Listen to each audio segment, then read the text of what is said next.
Chapter 263. Su Langjiang. Su Langjiang. Yang Fan pulled Su Langjiang's horse and galloped several arrows away.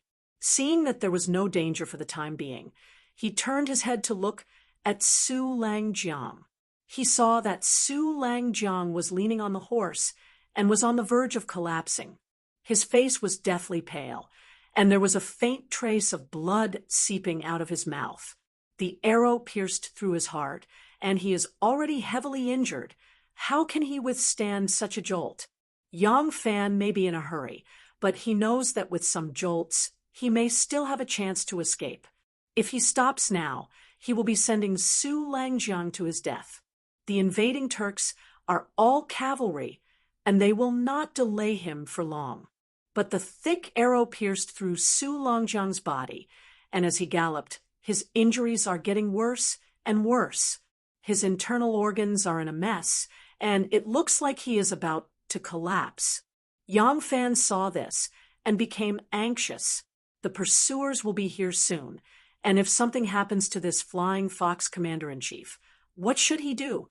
At that time, it is true that the commander-in-chief is the soul of the army.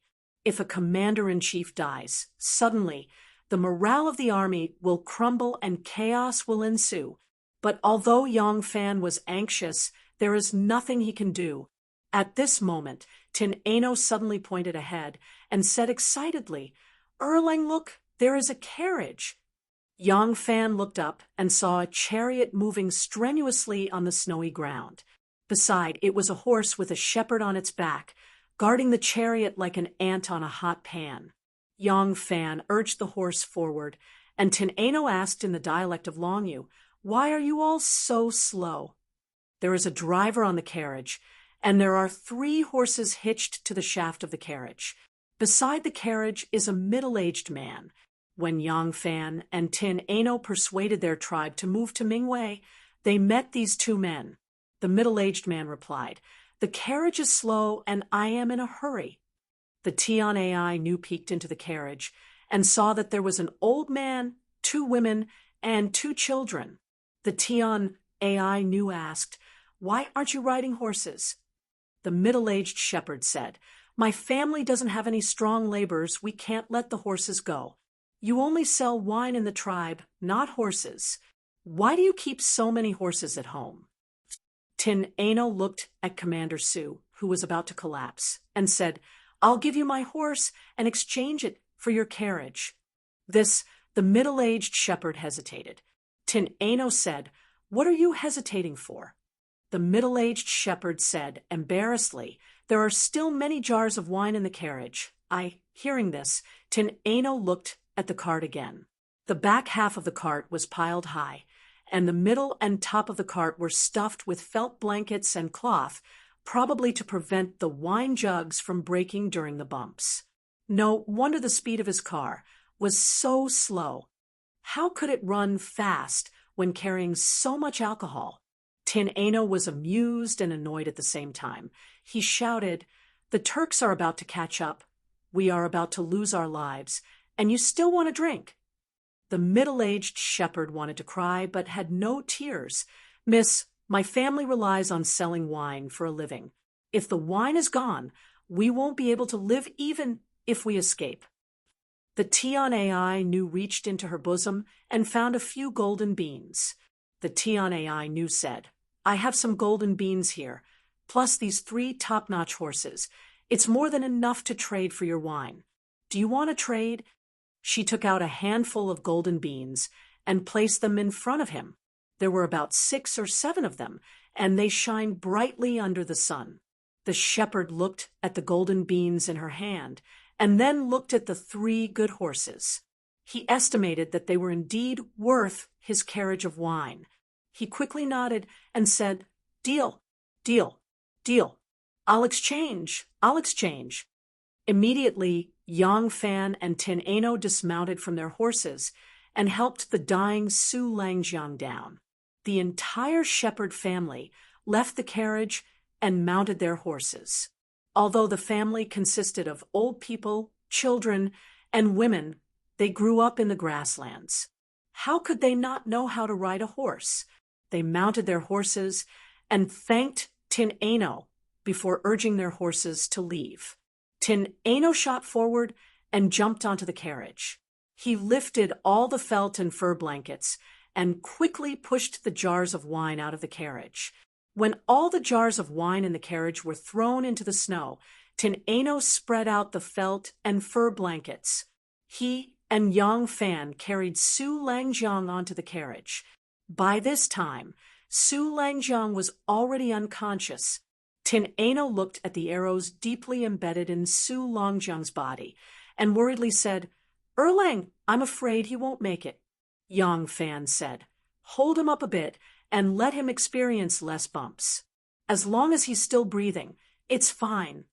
After saying this, Yang Fan let down the curtain and grabbed the horse's reins with both hands. He shouted, "Go!" and the carriage sped across the snowy plains. At this time, Flying Fox Pass was in a mess. The three armies hurriedly assembled. All the supplies that could be moved were loaded onto the carriages. Those that couldn't be moved were scattered and prepared to be burned. This Deputy General Xiao Ningfeng was more than capable of commanding. However, General Su had always been a patriarch in Flying Fox's eyes. While it was true that he sympathized with his soldiers, he treated this place like his own stronghold, and no one could disobey him. Even this deputy general always followed his orders, so his prestige in the army was far lower than General Su's. When he gathered his troops and prepared to leave, the brigade marshals and platoon leaders under him started to argue and quarrel. Some suggested that the supplies should leave first, and the main group should hurry over to support Su Langjiang. Some suggested that the entire army should retreat to Mingwei Garrison. Some suggested that the troops should go to the snowy plains to fight the Turks' ambush. At this time, Deputy General Xiao could no longer control the situation. A bunch of generals and platoon commanders argued, causing Deputy General Xiao to have a headache. At this time, the Flaming Ear tribesmen ran down in a panic. Deputy General Xiao hurriedly grabbed a few shepherds and asked them about the situation. These shepherds took advantage of the battle at the entrance of the valley to escape. How would they know the exact situation there? When Deputy Commander Xiao asked, they all began to speak at once. Some said that Su Langjiang and his men had displayed their invincible might, that the Turks had been utterly routed, and that they had secured the entrance to the valley. Some said that the Turks had covered the sky and the earth, numbering in the hundreds of thousands.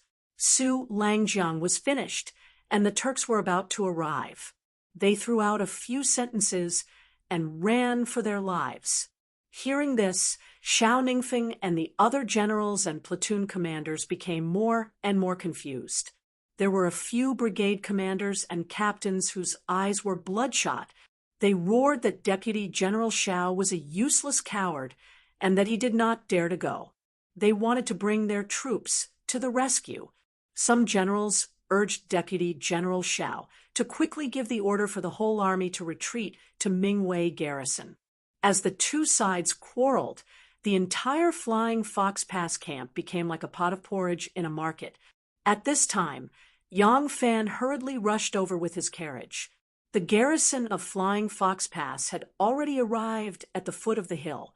All kinds of carriages loaded with supplies were parked there in a disorderly manner. The generals and colonels with different opinions surrounded Xiao Ningfeng and argued endlessly. The soldiers, on the other hand, stood in the snow with their spears in their arms, not knowing what to do. From afar, Yang Fan could hear the curses and roars of the generals.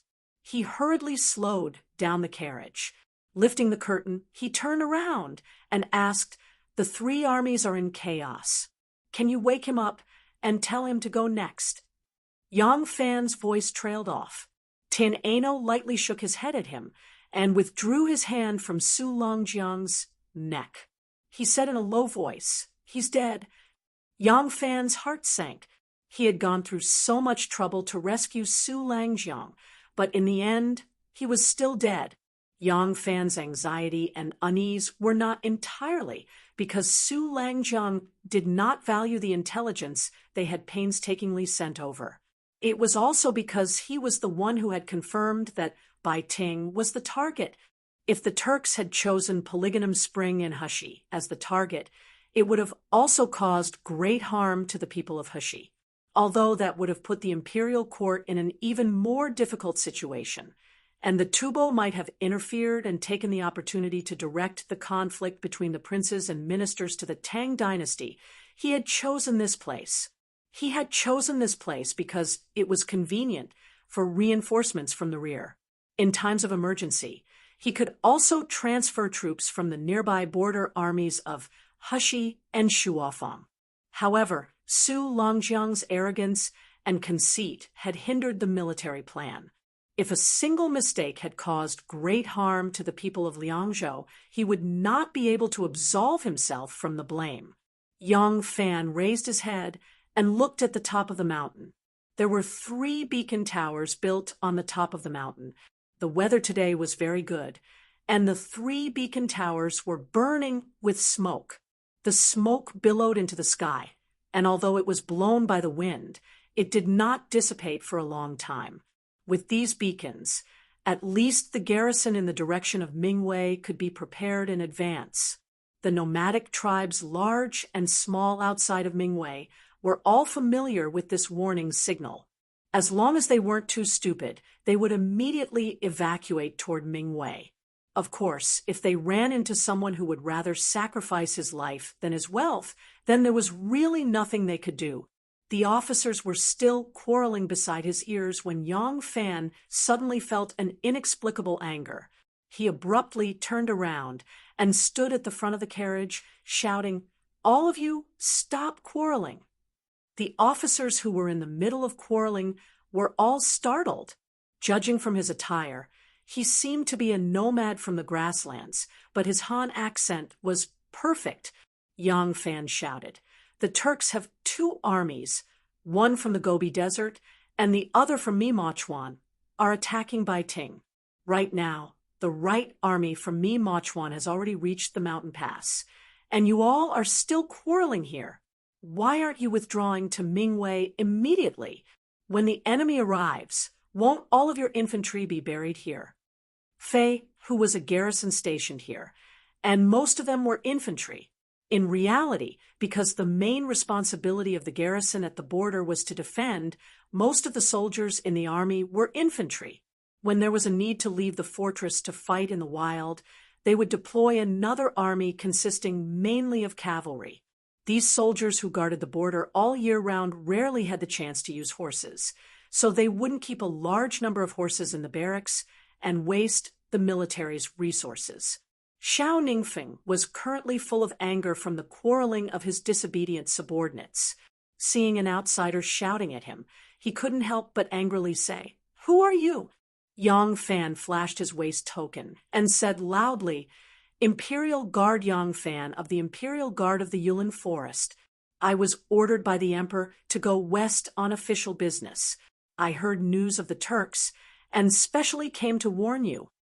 Beside the ancient ship, Liang Si let out and said, "It's him. He's the one talking to Lang General."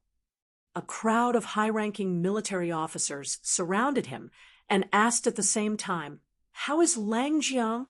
Is Su Langjiang doing well?" Lang General Su, Yang Fan hesitated for a moment. Just as he was about to make up his mind and tell them about Su Ichi's death, Lang General Su's angry voice suddenly came from the carriage. "I was originally doing very well, but now I'm about to die from anger because of you bastards." Chapter 264. General Lang. Brother Su. When the generals heard the voice, they were surprised and happy. They quickly left Yang Fan and surrounded the carriage. Someone was about to get on the carriage to lift the curtain when another angry roar came from the carriage. "Don't King, get on. I've been shot in the butt and can't move at all. You think I look good lying here? Ouch. It hurts so much. I still want to see people in the future. Get lost." When the generals heard that Su Langjiang had been shot in the buttocks, they immediately roared with laughter. It was fine as long as he was still alive. The buttocks weren't vital points, and in the military, which man didn't get injured on the body? As long as his buttocks were injured, they wouldn't care. Xiao Ningfeng held back his laughter and said, "I'll get the doctor to treat General Su." Su Yisheng snorted and said, "There's a barb on the arrow. We have to cut open the flesh to pull the arrow out. We don't have the time to do that now." Yang Fan turned around and stared at the curtain. He was so shocked that he almost jumped up. This was definitely Su Yisheng's voice. The tone, and the thickness of the voice were all real. But wasn't Su Yisheng dead? With Tin Ano's skills, how could he be wrong? Besides, even if he was alive, he couldn't be so full of energy. Could it be? Yang Fan suddenly thought of Tin Ano's godly ventriloquism. Su Yisheng said angrily in the carriage, "I asked Guzhou and Liang Xir to come back and report the news. I told you to light the beacon and let the whole army return to defend the Ming dynasty.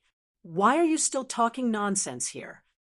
Deputy General Xiao said embarrassedly, "General Lang, I've already been ordered to light the fire beacon and warn the troops along the border.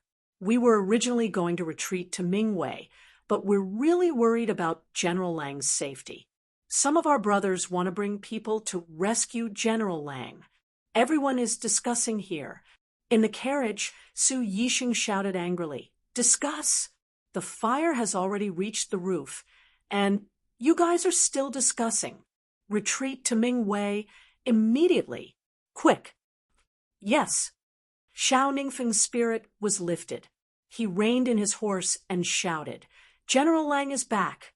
General Lang has ordered the entire army to return to defend the Mingwei garrison. Set off immediately."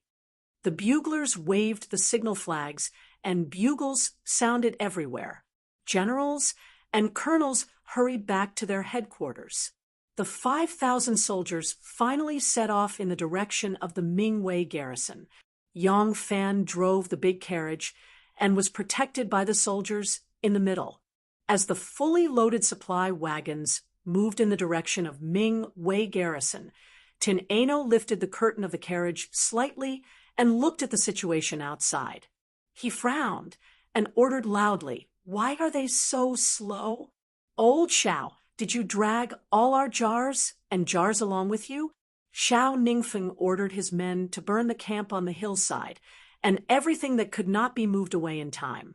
This included the firewood they chopped in autumn and the hay they prepared for the war horses. They did not want to leave anything for the Turks. At this moment, he had just turned his horse around and heard Su Yisheng's shout. He rushed to the front of the carriage and said, "Yes, General Lang, we have brought everything we can." Tin Ano said from inside the carriage, "Burn everything. Push them to the side of the road and burn them. Don't leave anything for the Turks. With all these things, when can we rush back to Mingwei garrison? I only want our brothers to be safe. You understand?" Xiao Ningfeng's heart warmed, and he replied loudly, "I understand." He immediately ordered all the carriages to be pushed to the side of the road and set on fire. The horses that were used to pull the carriages were also unloaded and replaced with soldiers. This way, the speed of the procession was indeed much faster. The procession of the army is very fast, but this speed is only relative to the walking speed of an ordinary person. Among the 5,000 people, there are almost 4,000 infantry soldiers. They can only walk on 2 legs, and they cannot run for their lives. They must maintain a certain amount of stamina in case their pursuers get too close. In Yang Fan's eyes, this speed is as slow as a cow. The carriage was sandwiched in the middle of the procession. Deputy General Xiao rode forward and back, nervously watching the procession of the entire army. The various generals were also commanding the orderly evacuation of the soldiers. Tin Ano sat in the carriage and continued to pretend to be Su Yisheng. From time to time, he would give a military order. According to her request, the entire procession gradually divided into 4 columns and 4 sections horizontally, forming 4 intersections on the long road. Yang Fan drove the carriage all the way. Seeing that everyone was hurriedly marching and no one was paying attention to him, he turned around and lifted a corner of the curtain to take a look inside. Su Yisheng's corpse had already been pushed to one side by Tin Ano. The corpse was lying there with an arrow sticking out of his back. Tin Ano sat cross-legged beside Su Yisheng's corpse with one hand supporting his cheek. He was frowning and thinking about something. He did not even notice that Yang Fan had lifted the curtain to take a look inside. Yang Fan coughed softly and said in a suppressed voice, "On new." Tin Ano was startled awake from his deep thoughts and raised his eyes to look at him. Yang Fan swallowed and asked nervously, "What are you thinking about?" The experience of Tin Ano pretending to be Su Yisheng was comparable to his experience of pretending to be Mu Si. However, in terms of danger, although Tin Ano's current actions were not as good as his, the responsibility was 100 times heavier than his. Su Yisheng did not die, although it had the effect of stabilizing the morale of the army, ending the argument between the generals, and quickly pulling out the camp. Because of this, the responsibility of commanding the army fell on her. In Yang Fan's eyes, it did not seem difficult to command the retreat of the 3 armies. After all, the life and death of the 3 armies were in her hands. Tin Ano stuck out her tongue and said in a low voice, "I am thinking about military books. There are many military books in Young Master's library. I have read many of them before, but they were just idle books. I don't know how many of them I can remember now." Thinking about military books, is that okay? Yang Fan was speechless. Swoosh! A bright red flag was raised on the snowy plain. Immediately, a knight carrying the flag urged his horse to gallop. There was only him, a horse, and a flag on the snowy plain. However, on the distant horizon behind him, there was a black line surging towards him like a surging tide. Not far in front of him, within the limits of his sight, was a knight on horseback who, as soon as his banner was raised, hoisted his own and galloped off at a gallop, just as he had done. In this endless snowy plain, visibility was very high. Everywhere was white. If there was even the slightest difference in color, it could be clearly seen from far away. The Tian AI knew was thinking hard about the military books that she had read about marching and setting up formations, communication and scouting, engaging the enemy in battle, camping and resting, and all the other knowledge related to war. Whenever she thought of something useful, she would give out orders in Su Yisheng's tone. Needless to say, of the military books she remembered, some of them were known to Su Yisheng, while others were unknown to Su Yisheng. While it wasn't as if there were no literate generals who had relied purely on the knowledge and experience they had accumulated on the battlefield, Su Yisheng was clearly not one of them. Raising the flag as a signal was one of Tin Ano's methods of warning. The principle behind it was actually very simple. It was just like the fire beacon, but this one used flags as a signal. It was extremely fast and effective. When the first horseman noticed the Turks and flashed his banner, before he could even reach the position of the second horseman, the signal from the banner had already been sent to the army advancing south. By the time Tin Ano heard that the Turks had caught up, the Turks were still 30 li away. The Turkic cavalry had caught up. This was a force of 3,000 Turkic cavalry.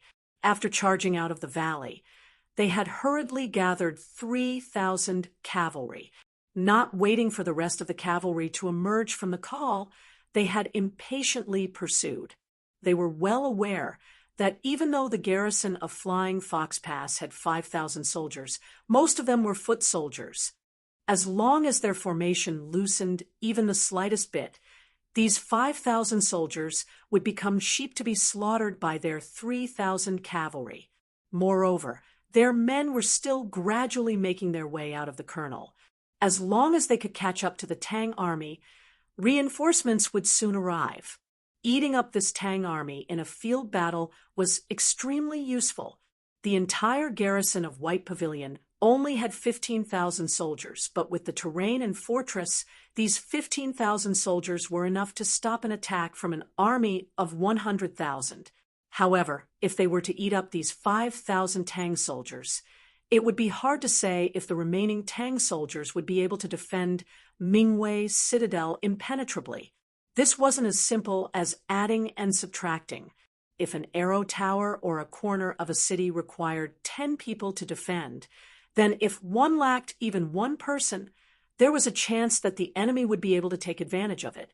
Thus, after gathering only 3,000 soldiers, they impatiently chased down. No matter what, they had to bite down on this Tang army first. Lang General, the Turks have caught up. Xiao Ningfeng hurried to the side of the carriage and nervously reported. Tin Ano's heart skipped a beat.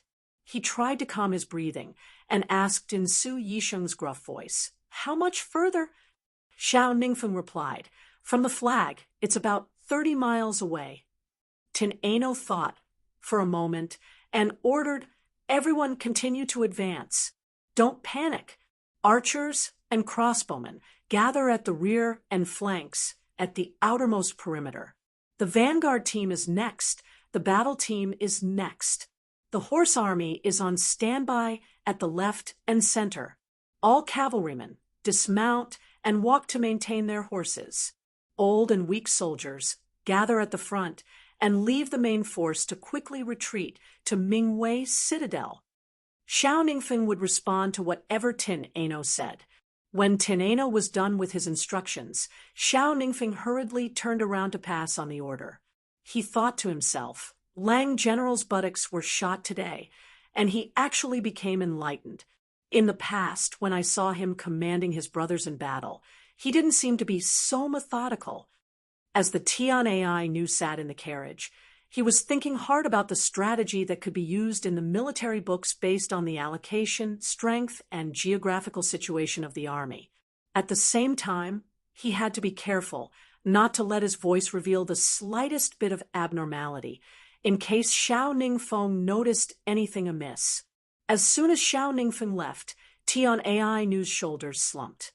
She quietly crawled to the side of the sedan and called out pitifully, "Erling, I'm so scared." Although Tin Ano was the one commanding the army on behalf of Su Yisheng, Yang Fan was even more nervous than her.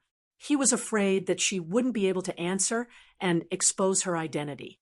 Listening to her conversation with Xiao Ningfeng, Yang Fan's heart was in his throat.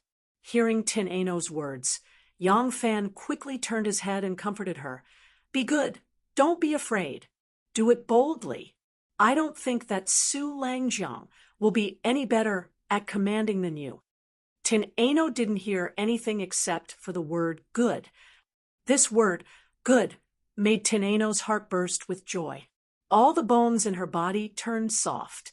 She sat back down dizzily and leaned against the wall of the carriage. She felt her heart beating extremely fast, and her throat was a little choked. She felt like she was about to cry. What 100,000 Turkic soldiers? What returning to Mingwei's citadel? She didn't think about it anymore. The only thing that lingered in her mind was a happy sentence. "He said I was very good." Chapter 265. General Lang, the pursuers are near. 20 li away. General Lang, the pursuers are near. 15 li away. General Lang, the pursuers are near. 10 li away. Stop. Rear formation to front formation. Stay where you are. Under Tin Ano's order, the Tang army that was marching quickly stopped. The entire army turned around and rested on the spot. They had already sent cavalry back to Mingwei garrison to ask for reinforcements. However, Mingwei garrison only had 2,500 cavalry. They were not sure if the defending general would dare to take the risk of the enemy swallowing up a fresh force, which would further weaken Mingwei garrison's defenses and send reinforcements. Whether the reinforcements came or not, they could only rely on themselves now that there were no reinforcements. On the main road, only the old and weak soldiers and the cooks who were originally responsible for feeding the horses and cooking continued to march quickly towards Mingwei garrison. Everyone else had stopped. The original rear formation was densely packed with archers and crossbowmen. Behind them were the jumping soldiers, ambushers, and other close combat infantry. The entire army was arranged in an echelon formation. This was not because of Tin Ano's order, but because it was the Tang army's usual formation. Each echelon of the Tang army was like a phalanx, but within each phalanx, the spear and shield wielders formed a small wedge formation. In truth, even though Su Yixing had been shot in the buttocks and did not want his subordinates to see him in such an embarrassing state, it was rather strange that he still refused to show himself at such a critical moment. But now, all the Tang soldiers were nervously looking into the distance, waiting for the Turks to charge over. And no one was thinking about this illogical point. The Tian AI tugged at the corner of the curtain and looked outside.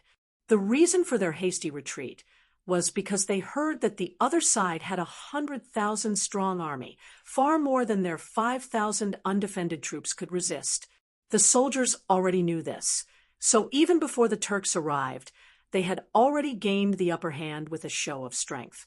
The Tang officers and soldiers were somewhat uneasy. Tin Ano frowned and thought, "The military books say that when two armies fight, the most important thing is morale. How can they withstand the attack of the Turks?" She thought for a moment and shouted, "Guzhou Liangsir!" At this time, Deputy General Xiao had run to the front to personally command the troops. Tin Ano really did not know any of the other Tang generals. Fortunately, he remembered the names of the two soldiers and shouted for them. These two men were Su Yixing's personal guards. They were indeed guarding nearby. As soon as they heard her shout, they immediately ran over. Tin Ano said, "In front of the great enemy, the brave will live, the fearful will die. What's the use of being afraid? Tell our brothers to puff out their chests and sing a song to boost our courage. Here." Tin Ano didn't know what songs they usually sang, but he knew that there must be military songs in the army. Sure enough, Guzhou and Liangxi gave the order. A moment later, a mighty and majestic song resounded through the snowy plains. The royal wind of the four seas has been subdued, and the waters have been clear for 1,000 years.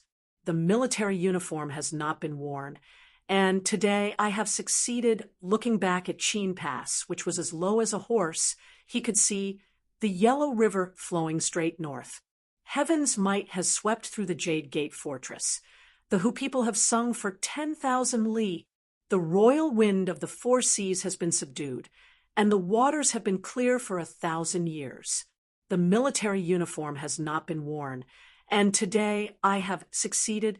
The Lord has begun a new era of prosperity. The subjects have been loyal to the Lord. After the revolution, it will be a peaceful autumn. Groups of warriors raised their spears, bows, sabers, and even clashed their weapons and shields. Beating the rhythm, they used their rough and heroic voices to sing the mighty, great battle formation music. The song carried a heroic air and immediately boosted the morale of the soldiers. Amidst the song, a black line appeared on the distant snowy plains. Amidst the song, the black line turned into a surging torrent. Amidst the song, the horses were like dragons, the men like tigers, and the hoofbeats were like war drums. Amidst the song, the Turkic warriors raised their gleaming sabers high, forming a forest of gleaming blades.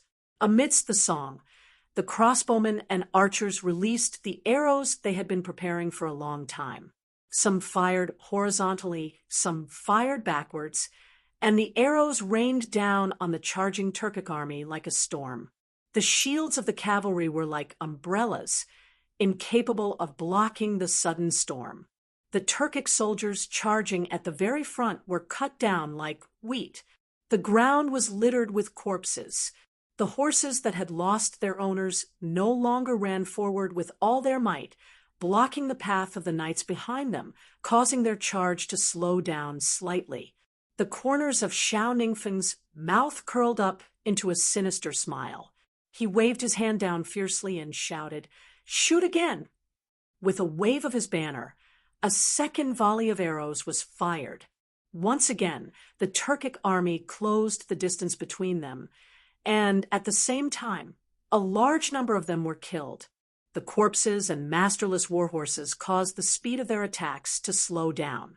Their original speed was unstoppable, but at this moment, they no longer had the momentum that could intimidate one's courage to resist, and the originally sharp offensive formation had also begun to fall into disarray. The Turkic cavalry commander bellowed, and the charging Turkic cavalry suddenly split to the left and right, charging into the vast snowy plains.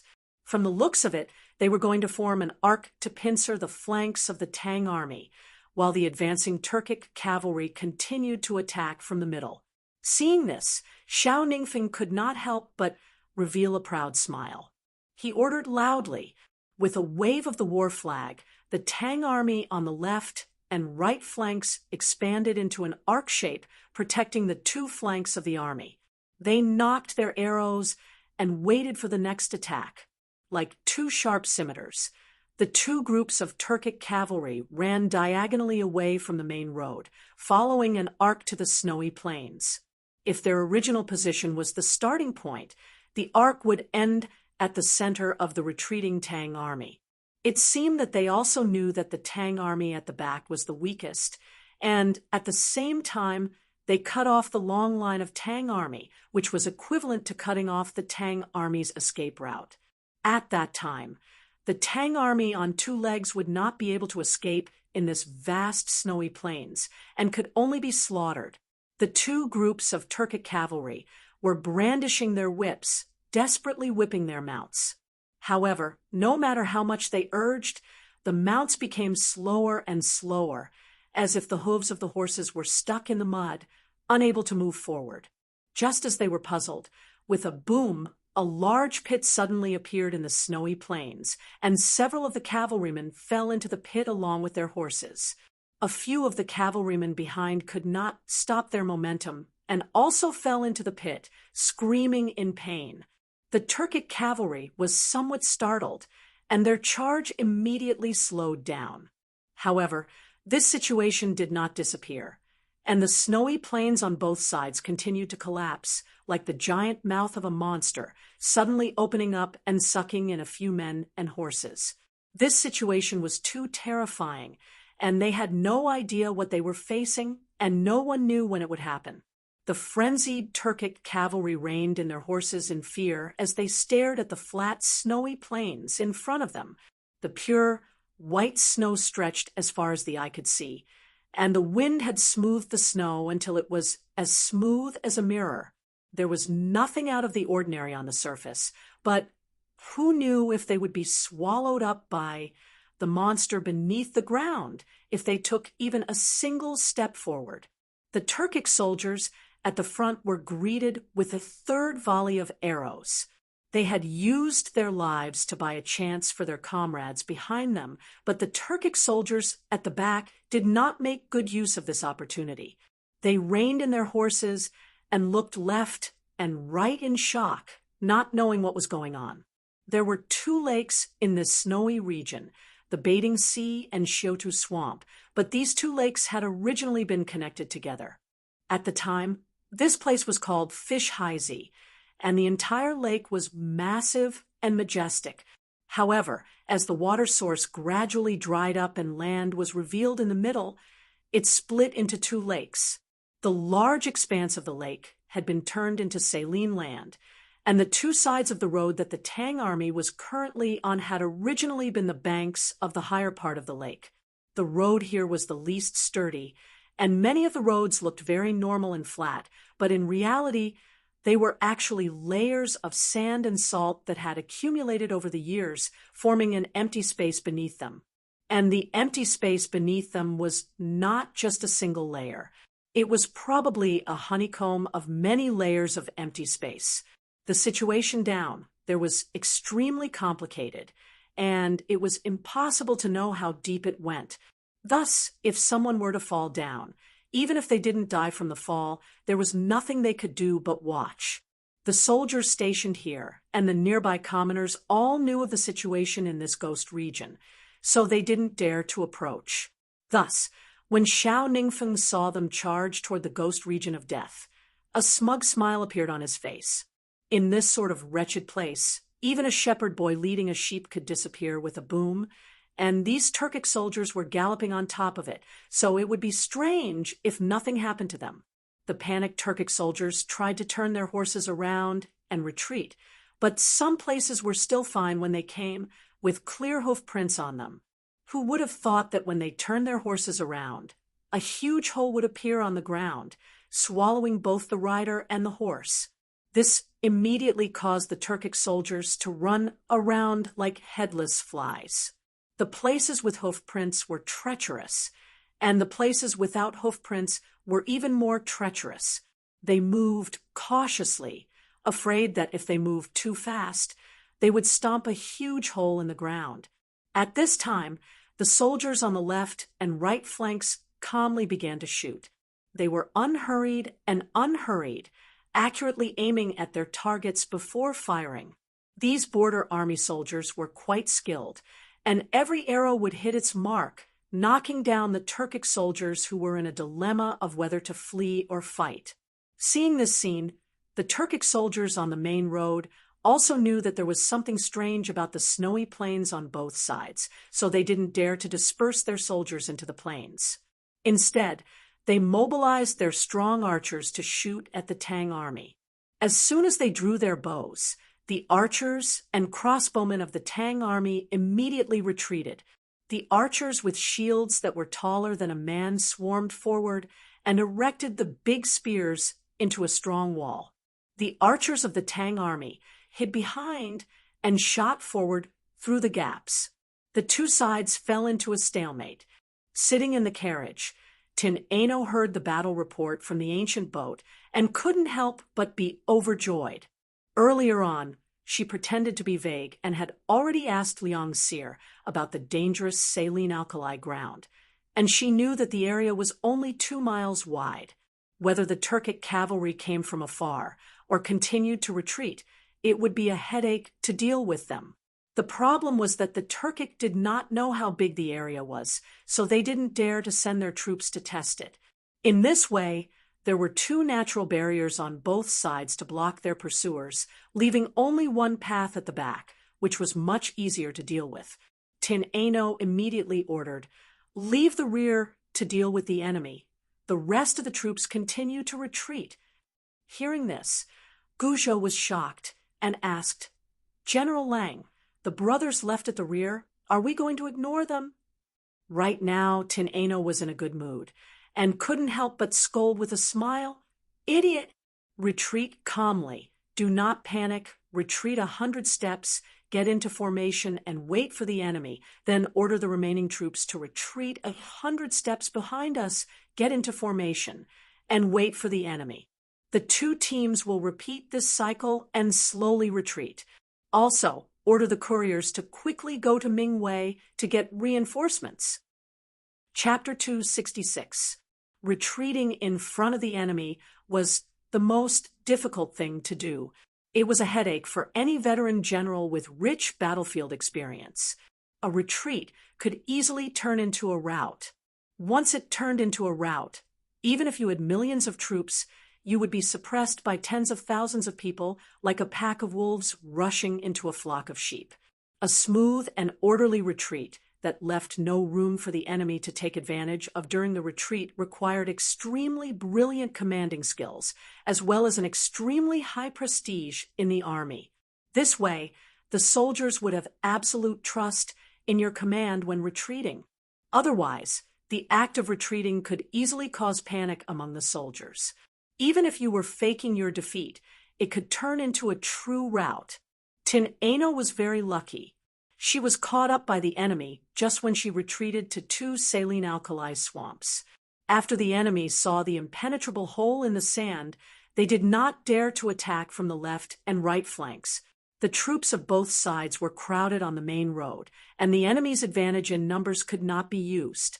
On the other hand, although Su Yixing was a boorish man who fought by relying on his own courage and was not an outstanding general, he had a high prestige in the army, and these soldiers just had to listen to an officer like him. Although Su Yixing did not know any brilliant military strategy, he had the ability to train soldiers, and he had put in a lot of effort.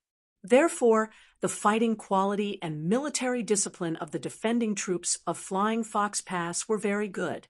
In this way, Tin Ano could use the alternating retreat method and retreat boldly in front of thousands of cavalry tigers and wolves. After retreating 100 steps, they stopped to set up the formation and supported the comrades who stayed behind to defend the enemy. Although it made the advance of the army extremely slow, this was the only thing they could do. They were infantry fighting, and if they were too far away from the comrades who stayed behind, they would not be able to support them. Before the comrades who stayed behind could retreat to the front, they would be killed by the enemy. And 100 steps was also a distance where their crossbows could exert their power. They could use their crossbows to suppress the enemy here and support the comrades who stayed behind to retreat. In this way, a strange scene appeared on the battlefield. On the white snowfield, the troops of both sides lined up in a long line and stood orderly along a road, not daring to cross the line to either side. On this road, the Tang army took turns to cover the retreat. Every 100 steps the vanguard took, they would raise their shields and draw their bows, ready for battle. The comrades who stayed behind to defend against the enemy slowly retreated to the back of their comrades, who had already rearranged their formation. Then, they rearranged their formation 100 steps away. The comrades who were originally in charge of supporting them had now become the soldiers fighting on the front lines. They continued to retreat. The two teams crossed each other, but they were always within the effective killing range of the crossbows at the rear. Under the suppression of the dense rain of arrows, by the time the enemy rushed to the front of the shield team, the retreating soldiers had already repositioned themselves 100 steps away. Along the way, with every rotation and attack, there would be corpses of soldiers from both sides on the road.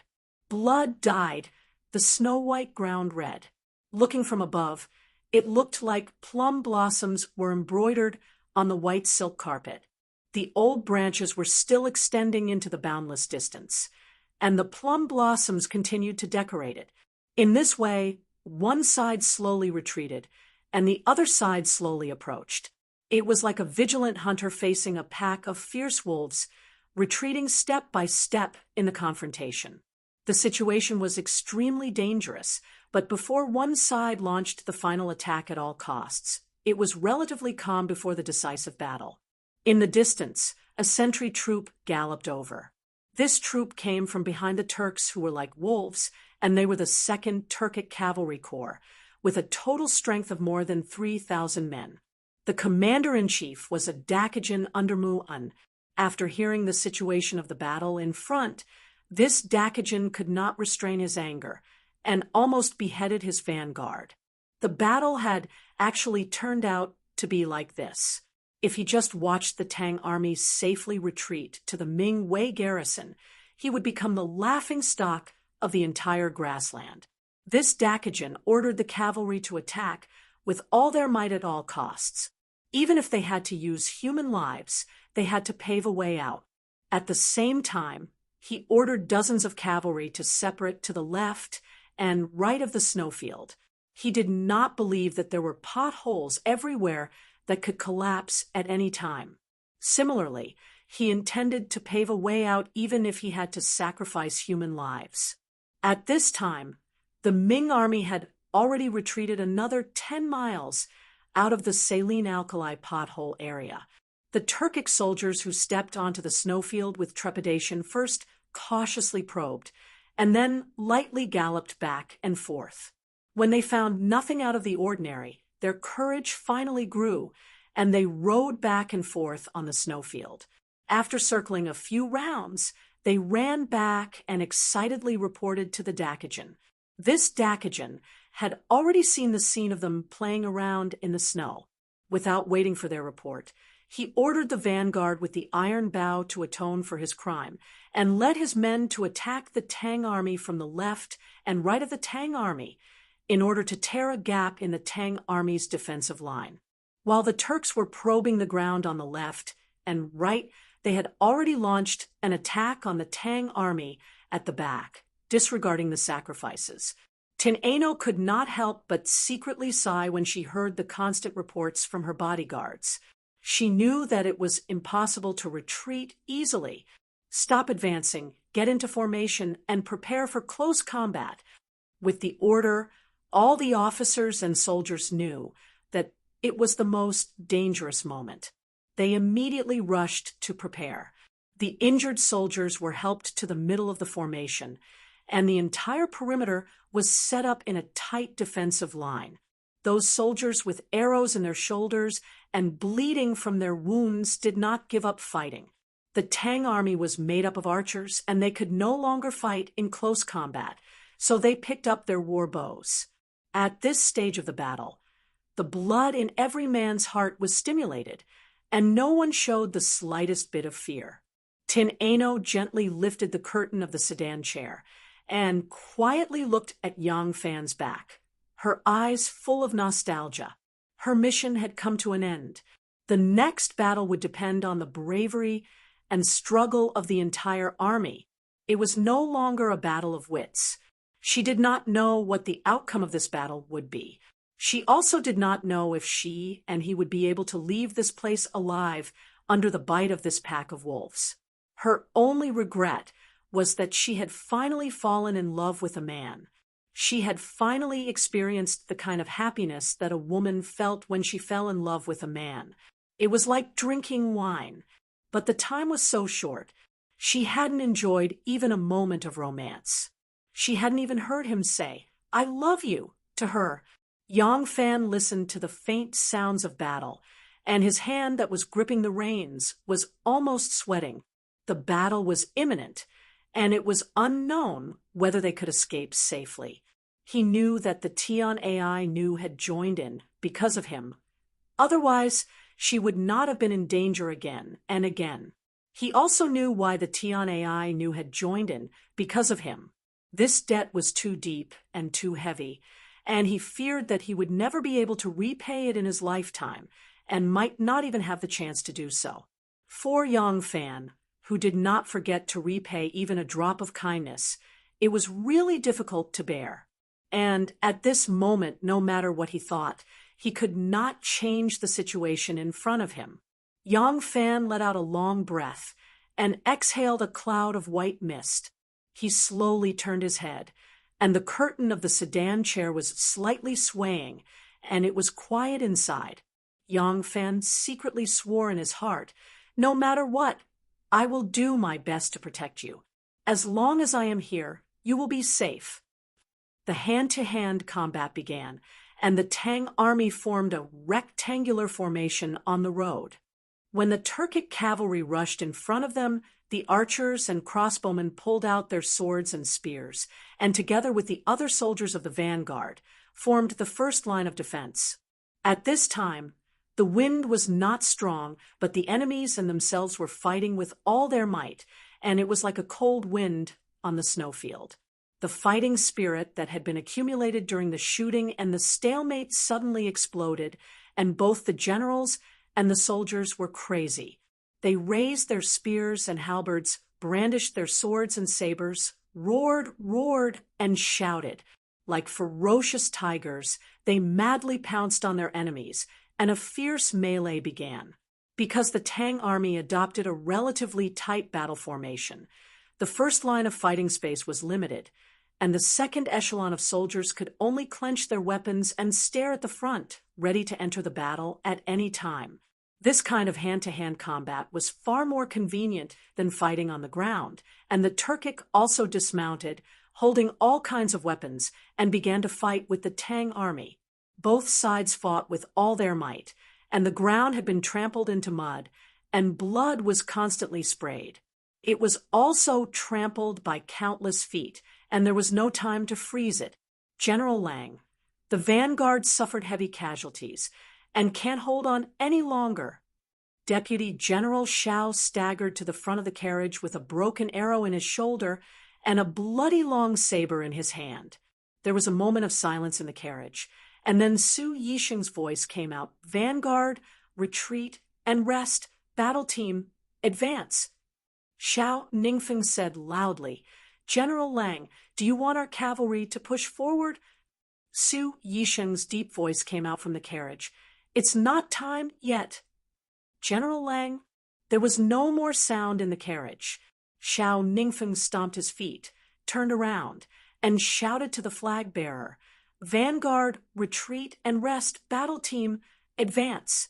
At this time, Xiao Ningfeng was already suspicious of Su Yixing's refusal to show up, but he was only suspicious of Su Yixing's current condition, and still did not suspect that the person in the carriage was not their General Lang. At this time, the battle was urgent, and even if he had doubts in his heart, he did not have time to find out. The battle team, which was formed by jumping soldiers and ambushing soldiers, was already ready. At Su Yixing's order, they immediately rushed forward and took over their comrades' positions.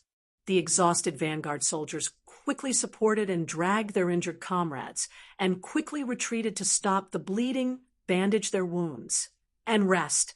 The rotation of the troops caused the stalemate between the two sides to be like a tide crashing against a rock. The Turkic army was like the rising tide, taking advantage of the Tang army's withdrawal to take a step forward. However, they were immediately pushed back by the Tang army, who had gained a firm foothold. The Turkic great Qi Jin rode on his horse, looking at the situation from afar. He saw that his men were wearing heavy leather robes and boots, and that their movements were getting slower and slower. Knowing that their physical strength was reaching its limit, he immediately ordered for another battle. Both sides exchanged for fresh troops, using fresh blood and lives to strengthen their positions. At this time, they could not take another step back, because a step back would mean total collapse, and collapse would mean total annihilation. Every soldier on the front line was using their lives to fight for survival, time, and opportunity for themselves and their comrades. But would this opportunity come? Chapter 267. The Turks were like a pack of wolves, surrounding the Tang army tightly. Both sides fought fiercely, and corpses littered the ground. Deputy General Shao carried his long saber and ran back to the carriage with heavy footsteps. His face was covered in sweat and blood. He angrily shouted into the carriage, General Lang, our brothers in the battle team have all died. Let the garrison troops go. No, the garrison cannot move. Let all the brothers in the vanguard charge forward. No matter what, we must hold the Turks here and not allow them to take another step forward. General Lang, do you hear me? Yes. Hold the Turks there, and do not allow them to take another step forward. Deputy General Shao roared, dragged his long saber, and shouted, Brothers in the vanguard, charge with me! Then he rushed to the front. As the third echelon and the last reserve force, the garrison soldiers, and more than 1,000 cavalrymen stared at this side, hoping that General Lang would give the order for them to rush up and replace their brothers. However, the carriage just sat there quietly and did not move at all. Tin Ano could not let them go up. It was easy to stack all these people here. Everyone could have a good fight. Killing one was worth it. Killing two was worth it. However, her goal was to bring these people back to Ming Wei Garrison. If they could fight one-on-one here, with the help of Ming Wei Garrison's sturdy fortress, they would be able to fight 1-on-10. This was also the reason why they tried so hard to preserve this force. Therefore, this reserve force must not be used. If the reinforcements could arrive in time, then this reserve force, which was full of energy, would bear the heavy responsibility of covering the retreat of the entire army. If they were to fight until they were exhausted, then the more than 2,000 reinforcements from the Mingwei garrison would not have the strength to protect the entire army. Now, what Tenno was most worried about was how the Mingwei garrison would choose. If the reinforcements did not come, then the entire army would be buried here. Although she and Yang Fan were skilled, whether they could escape from the thousands of soldiers was also an inestimable thing. Tenno sat in the carriage, so nervous that she could not breathe. Like a fish out of water, her chest was suffocating. She wanted to get out of the carriage and take a few breaths of fresh air, but she could not. If she went out at this time, people would know that General Su had died, and the whole army would immediately collapse. Tenno took a deep breath.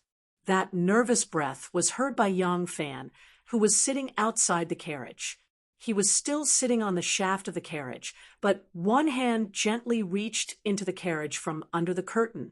Tenno was like a drowning person who saw a helping hand and grabbed his hand. His big hand was a little cold, but it was steady and strong. Holding Yang Fan's hand, Tenno's nervous heart seemed to be comforted by a magical force and gradually calmed down. Yang Fan felt that her little hand was cold and her palm was full of sweat. He could not help but hold it tightly with pity. General Su, Lang Jiang. Guzhou rolled and crawled over. Yang Fan heard the shout and wanted to pull his hand back, but Tenno held it tightly and said to the window, "Speak." Guzhou said in a sobbing tone, "General Su, Deputy General Xiao has died in battle. More than half of the brothers in the vanguard and battle squads are dead or injured. The remaining brothers are exhausted and cannot hold on any longer. General Su, please give the order for the garrison to go up. Otherwise the brothers in front will all die." Tenno was silent for a moment and asked, "Is there still no news of reinforcements?" Guzhou said, "No, not even a shadow can be seen. Go, garrison, go, vanguard and battle squads, retreat to rest. Order the cavalry to prepare. After the time it takes for an incense to burn, the whole army will counterattack." Counterattack? Guzhou was stunned. They still had the strength to counterattack. Tenno said in a powerful voice, "Yes, counterattack. The whole army will press forward and counterattack. The brothers in the cavalry will charge towards Mingwei's garrison. We will cover the rear." Guzhou understood. His lips moved a little, and he replied in a loud voice, "Yes." Guzhou puffed out his chest and strode away. Tenno suddenly lifted a corner of the sedan curtain and called out in a low voice, "Erlang!" Yang Fan turned his head to look. Tenno frowned and said softly, "Erlang, we may lose our lives here today." Yang Fan subconsciously tightened his grip on the hilt of his saber and said word by word, "Anu, as long as I am still breathing, I will definitely protect you." Tenno slowly raised his eyes and stared at Yang Fan. He asked softly, "You said you like me too. Is that true?" Yang Fan pursed his lips and nodded heavily. Tenno said persistently, "I want to hear you say it." Yang Fan's nose turned sour. He nodded forcefully and said, "Yes, I like you. Yang Fan, I like Anu." Tenno smiled sweetly. Her tense body suddenly softened and leaned against the carriage wall. She sighed softly and said softly, "That's enough. Death, what's so great about it? Death, what's so great about it? Sometimes life is the most important thing in life. Sometimes life becomes the most unimportant thing in life. Whether it's one's life or the lives of others, they are all worthless. Just like now. Everyone went crazy. They were like ants. Swords and sabers flashed. When one person fell, another person would immediately take his place. Their bodies were made of flesh and blood, but at this moment they were stronger than steel. Sometimes death is really nothing. When it's time to face it, you can only charge forward. On the shaft of the carriage, Yang Fan suddenly stood up. His voice was like spring thunder. He shouted loudly, "General Lang has ordered the whole army to counterattack." The messenger standing by the side of the carriage heard Tin Ano's order and immediately raised the flag. The cavalrymen who had been standing by the side of their horses with their fists tightly clenched, their blood pumping and their eyes bloodshot, quickly mounted their horses. The soldiers who had retreated to the inner perimeter to rest, regardless of whether they were injured or not, even if they had lost an arm or a leg, as long as they could still move, they all grabbed their weapons. The bugle horn to charge sounded with a woo-woo sound. Yang Fan turned around and slowly pulled out the long saber at his waist. The saber scraped against the scabbard, giving off a sha-sha sound. He intended to wait for the entire army to counterattack before cutting off the reins and using the horses that were driving the carriages as their mounts. No matter how ferocious the Turks were, he must slaughter a path of blood. He must bring Tin Ano out alive. He owed her. The saber was raised in the air, reflecting the dazzling light of the sun. Then Yang Fan's eyes went wide as his entire body froze.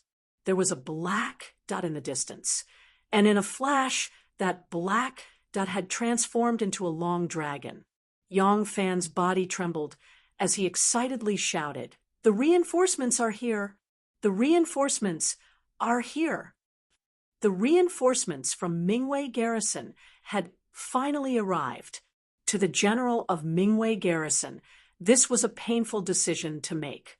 He could not bear to abandon his comrades and watch as 5,000 of his brothers died on the way. But if he were to send out the 2,500 cavalry he had, not only would he fail to save the 5,000 soldiers of Flying Fox Pass, he would also have to pay the price of his men. The consequences were also not something he could bear. In the end, he chose to take a gamble. The reinforcements had arrived. Yang Fan's loud shout alarmed the soldiers around him. They all turned to look in the direction of Mingwei Garrison. When they saw the war banners, the war horses, and the brightly armored riders, they couldn't help but cheer. With the sound of the bugles, the 1,500 cavalry, who had been resting on the left flank, pulled out their sabers. Their entire formation was like a sharp curved horse, charging in a sharp arc toward the enemy's right flank. Based on the speed of their horses, the moment they charged in that arc toward the Turkic camp was the moment when their speed and strength were pushed to the limit. The infantry's reaction was not slower than theirs, but their speed was incomparable. They had only taken a few steps when a tsunami of cheers came from behind them. The soldiers who were ready to charge forward with the determination to die turned around in surprise and immediately found that their reinforcements had arrived. In the carriage, Tin Ano almost jumped out of the carriage when she heard that the reinforcements had arrived. She calmed herself and used Su Yixing's voice to call out, "Guzhou, Liang Seer, Liang Seer replied, "General, please give your orders." Tin Ano said, "Raise the banner. Let the reinforcements attack the enemy's left flank from the right. All infantry, prepare to retreat." "Yes." Liang Seer acknowledged and waved the banner again. When the Mingwei garrison saw the banner, they were still 100 steps away from them when they charged into the wilderness, bypassing them and charging toward the left flank of the Turks. The sound of hooves thundered like thunder. The Mingwei garrison was like a sharp sickle piercing into the enemy's formation with the regularity of death. The Turks suffered a loss because they did not have enough time and distance to speed up their horses.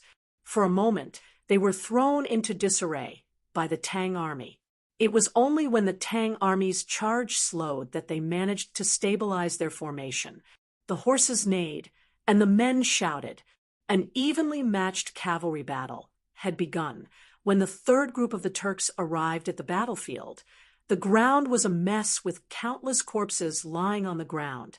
The wind blew snow across the plains, and the ownerless war horses wandered alone. Some of the wounded soldiers were still struggling on the ground.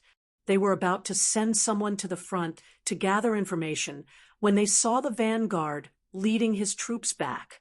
It turned out that the Tang cavalry stopped the enemy and protected the infantry as they retreated until they were near the Mingwei garrison.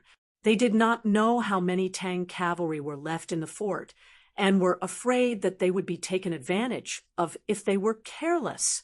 They could only retreat, and the fat meat that was right in their mouths was lost.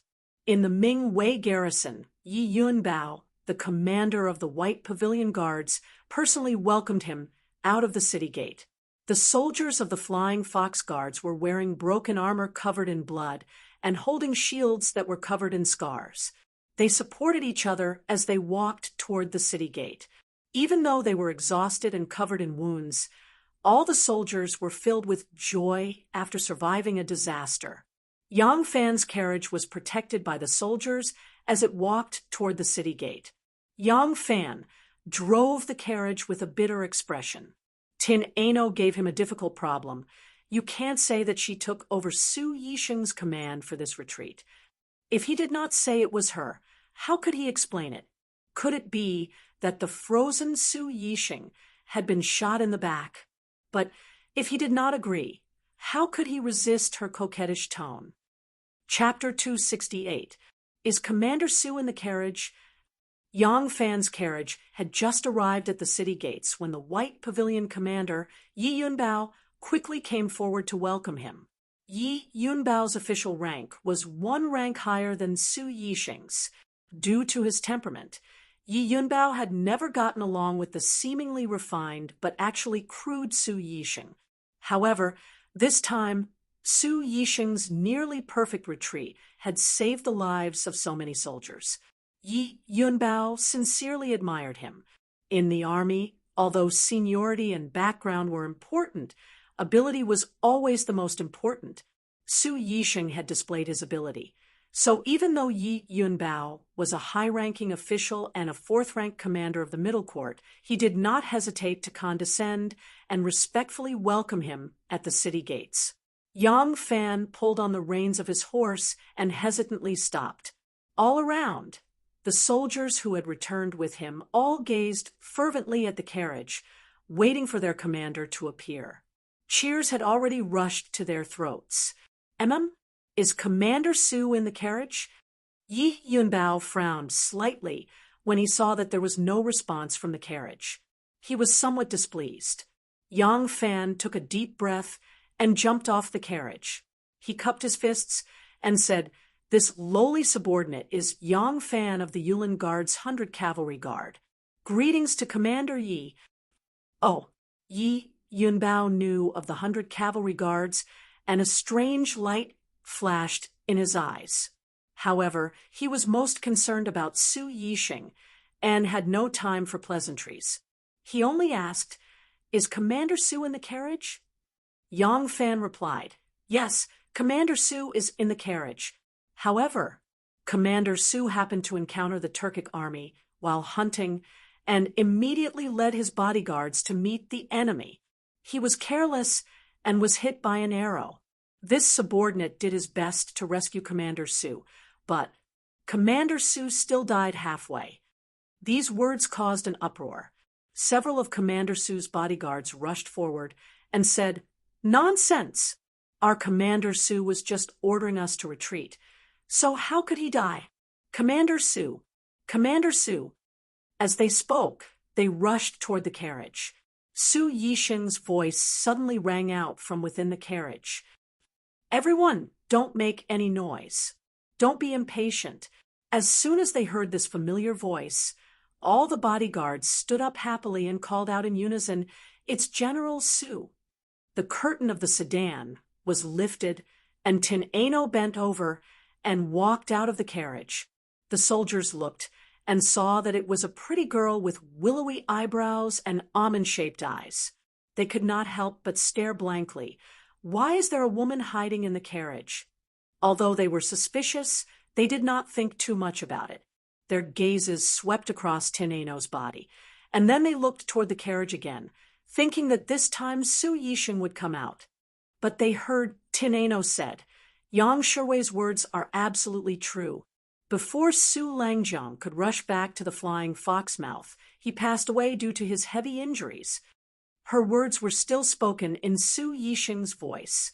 Seeing this beautiful young lady, as soon as she opened her mouth, unexpectedly used a rough and bold man's voice. Moreover, it was exactly the same as Su Longjiang's voice. The surrounding officers and soldiers were shocked and dumbstruck. Su Yixing's bodyguards still did not believe it. They rushed into the carriage, and in a short period of time, Su Yixing's body was carried out. Su Yixing's buttocks were not hit by an arrow. A wolf-fang arrow, as thick as a chicken's egg, had pierced straight into his back. Only a small part of it was still exposed. How could he have survived such an injury? When he was carried out, his entire body was frozen stiff, but he still maintained his prone position. There was no need for anyone to support his waist. His entire body was stiff and did not bend. This was not the appearance of someone who had died not long ago. Everyone was silent, dumbstruck. Yi Yunbao was experienced and knowledgeable. He was the first to recover from the shock of Su Yixing's death. He looked deeply at Tin Ano and asked in a deep voice, was it this young lady who took over Su Longjiang's command? Tin Ano did not say anything. She only stared at Yang Fan with a pair of watery eyes. Yang Fan coughed and braced himself to say, Middle Commander, the person who took over Su Longjiang's command was not this young lady. Yi Yunbao's eyebrows slightly rose. He asked, Oh, then who was it? Tin Ano glanced at Yang Fan and rushed to say, This lowly girl is only a woman. How could I understand the art of war? The one who mobilized the troops and commanded the battle was Guard Yang. However, this lowly girl just so happened to know how to speak. At the time, the situation was urgent. In order to appease the troops, Guard Yang asked this lowly girl to pretend to be Su Langjiang. Guard Yang sat at the front of the carriage and secretly gave this lowly girl instructions. This lowly girl was merely parroting his words. Yi Yunbao suddenly understood. In his opinion, this was also the case. How could a woman understand the art of war? Although Yang Fan was a guard, which general did not start out as a lowly soldier. Yang Fan was in the army and was also a guard of the Yulin Guard. Presumably, he had learned the art of war. Yi Yunbao's attitude toward Yang Fan immediately changed. He smiled wholeheartedly and said, Bodyguard Yang was able to safely bring back the 5,000 men of the Flying Fox sect despite being surrounded by tigers and wolves. Your military tactics are truly outstanding. This merit is truly great. On behalf of the 5,000 men of the Flying Fox sect, I sincerely thank Bodyguard Yang. After Yi Yunbao finished speaking, he swung his scarlet beard and cupped his hands in a salute toward Yang Fan. When Yang Fan saw this, he hurriedly dodged to the side and reached out to support him. He repeatedly said, I don't dare, I don't dare. How could Yang Fan accept the general's greeting? Yi Yunbao's thoughts were meticulous, and his shrewdness was far superior to that of a boorish fellow like Su Yixing. Although Yang Fan was a guard of the Imperial Guard, his status was worlds apart from his. There was no need for him to be so courteous to Yang Fan. However, the Yulin Guard was the Emperor's personal guard. It was easy for them to be promoted. Now that the 5,000 soldiers of the Flying Foxmouth had been brought back by Yang Fan, this merit could not be concealed even if he wanted to. Once this report reached the capital, this little guard's meteoric rise was just around the corner. Who knew what official position he would reach in the future? It was not a bad idea to form a good relationship with him. First, as Tin Ano watched from the side, a faint smile flashed across his face. As a woman, what use did she have for this merit? Of course, she would only be happy if it was used by her man to make a name for himself. Although Yi Yunbao wanted to befriend Yang Fan, there was still a huge disparity between their statuses. It was inconvenient for him to appear overly enthusiastic. Moreover, Su Yixing's personal guard was crying bitterly over the corpse. This aftermath also needed to be taken care of. Yi Yunbao nodded to Yang Fan and walked over to comfort Su Yixing's personal guard. He led them into the city and ordered someone to go to the coffin shop to choose a good coffin to store Su Yixing's body. He then urgently summoned the brigade commanders of the Flying Foxmouth to listen to the details of the battle with the Turks and their retreat, as well as to assess the enemy's strength. At the same time, the beacons in the sky above Mingwei Garrison continued to flutter.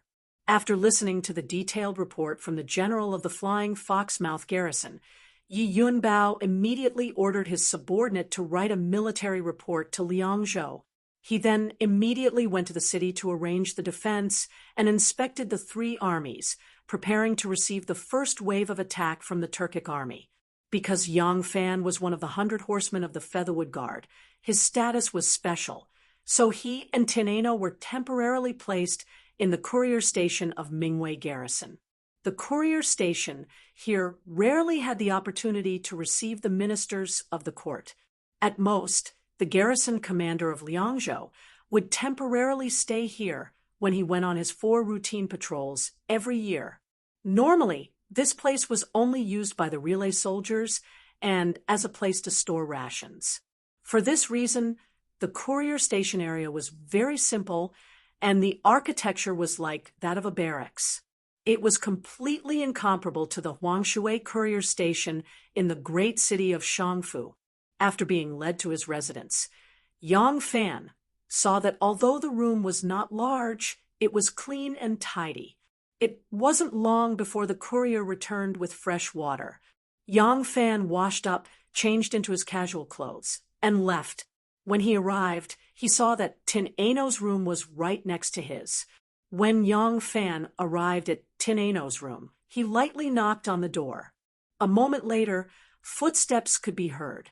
The door opened, and Tin Ano stood there, looking very charming. Tin Ano was still wearing the same female shepherd clothes that she had changed into when she was rescued by the Flaming Ear tribe, but it was much cleaner. Her hair and face were washed clean, and her jet black hair was glossy and still slightly wet. Her clear and lustrous face was bright and moving. Erlang. As soon as he saw Yang Fan, Tin Ano's heart was filled with joy, and he hurriedly invited him into the room. Yang Fan sat down in the room and said with a wry smile, "Oh, so what if you were the commander? Why did you deny it? You made me take credit for no reason, and my heart feels very uneasy." Tin Ano chuckled. "That little thief from back then, why is it that you don't even want to take advantage of something that was delivered to your doorstep? Why don't you think about it? I am a woman. Even if this credit is reported to the capital, do you think they will let me be a general leading the troops? If you don't take it, wouldn't it be a waste of this opportunity? Moreover, it is inconvenient for my identity to be publicized. What if they find out about young master's identity through me? What should I do then? So if you don't want this credit, I will definitely not admit it. Speaking of which, you have helped me solve a big problem, and I should thank you instead." Yang Fan touched his nose and laughed dryly. "I think everyone is willing to get involved in this kind of trouble. Oh, right. How do you plan to deal with young Master Jiang?" This question was exactly what was on Tin Ano's mind. Tin Ano was worried about this matter. She was not worried about Shunmu secretly developing his forces in Longyu. She followed Shunmu alone, and as long as she said that she did not find anything, how would young master find out that she was lying? What she was worried about was how she could be together with Yang Fan. Originally, her identity was not up to her to decide, and she could not choose the man she liked. Moreover, Yang Fan was obviously tied to Shunmu, and Shunmu's actions were too big. Although she promised Yang Fan that she would cover up for them, young master would find out sooner or later. At that time, there would definitely be a fierce battle between young master and Shenmu. Since Yang Fan was on Shenmu's side, what should she do at that time? Today in the carriage, at the critical moment of life and death, she heard Yang Fan admit that he liked her. Tin Ano's heart was at ease, but when she thought of the obstruction from her young master, she couldn't help but worry. It would not be easy for her young master to deal with Shenmu. If the two of them were to fight, it would be a battle of wits and schemes. The clan would not allow them to use their clan's power to kill each other. Shenmu, the hidden sect patriarch, was not to be underestimated. Her young master would not dare to use assassination methods to deal with him, as it would violate the clan's taboo. However, it was different for Yang Fan. This time, she had given a great merit to Yang Fan, and after Yang Fan returned to the capital, he would definitely be promoted to a brigade marshal or even a higher official position. However, such a status was just like an ant in her young master's eyes. Her young master couldn't even be bothered to deal with him. As long as he gave the order, Yang Fan would die an inexplicable and untraceable death. A person who even dared to assassinate the current dynasty's Empress Wu, why would he care about a small character like Yang Fan? After washing up, Tin Ano sat down in her room and pondered for a moment. She made up her mind that before settling the matter with her young master, she must not tell Yang Fan about this matter. She must not invite a fatal disaster for Yang Fan. She had to settle this matter properly before getting together with Yang Fan. Chapter 269. Tin Ano hesitated for a moment before revealing a relaxed smile, saying, "Since I have already promised you, are you afraid that I will go back on my word?" Yang Fan replied, "Of course not. I am only worried that if you conceal anything from young Master Jiang, he will not harm you, right?" Tin Ano's heart warmed. Shaking his head, he said, "You can rest assured. Although young master has always been suspicious, he has always trusted me greatly. In this trip to the western regions to pursue Shenmu, I was the only one sent. In front of young master, I will not reveal anything." Yang Fan sighed in relief and said, "That is good. Ah, Nu, this is truly hard on you."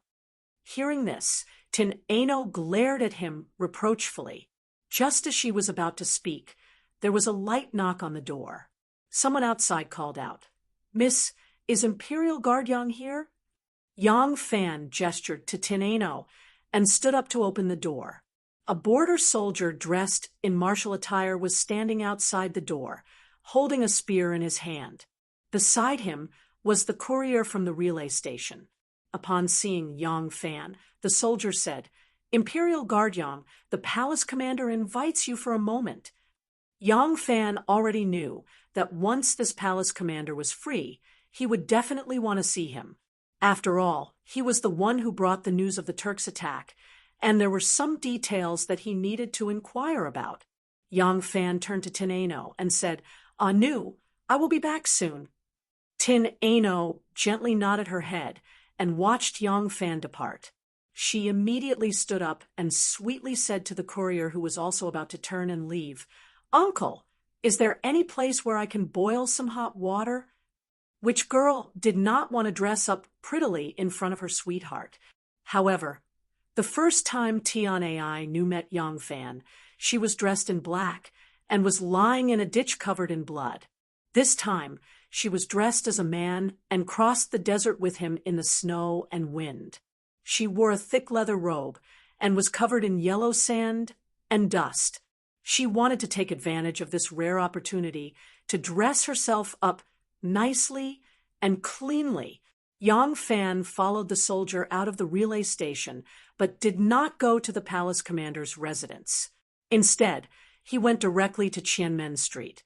Upon reaching Qianmen Street and seeing the tall city gates, Yang Fan guessed that palace commander Yi must be arranging the defenses. Yang Fan followed the soldier to the side of the city gate. Following the military path up the city gate tower, he saw many soldiers busily moving boxes of arrows, barrels of kerosene, big crossbows, wolf teeth up the city wall, or installing and wiping them. Yang Fan saw Yi Yunbao at the battlement in front of the gate tower. Yi Yunbao seemed to be giving some orders, and there were a few generals beside him. After Yi Yunbao finished giving his orders, the generals left one after another. Yi Yunbao turned his head and saw Yang Fan, so he walked over. Yang Fan hurriedly stood still and cupped his fists. "Palace Commander!" Yi Yunbao waved his hand and said, "No need to stand on ceremony. I have already asked Flying Fox Pass Garrison General, and the information you sent is very important. Although Su Yixing was too cautious and did not believe it, your contribution cannot be buried. At the same time, you thought of a way to impersonate Su Yixing and replace him in commanding the garrison at Flying Fox Pass to return safely. This is a great contribution. I have already reported this matter to Liangzhou, and I believe it will be reported to Luoyang soon." Yang Fan bowed and said, "Many thanks to Palace Commander." Yi Yunbao smiled and said, "I already know that 100 cavalry of the Featherwood Guard have gone to the western regions on official business. Just now, I specially ordered people to investigate the official letters related to you. It seems that you have been missing for a long time. Your captain, Huang Xuchang, even asked the Shanzhou government to send letters to various places to investigate your whereabouts." Yang Fan said, "Yes, I was originally going to the Heshi region to gather information, but I accidentally ran into the Turks and heard that they intend to attack White Pavilion, so I came here." Yi Yunbao said, Tomorrow I will send someone to escort you to the Liangzhou government and take the road to Luojing from there. What do you think?" Yang Fan said, "Thank you for your trouble, General Yi, but where are my companions now?" Yi Yunbao said, "When the official letters came, they were still at the Huangshui. I do not know where they are now." Yang Fan said, "Since that's the case, I will go to Liangzhou first. Once I have news of them, I will make my move." Yang Fan had once said to Huang Xuchang and the others, "If there is merit, I will not take it for myself. If I return to Luoyang now and leave Huang Xuchang and the others at the Huangshui, what would that mean? Even if I wanted to share the merit with them, it would be impossible. So I have this plan." Yi Yunbao indifferently said, "You can make your own arrangements for your journey. This general will send someone to escort you safely to Liangzhou." After Yang Fan expressed his thanks, Yi Yunbao said, "Although Su Langjiang did not believe the news of the Turks' attack and wasted an opportunity to make early preparations, the information you obtained isn't completely useless. I want to know how many soldiers the Turks have sent this time, who their commander is, which tribes are participating, and what is the relationship between them. Do you understand these things?" Yang Fan replied, "This lowly one knows a thing or two. I will report it all to General."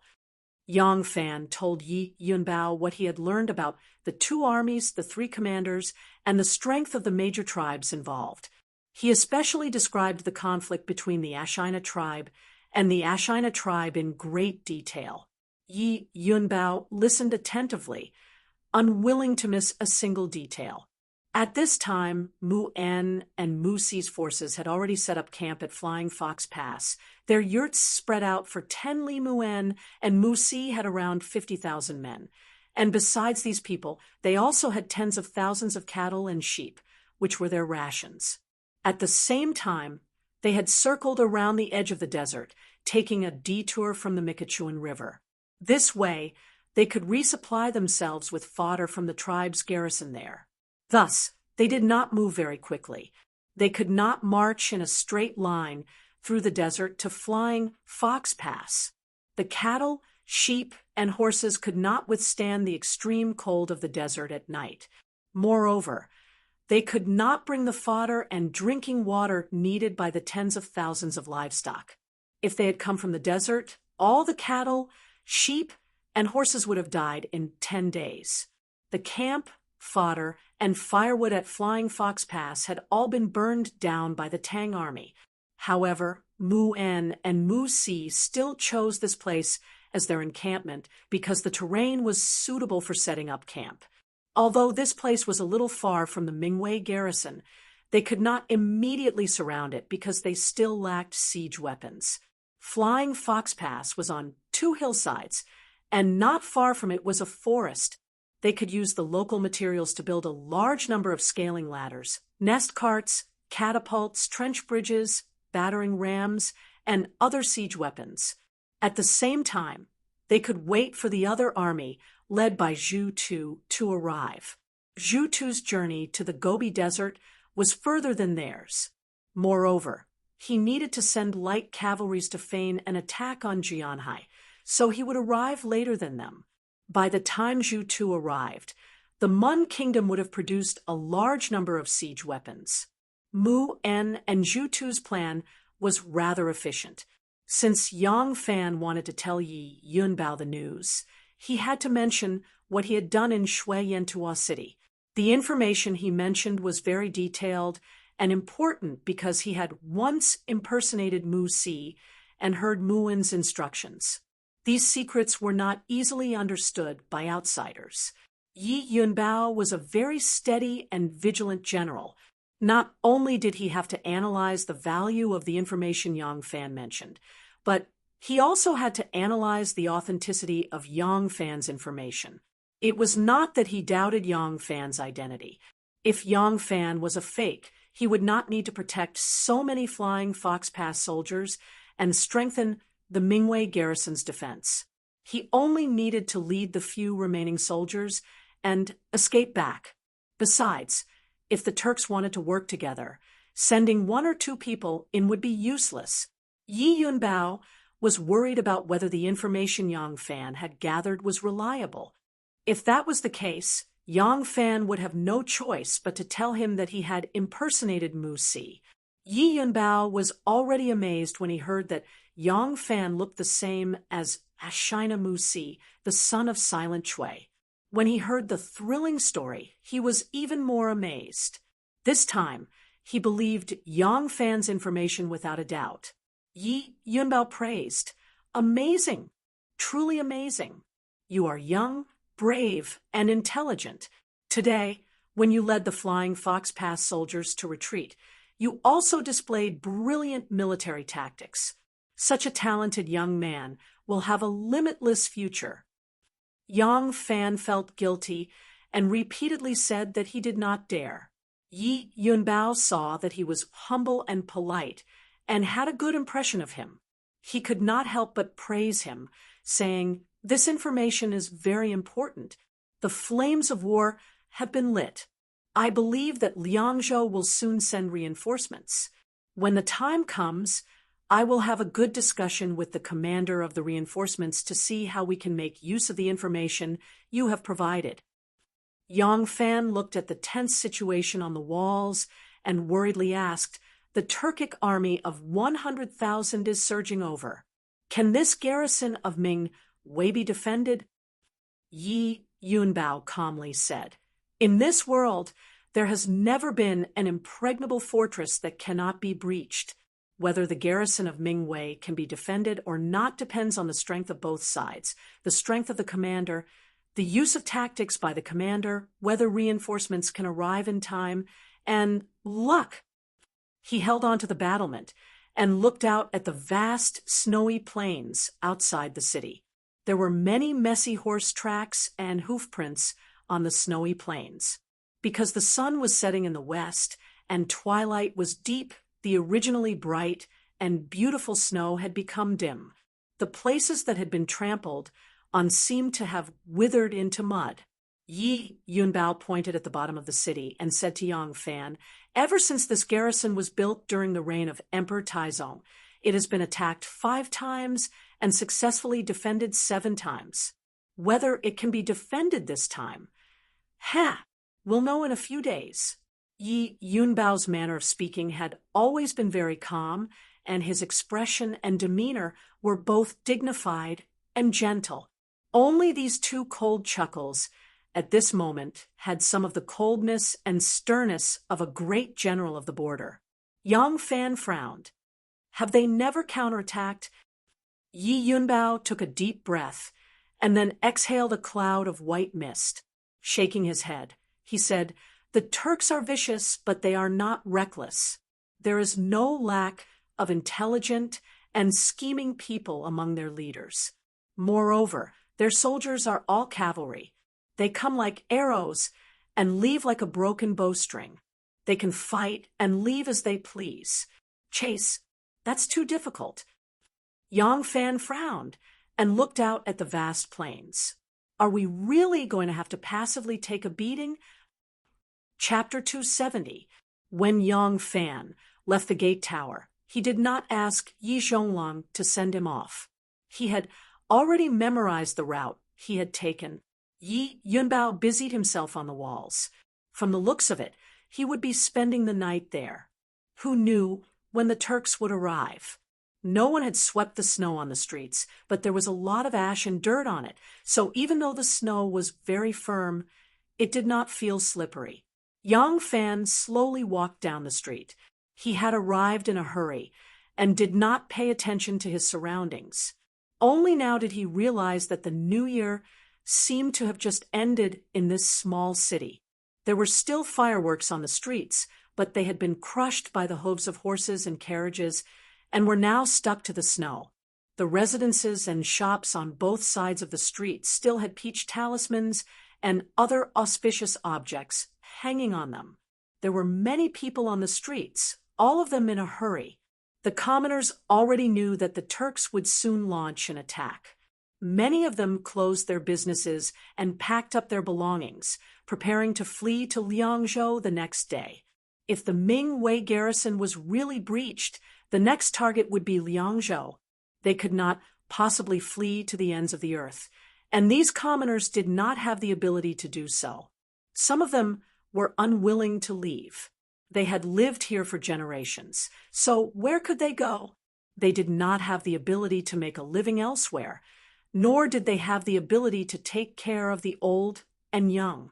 These people placed their hopes on the garrison. Even though they were uneasy, they continued to live their lives. There were many people on the streets, regardless of whether they were Han, Uyghurs, Khitans, Chongs, or Tibetans. Most of them were busy preparing to evacuate the next day. This included the Turks who lived in the area. When the Turks charged into the city, they would not show mercy just because they were Turks. For the sake of the grasslands, the Turks fought with the various tribes, killing each other to the death. Who cared if the Turks in the Ming Wei garrison were of the same race? Everything was for their own survival. They had no concept of race in their hearts. At the intersection, Yang Fan saw a small eatery. It was still open for business, and the steaming cauldrons brought a hint of peace and tranquility to the chaotic scene. The snack bar sold hubing, pasta, and other snacks. There were also some people who were hungry after a busy day eating there. Yang Fan stopped and looked at the shopkeeper. He was a man in his early 50s, his hair graying and his face bitter. Even though business was knocking on his door, his forced smile could not conceal the worry on his face. The Turks were about to reach the walls, so who could remain indifferent?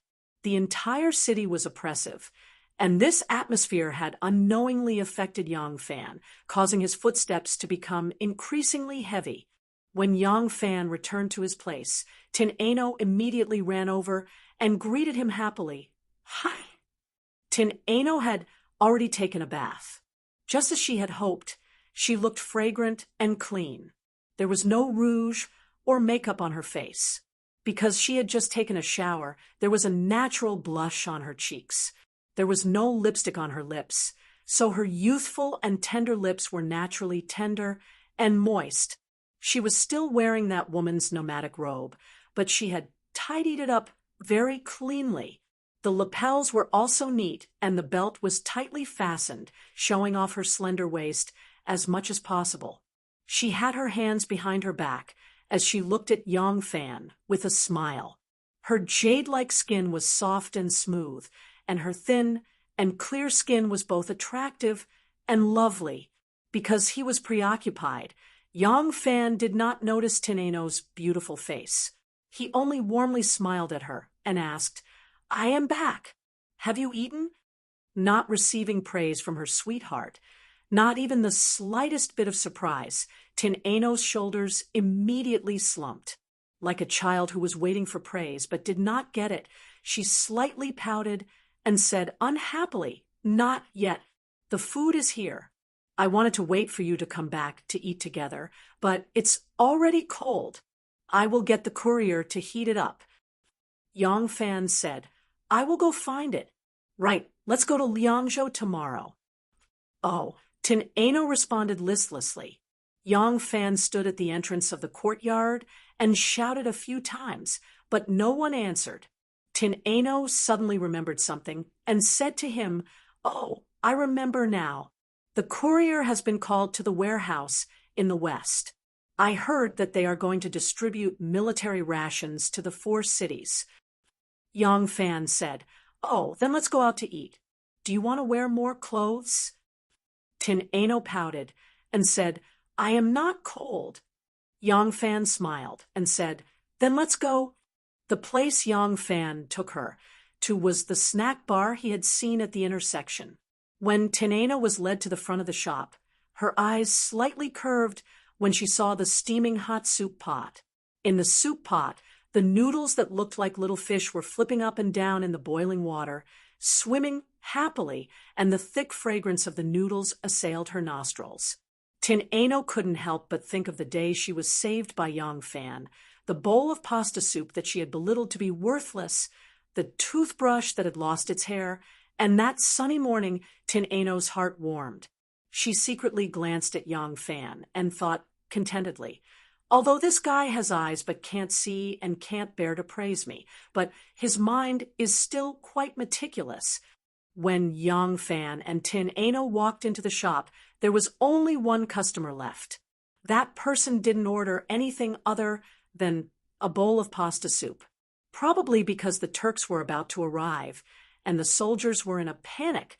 That person didn't have the mood to stay outside for long. In the time it took Yang Fan and Tin Ano to order a few dishes and snacks, that person had already finished his bowl of pasta and left in a hurry. Of course, the food that Tin Ano ordered included pasta. This thing was filled with too many beautiful and sweet memories of hers. Who would have thought that the unscrupulous thief who climbed the wall to steal would become the most adorable lover in her heart today? As Tin Ano ate a mouthful of pasta, she glanced at Yang Fan. Thinking back to the memories of the two of them together, that bowl of pasta was even sweeter than honey. Yang Fan picked up a mouthful of braised lamb face and looked at Tin Ano, saying, "Why are you only eating noodles? There are so many dishes. You should eat some as well. Is your stomach still not recovered?" "Not at all." With a smile, Tin Ano automatically took Yang Fan's words as her sweetheart's thoughtfulness towards her. She sweetly said, "This soup is clear and fresh. The texture is chewy and fragrant. I like it." As she spoke, her smiling eyes glanced at Yang Fan. It was unknown if she also felt that this pretty gentleman in front of her. The soup is clear and fresh. The texture is chewy and fragrant. The texture is chewy and fragrant. Seeing that there were no more customers, the shopkeeper also returned to the shop. Just as he sat down at an empty table, a smile appeared on his tired face when he heard Tin Ano's words. He happily said, "Miss, you really know your stuff. This old man is not good at anything else, but when it comes to making noodles, not to mention in the Ming Dynasty, no one in Liang Province can compare." Tin Ano pursed her lips into a smile and said to him, "Yes, shopkeeper's words are not an exaggeration. This little girl is also good at cooking, but it is very difficult for me to make noodles with such a good texture. It's just that your seasoning is a bit lacking and the taste of the side dishes is also average."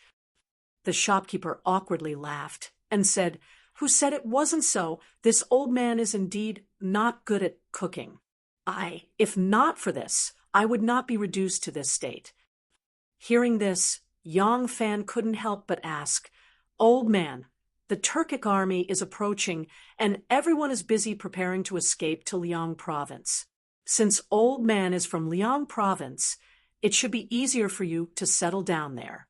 But why do I see that you don't seem to have any intention of leaving?" The shopkeeper sighed. "My old wife is ill, and this old man's legs are weak. I only have one daughter at home, and she has long been married off. What are we going to do? Let's just hope that the imperial army can defend the Ming dynasty. If the Turks really enter the city, at my age, if I die, then so be it. This old man does not have the face to return to Liang province." Yang Fan and Tin Ano looked at each other. They knew that this old man must have a sad story on his mind, so the two obediently did not ask any more questions. The old man seemed to be very talkative, or perhaps he did not have much hope for the imperial army to defend the Ming dynasty, and felt that his death was imminent, so he wanted to pour his heart out to someone. Without waiting for the two to ask, he continued, "Back then, my brother and I opened a restaurant in Liang province. I was good at making noodles, and he was good at grilling. Our business was very prosperous. My brother was not my biological brother, but our two families had been friends since our ancestors. This old man doesn't know when it started, but since my grandfather's generation, our two families have been as close as one family. Our restaurant's business was very good. Few people in Liang province could compete with us. Whenever it was time to eat, customers would line up in front of our restaurant, but the restaurants next to it would be empty." Seeing that the shopkeeper had said it himself, Tin Ano couldn't help but ask, "If that's the case, why did old man move here and just open a small snack shop?" The shopkeeper smiled mournfully and said, "I was schemed against." He was silent for a moment, then faintly said, "The food of the other restaurants couldn't compare to mine, no matter how well they cooked. We were forced to close down, so how could we not hate them?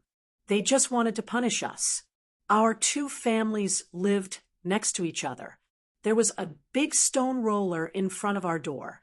Our ancestors pooled money to buy it and used it to roll rice and wheat in autumn. Later, our business grew bigger and bigger, so we didn't grow our own food anymore. That stone roller had no use, so we just left it there. In any case, it was so heavy that we weren't afraid of people stealing it. Later on, a Hu merchant came. It was probably the first time he had seen such a rare toy, so he insisted on buying it at a high price. He offered 10 hangs. That broken toy wasn't even worth a hangs. At that time, my wife happened to be at the door, and as soon as she heard the price the other party offered, she was tempted. It was just a stone roller, and it was rare to meet a foreigner who didn't understand anything, so she sold it to him. It's not a big deal to sell it. It's just that my wife was possessed for a moment and thought that the stone roller wasn't worth much. If she kept this a secret, she would be able to take advantage of it. She would go back and tell my brother's wife that someone happened to buy the stone roller and sold it for a whole string of money and gave her half of it." Hearing this, Yang Fan vaguely understood. He couldn't help but exclaim in admiration, "What a good plan to sow discord. This was done by your enemy, wasn't it?" The shopkeeper slapped his thigh and said, "Who said it wasn't? My wife wanted to conceal this matter, but that Hu merchant insisted on going to our restaurant to eat, and even had people roll that stone roller there, and loudly showed off to the others. In the end, they told him that the object was not worth 2 chien. He turned pale with fright, and said that he had spent no less than 1,000 chien to buy it. At first, my brother and I thought it was a joke, but when he told us which family he bought it from, we were glad that we met a dumb foreigner. In the end, when we returned home, my brother naturally heard from his family that he only got half a hangs. My wife had no choice but to tell the truth, saying that he only received 10 hangs, but that guy didn't believe her. There is no good way to fight, and no good words to scold. In the end, My brother's wife was so angry that she scolded, "If you tell a lie, you will die without descendants." And coincidentally, my family only has one daughter, and she doesn't have a head.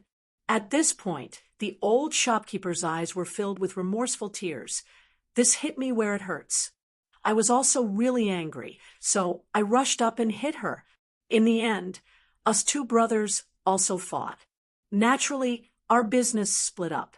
We each only specialized in one thing, so once we split up, it wouldn't be good for the customers to buy half of the food. And the other half, right? Our business became worse and worse, but we still couldn't accept it and continued to put up a front. We wanted to compete with our former brothers, but in the end, we also squandered the family business that our ancestors had saved up. Later, after the shopkeeper of the restaurant got drunk, he told others about this matter. When the news spread, we realized that we had been tricked. Tin Eno listened attentively and couldn't help but ask, "Since you already know the truth, why don't you work together again and open a restaurant together?" The old shopkeeper glanced at her and lightly shook his head, saying, "Little girl, you are too naive. There are some things that you can't make up for just knowing that you have fallen into someone else's trap. Can you forget the harm you have suffered in the past? If it wasn't because of remorse, how could my wife have fallen so ill? What has already happened? How can it be so easy to go back to the past?" At this point, the old shopkeeper laughed self-mockingly and sighed deeply, saying, "People all have weaknesses. It doesn't matter if they are father, son, brothers, or friends.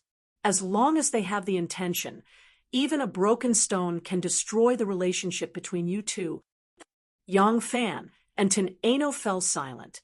When they paid the bill and bid farewell to the old man, they looked at this stooped old man with a face full of wrinkles and a head full of white hair. When they thought of his past glory in Liangzhou and the harmonious relationship he had with his friends, they couldn't help but sigh. By the time the two returned to the post house, the sky was already dark. Tin Eno stood by the door and turned to look at Yang Fan. There were lanterns hanging in the corridor, and Yang Fan looked at Tin Eno's charming face under the light. He couldn't help but say, "You are so beautiful today." Tin Eno couldn't help but burst into laughter. She rolled her eyes at him and said, "You are only willing to say it now?" Although Yang Fan said it a little late, the praise from her sweetheart still filled her heart with joy. When she closed the door and slowly walked to the bed, she was beaming with joy and her footsteps were as light as a happy swallow. Tin Eno lit the stove and took off her outer robe, leaving only her undergarments. Just as she stretched, she suddenly realized that she was so happy that she forgot to bolt the door. She couldn't help but stick out her tongue and quickly walked back to bolt the door. Just as she walked to the door, it was pushed open. Yang Fan suddenly poked his head in and excitedly said, "Anu, maybe I have a solution." Chapter 271. Tin Eno looked at Yang Fan blankly and asked, "What is it? What idea did you come up with?" Yang Fan slapped his forehead and said, "You see, I got too carried away. Yang Fan just said this when his eyes slid down, and he suddenly got a little carried away. Tin Eno was only wearing a small dress, a moon-white dress. There were 2 perfectly round bulges on her chest. The shape was beautiful and moderate, just like a pair of jade melons. Her collar was loose, and Yang Fan was a head taller than her as he stood at the door, looking down at her. His gaze was filled with a gentle ravine. Tin Eno stood with her back to the light, so she couldn't see it very clearly, but the faint curves and ravines between the light and darkness revealed a different kind of amorous feeling in the immaturity. Yang Fan couldn't help but be moved. Tin Eno didn't notice that her appearance was exposed at the moment. She still asked in a daze, "What is it?" Yang Fan's throat made a swallowing motion, and he stuttered, Tin Eno suddenly reacted. When she looked down and saw her appearance, She quickly turned around in embarrassment and tightened her collar. Yang Fan held the door and still stood there in a daze. Tin Ano's cheeks were hot. She stamped her feet in embarrassment and said, "Get out." "Oh, oh." Yang Fan hurriedly retreated and closed the door with a bang. When the door was closed, he saw the beautiful figure of a young girl standing with her back to him. Her loose pants accentuated her round figure that was like the bright moon. When Tin Ano heard the door close, she couldn't help but sigh in relief and feel proud. She hurriedly put on her robe and walked to the door again. After being bashful for a while, she opened the door. Yang Fan was still standing at the door. When he saw her appear, he grinned awkwardly. It could be considered a smile. In the past, when Yang Fan was in love with her, he would often take advantage of her verbally. He would even feel complacent in his heart, which was a common problem for men. But now that he knew that the girl really liked him, and he couldn't give her the promise she wanted, Yang Fan was a little timid. Tin Ano blushed and said, "Come in." Yang Fan followed behind Tin Ano and entered the room awkwardly. For a moment, he felt a little unnatural. After a moment of silence, Tin Ano cleared his throat and said, "What did you say just now? What did you think of?" Yang Fan hurriedly said, "Oh, it's like this. I'm thinking that with the 100,000 Turkic soldiers at the gates, even if reinforcements from Liangzhou arrive and divide the two fortresses of Mingwei to defend them, they might not be able to increase their strength by much and might not necessarily be able to hold the fort. After all, even though Liangzhou is under the jurisdiction of the prefectures, it is not a frontier fortress, and there aren't many soldiers there to begin with. They still need to keep a portion of their men to guard against the Tubo invading their heartland, so they won't be able to send many reinforcements." Tin Ano looked at him doubtfully and asked, "Then what do you mean?" Yang Fan touched his chin, which has been shaved with a small knife. Because it is not a specialized knife, it is not very smooth, and there are some hard stubble. Yang Fan explained, "I am thinking about what General Yi Zhonglang told me during the day. The attacking Turkic army is made up entirely of cavalry. Using General Yi Zhonglang's words, they come like arrows and leave like a broken bowstring. If they want to fight, they can fight, and if they want to leave, they can leave. Therefore, whether to fight or not depends on the Turkic army. Whether we can win or not depends on the contest between the two sides. And this contest for the Turkic army is a question of whether they can win or not. What about us?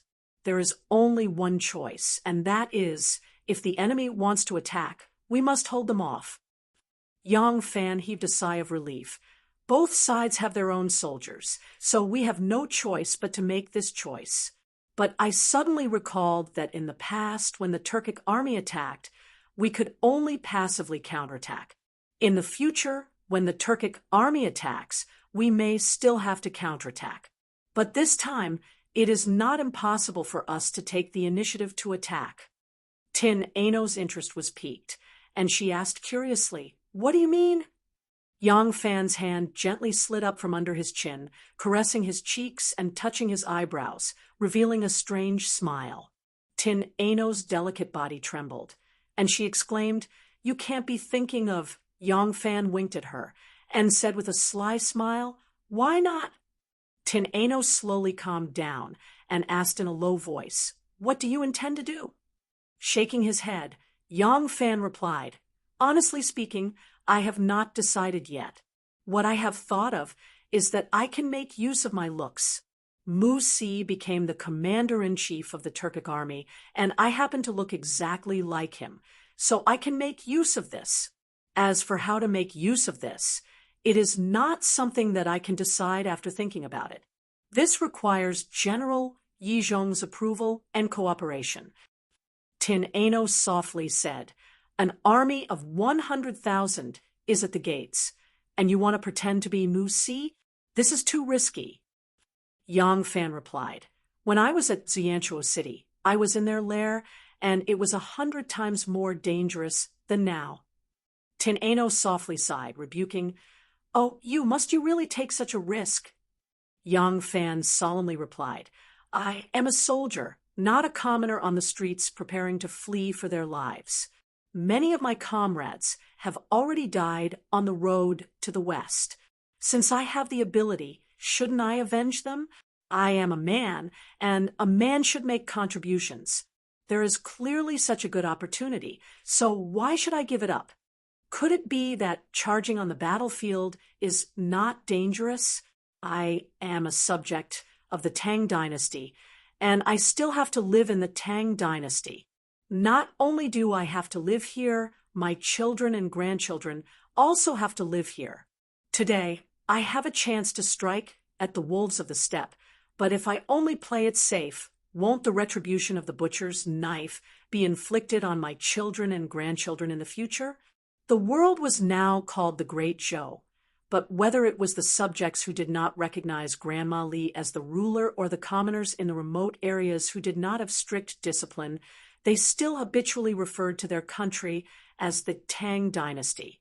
As a palace guard, Yang Fan should have paid attention to this point, but he had no such misgivings in front of Tin Ano. When Tin Ano heard him mention children and grandchildren, he very sensitively thought of himself. Could his children and grandchildren also be his children and grandchildren? To marry with him, to have children with him, to grow old together with him. When he thought of these things, Tin Ano's heart became intoxicated. She shyly retracted her brows and softly replied, "Okay, since you want to do it, I will listen to you." Neither of them noticed that Tin Ano's attitude was becoming more and more like a wife following her husband's psalm. The next morning, Yi Yunbao sent 4 soldiers to the courier station to find Yang Fan to escort him and Tin Ano to Liangzhou, but Yang Fan went with them to the top of the city walls. Yi Yunbao was busy on the top of the city walls. In a place like this, one could not lower his voice. At one moment, he was loudly questioning the scouts who had been sent out to scout out the Turks, and at another moment, he was pointing at the auxiliary soldiers reinforcing the city walls and yelling a few words. Several generals and deputy generals were following behind him, running around in circles under his orders. Why haven't you left yet?" Yi Yunbao turned his head to look at Yang Fan and couldn't help but ask in surprise. Yang Fan cupped his fists and said, "Palace Commander, this one suddenly thought of a plan last night that might be of some help in our counterattack against the Turkic army." "Oh, what plan did you think of?" Yi Yunbao's eyes instantly brightened. He had already asked the commanding general of Flying Fox about the entire retreat process, and was filled with admiration for Yang Fan's ability to have someone replace Su Yixing in commanding the army with a ventriloquist to stabilize the morale of the army. Not even he would have been able to do such a thing, so Yi Yunbao did not dare to treat this person's plan lightly. Yi Yunbao was rather thirsty after yelling for so long, so he invited Yang Fan into the tower. After drinking some water, he sat down and said to Yang Fan, "There's no need for so many rules. Sit down and talk. What plan do you have?" Yang Fan said to Yi Yunbao, "Yesterday, when we were talking about our encounter at Shuiyantua City, this one said that this one and Muzi's son, Muzi, are extremely similar in appearance. Even though we're close relatives, it's difficult to tell them apart." Yi Yunbao's eyes brightened as he leaned forward. "What is it?" Yang Fan said. "The 2 armies of the Turks have 3 commanders, and one of them is Muzi." Yi Yunbao hurriedly nodded. "That's right. You want to use this identity again." Yang Fan said, "I pretended to be Muzi in the Turks to persuade the tribes, and even participated in their conference. These matters might not have been brought up on the march, but once they return, they'll notice sooner or later. At that time, I won't be able to use this identity, but it's different now. Doesn't Palace Commander think that we can use my appearance as an excuse?" If someone pretends to be Musi, Yi Yunbao excitedly asked, "What do you plan to do?" Yang Fan spread his hands and said, "Palace Commander, I need to get your approval first. If you agree, then we can discuss it in detail. After all, how to deploy the troops, the surrounding geographical situation, and many other aspects. General, you are the one who knows them like the back of your hand." Yi Yunbao froze. "So, you still haven't thought of a concrete plan?" Yang Fan said. "I feel that if we plan carefully, we can make use of this point." "Oh," Yi Yunbao slowly began to pace around the tent. After some thought, he suddenly stopped and said to Yang Fan, "The Ashina tribe. And the Ashina tribe just had a conflict at Shui Yantua. The Ashina tribe even set up an ambush to kill Musi, killing many of his soldiers. Is that correct?" Yang Fan replied, "Correct. If Moshe hadn't forcefully suppressed this matter and invited a prestigious tribe leader to come and testify that Musi had been a guest at his place at the time and couldn't have pretended to be a bandit to plunder the tribes, the two sides would have already begun fighting." Yi Yunbao said, "I have a plan. What do you think?" Yang Fan's spirits rose as he hurriedly said, "General, please speak." Yi Yunbao said, "We have 2 gates here, and this mound in the middle is built between 2 mountain passes. Their 2 tribes don't get along, and this was also the reason why they split up. Once their main army arrives, they will also be responsible for 1 gate. After all, even though they have an army of 100,000, if they are all spread out in front of my gate, the majority of the people will only be able to stand back and watch. There will be no place for them to stand." Yang Fan said, "Correct." Yi Yunbao smiled. "Since that's the case, what if this general gives you a group of soldiers dressed as Turks and pretending to be Musi to launch a sneak attack on the Ashina camp and incite them to kill each other? What do you think?" Yang Fan was dumbfounded. He had always felt that this palace commander Yi was an extremely shrewd person, but he hadn't expected him to come up with such a lousy idea. Chapter 272. Yi Yunbao rubbed his palms together and said, "If you pretend to be Musi, you will definitely provoke a fierce battle between the 2 sides. Then, our Ming Empire will send out 2 armies to kill them all." Yang Fan looked at him and spent a great deal of effort to hide his expression as if he was looking at an idiot. He asked, "When the Turks reach the city, I will disguise myself as Musi and leave the city and attack Ashid's tribe from Musi's camp?" Yi Yunbao was a soldier and instinctively wanted to attack and fight. Only after hearing Yang Fan's words did he realize that something was wrong. He frowned and said, "That's right. This is a problem.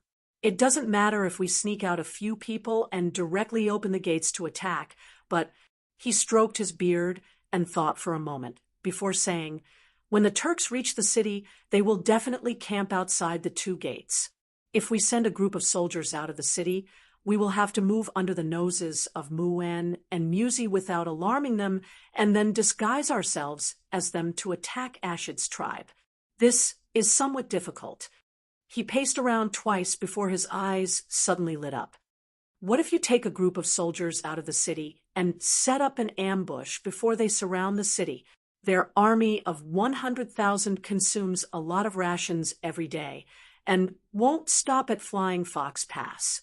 They will probably attack the city in the next few days. You only need to bring 10 days of rations." Yang Fan saw that Yi Yunbao's thoughts were still stuck on the idea of using his appearance to attack. He tactfully said, "It is not impossible for me to bring a group of soldiers out of the city and hide in the wilderness. But that way, I will only be able to attack the enemy's rear. An army of 100,000 is pressing down on the city, and setting up camp is 10 li away. Our soldiers are limited to begin with, and we still have to defend the city. I can't bring too many people out. If we engage the rear of the Turks, we will be separated by more than 10 li. Will our side be able to respond in time? Moreover, our army is right in front of us. Will Ashid's tribe attack Ashid's tribe at this time?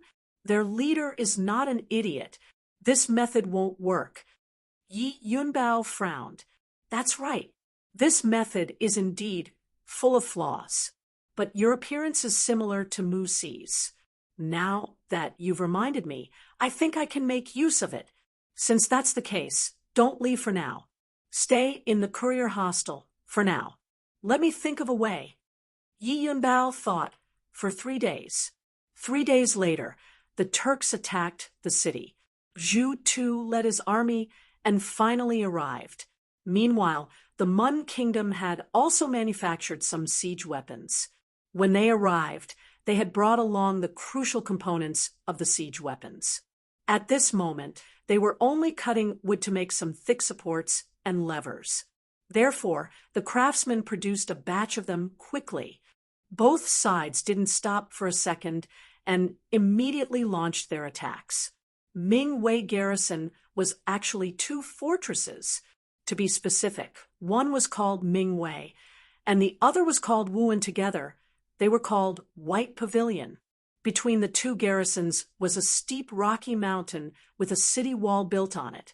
Putting aside the fact that it was winter, they only needed to pour some water down from the mountain to make the walls as slippery as ice, making them impossible to climb. Even in the heat of summer, it was impossible to climb up such a steep mountain. A small garrison was more than enough to deal with them, so the Turks would not attack from here. Their attack route could only be through the 2 frontier fortresses, Ming Wei and Wuan. These 2 fortresses were connected to the rocky mountain in the middle. On their left and right sides were the desert and some mountain ridges of the Helan Mountains. If they wanted to enter Longyu and directly take Liangzhou, they had to pass through these 2 fortresses. The 2 small cities of the Tang army relied on the fortifications of the fortresses and mountains to fortify their defenses. They relied on the danger to defend themselves and acted as horns to each other. Huge stones were used to block the city gate. Many backup weapons were piled up on the side of the horse track. Rolling logs and stones were scattered all over the city wall. The disc fort, the arrow tower, and the city gate were all heavily guarded. It looked impregnable. Below the city walls, the Turkic army stretched for 10 miles. Looking down from the city walls, they were so densely packed that one could not see the end of them. Yurts, groups of cavalry galloping back and forth, fluttering flags, and a forest of spears and halberds emitted a vast killing aura towards the top of the city walls. What was especially frightening were the huge stone catapults, moving arrow towers and battering rams. This type of catapult was purely pulled by manpower. It required more than 200 people to use it, but the Turks used war horses to replace manpower. A few dozen war horses were enough to make 1 catapult work. When the Tang army fought against Goguryeo, they also used this type of catapult and caused great damage to the simple and crude Goguryeo stronghold. This type of catapult first appeared in the Warring States period. Therefore, the Turks learned how to build and use it very early on. It could launch more than 300 caddies of stones at once. These 2 fortresses were built on the mountains. Even though there were no stones to be used in the desert and grasslands, there were plenty at the foot of the mountains. Even though it was not easy to gather large stones, but if more than 300 caddies of stones were to be thrown up, even though it would not cause much damage to the city walls, the damage to the defending troops would be multiplied. There were also catapults and ballistae installed in the city walls. But compared to the Turkic army, one was a fixed target, while the other was a moving target. Obviously, the killing effect of the catapults was not as effective. The war drums above the city walls thundered, and bugles sounded below the city walls. At the same time, a war broke out in Wuan and Mingwei. Stones flew in the air. On the top of the city walls, gold and kerosene, rolling logs and stones fought against the dense rain of arrows. Flowing flames, rolling stones, arrows piercing through the air, and corpses littered the ground. Fresh blood stained the top of the city walls and the ground. Broken ladders, battering rams, and trench bridges were scattered on the ground.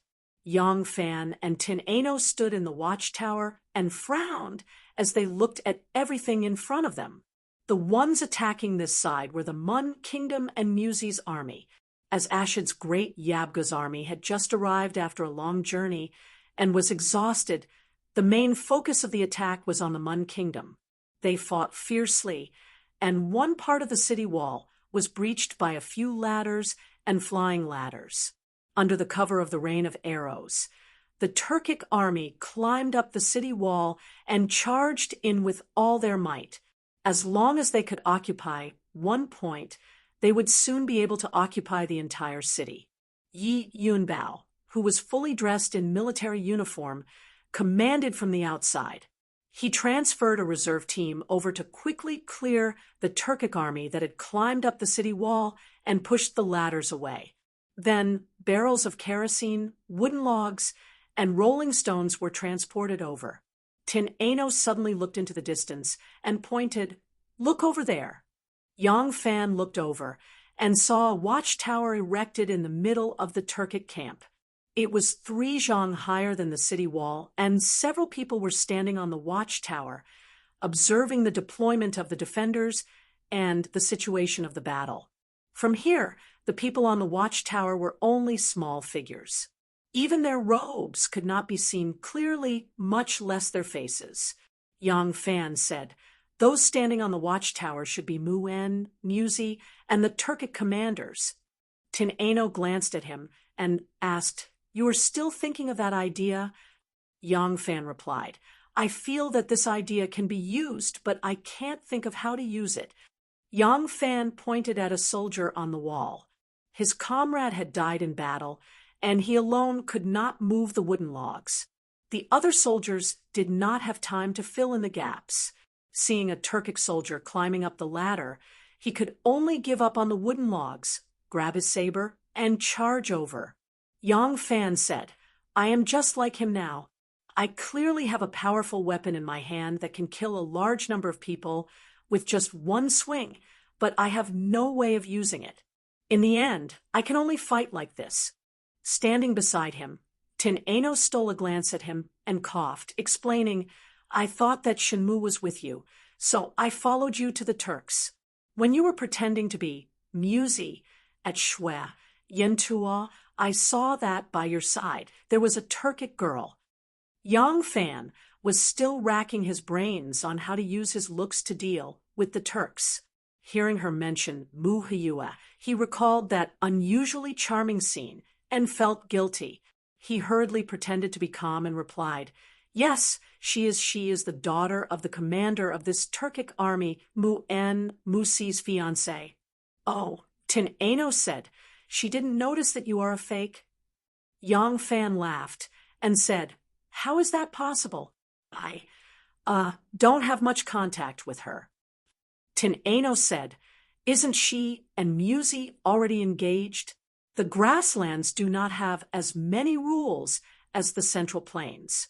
She did not have any intimate actions with you, Muzi?" Yang Fan's mind suddenly flashed with the many erotic images of the galloping ox cart. He hurriedly said, "Of course not. Miss Hiyue is different from other grassland girls. Her father is the chief of the Mwaha tribe. She married Muzi clearly so that her father Mu'en and Muzi's father Moshe could form an alliance. It was for this reason that they were engaged." Tin Ano waited for a moment, but he did not continue. She could not help but ask, "Is it because of this reason?" After she finished asking, she still did not receive an answer from Yang Fan. She could not help but turn her head to look at him. She saw that Yang Fan was staring at the battlefield in front of him without saying a word. She could not help but ask worriedly, "What is it?" Yang Fan slowly said, "Don't say anything. Let me think. I think I have an idea." Yang Fan quietly thought for a while, then said, "I think I have a way to make them retreat." Tin Ano asked in surprise, "What way?" Yang Fan said, "The queen of the Ashina tribe of the Turks has always been chosen from the Ashina tribe. This is because the Ashina tribe is the strongest Turkic tribe besides the Ashina tribe. Their marriage is to form an alliance." Tin Eno said, "That's right." Yang Fan said, "The Turkic Khagan Gudulu is seriously ill. This time, it is very likely that he will not be able to hold on. His younger brother Moshe wants to obtain the position of Khagan, and the Ashina tribe will definitely stand on the side of Gudulu's son because they are related by marriage. In this way, Moshe has no choice but to seek outside help. He has chosen the third strongest tribe, second only to the Ashina and Ashina tribes, the Mu-En tribe, to form an alliance with him. And then, I think I know the purpose of his army this time. First, he wants to win a great battle and strengthen his reputation for the position of Khagan. Second, he wants to find an excuse to mobilize the main forces of the Ashina tribe to prevent them from interfering in his bid for the position of Khagan. And then, several stray arrows flew over and nailed into the window frame beside the two of them. However, the two of them stood there quietly, neither of them moving. Yang Fan turned to face Tin Eno and said with a smile, "There is no need to send anyone out of the city. I only need to pretend to be Musi and spread the news that Gudulu is dead, Moshe seized the throne, and the Ashina tribe is squeezing out Gudulu's tribe. Then their army of 100,000 will immediately retreat." Chapter 273. Yang Fan smiled at Tin Eno and asked, "What do you think of my idea?" "What if Musi can't speak?" Tin Eno pulled out her sword, and with a flash of cold light, an arrow that was about to run out of strength was slashed away by her sword. Her sword returned to its sheath with a cha sound. Her movements were clean and elegant, deliberately revealing military secrets to others. With this sentence, the actions of pulling out the sword, slashing the arrow, and returning the sword were done in one go. Her speed and tone of voice were completely normal. Yang Fan said, "He only needs to show his face. The specific words can be done by the people around him, just like when I pretended to be him and plundered the Turkic tribes." Tin Eno said, "Then how can you be sure that he still can't speak?" Yang Fan said, "Wouldn't it be better if he could speak? I only want to learn a few simple sentences of Turkic language. What's so difficult about that?"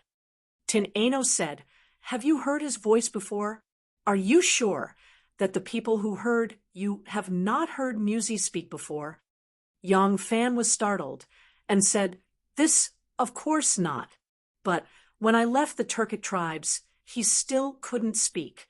He shouldn't be able to speak now, right?" As Yang Fan said this, he couldn't help but look into the distance. There was a tall watchtower there, and there were a few figures on it. The watchtower was very tall, even taller than the top of the city wall. This was the wilderness, and standing on the watchtower, the north wind whistled, biting cold.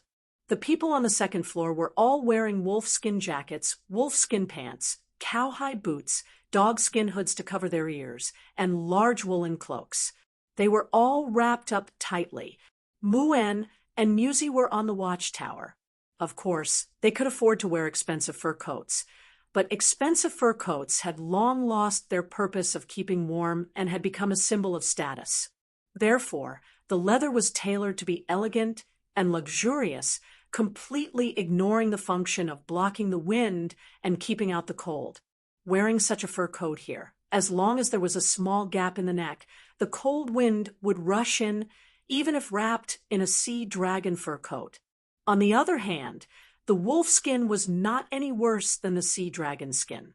It was just that it wasn't as durable. If we were able to take down the 5,000 Tang soldiers in the flying fox mouth, they would have a hard time using their military power if we were to attack the Ming Wei garrison. Unfortunately, I think the reinforcements from Liangzhou will arrive soon. In this way, we still have to exhaust their forces before we can break through the city. The one who spoke was Mu-En. His voice came from under the thick scarf, and it was still loud and powerful. His face was also covered with a scarf, revealing only a pair of eyes. The upper edge of the scarf was covered with a layer of frost because of the heat dissipating. His eyebrows were also covered with a layer of frost, and his pair of cold eyes revealed an awe-inspiring murderous aura. Next to him, a man in the same attire, with a scarf covering his face, said something in a hoarse voice. His voice was not only hoarse, but also rough and unpleasant, like the sound of gravel rubbing against each other. It was very uncomfortable to hear, but no one heard what he said. His voice was too low and hoarse, and once it left his mouth, it was blown away by the wind. Mu-En frowned, turned his head and asked, "What did you say?" That person turned around and pulled off the scarf with his back to the wind. It was actually Musi. It was unknown whether Yen-Jiha's deceptive herbal fragrant ash could really cure diseases, or if Musi's voice was not completely destroyed. After his injuries gradually healed, he could really speak. However, his voice had become low and unpleasant, like an old ghost whispering into your ear at midnight. Mu-En was very worried whether his precious daughter would still like him. Back then, it was his beautiful love song that moved her heart.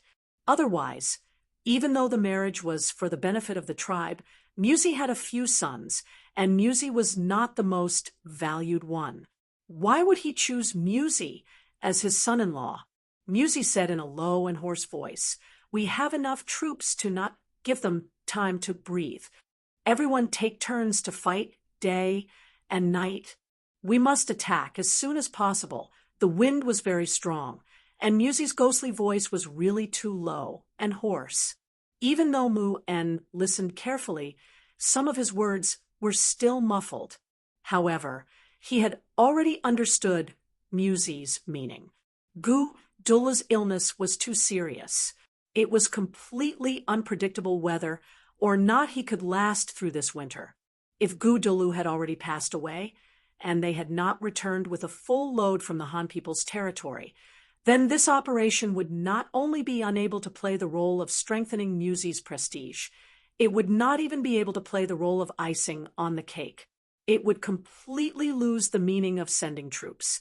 Mu-En nodded in understanding. "Tonight, your troops will be the first to attack the city."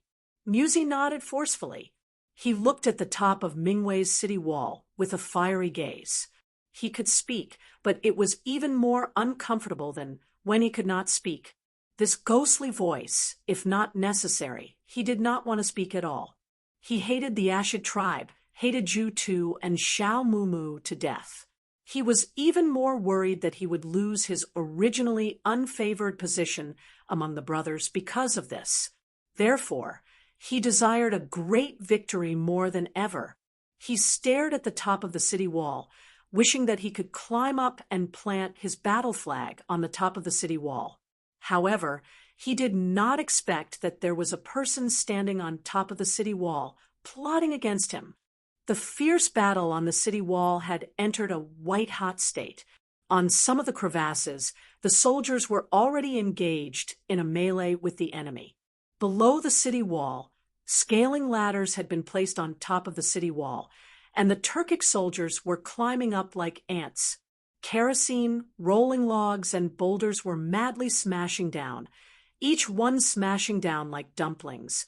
Those scaling ladders had also been knocked down by the battering poles or ignited by the burning oil. Only a tenth of them remained standing firmly at the edge of the city wall. But even if there was only one person climbing the city wall, it was still a very tense matter. They had to be suppressed immediately. A dam of 1,000 li could collapse with an ant's nest.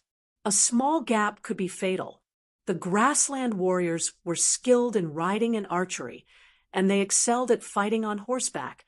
Galloping on horseback, that kind of fighting style, suited the taste of the fierce and untamed Turkic people the most. Sieging a city was not their forte, but the valiance and bravery in their bones made up for it.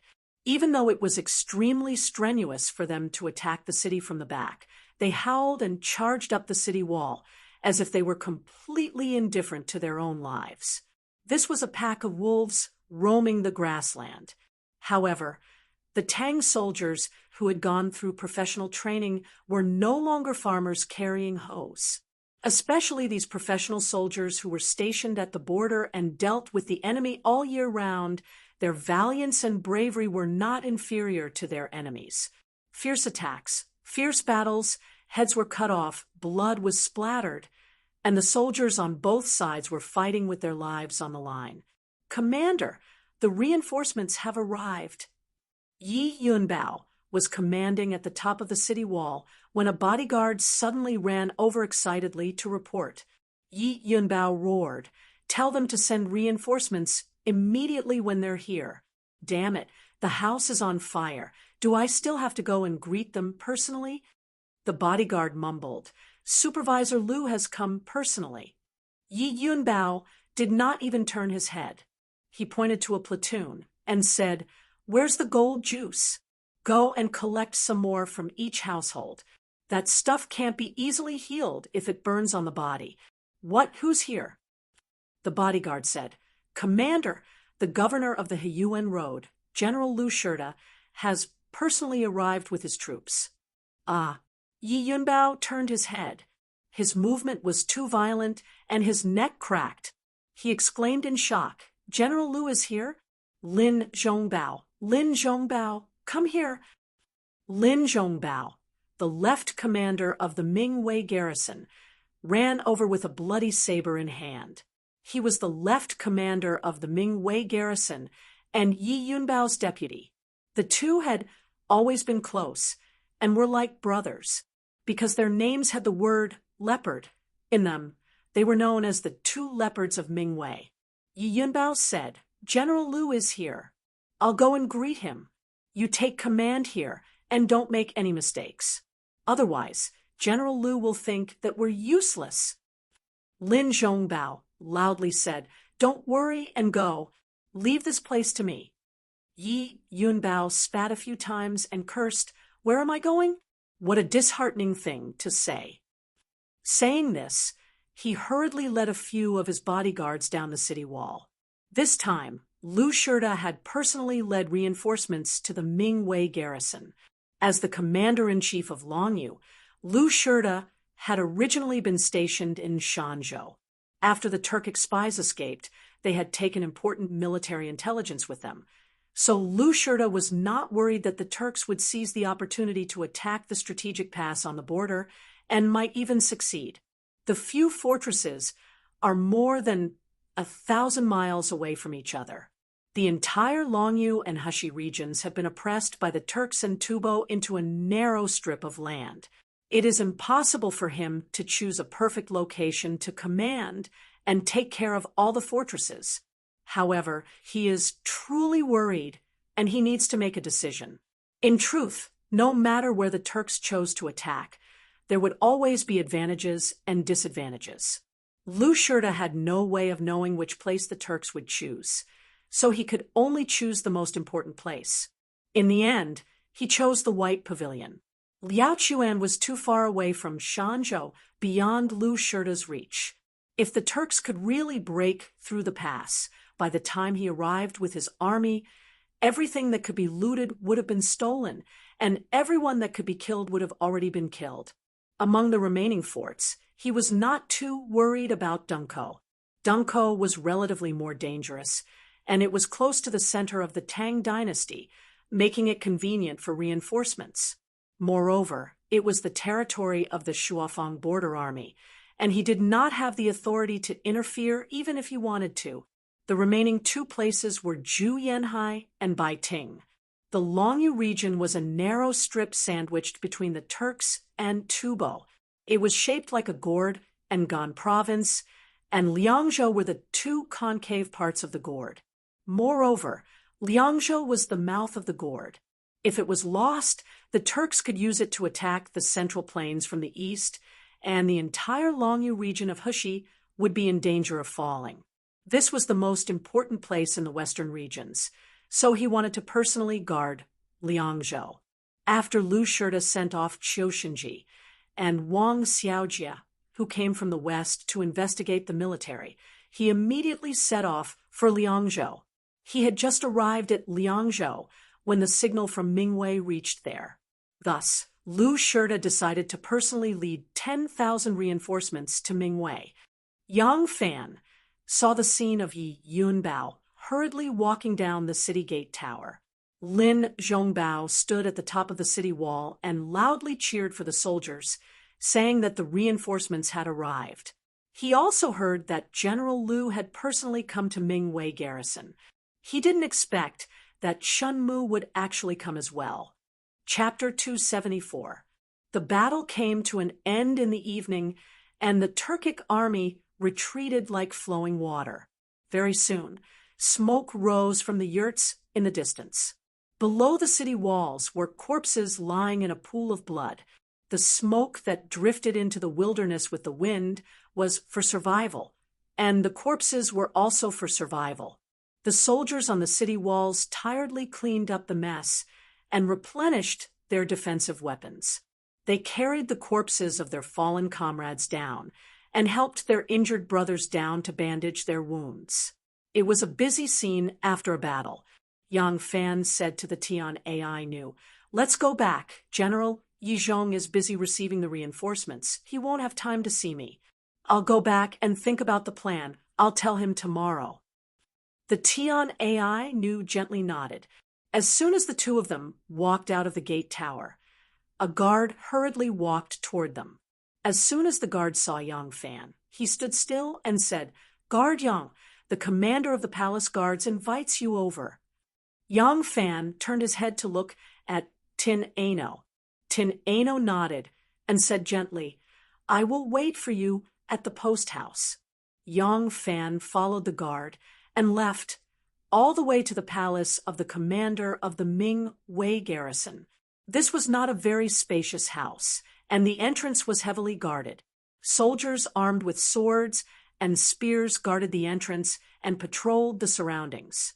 Under the guidance of the guard, Yang Fan stepped through the gate and walked along the straight path paved with square stones into the main hall.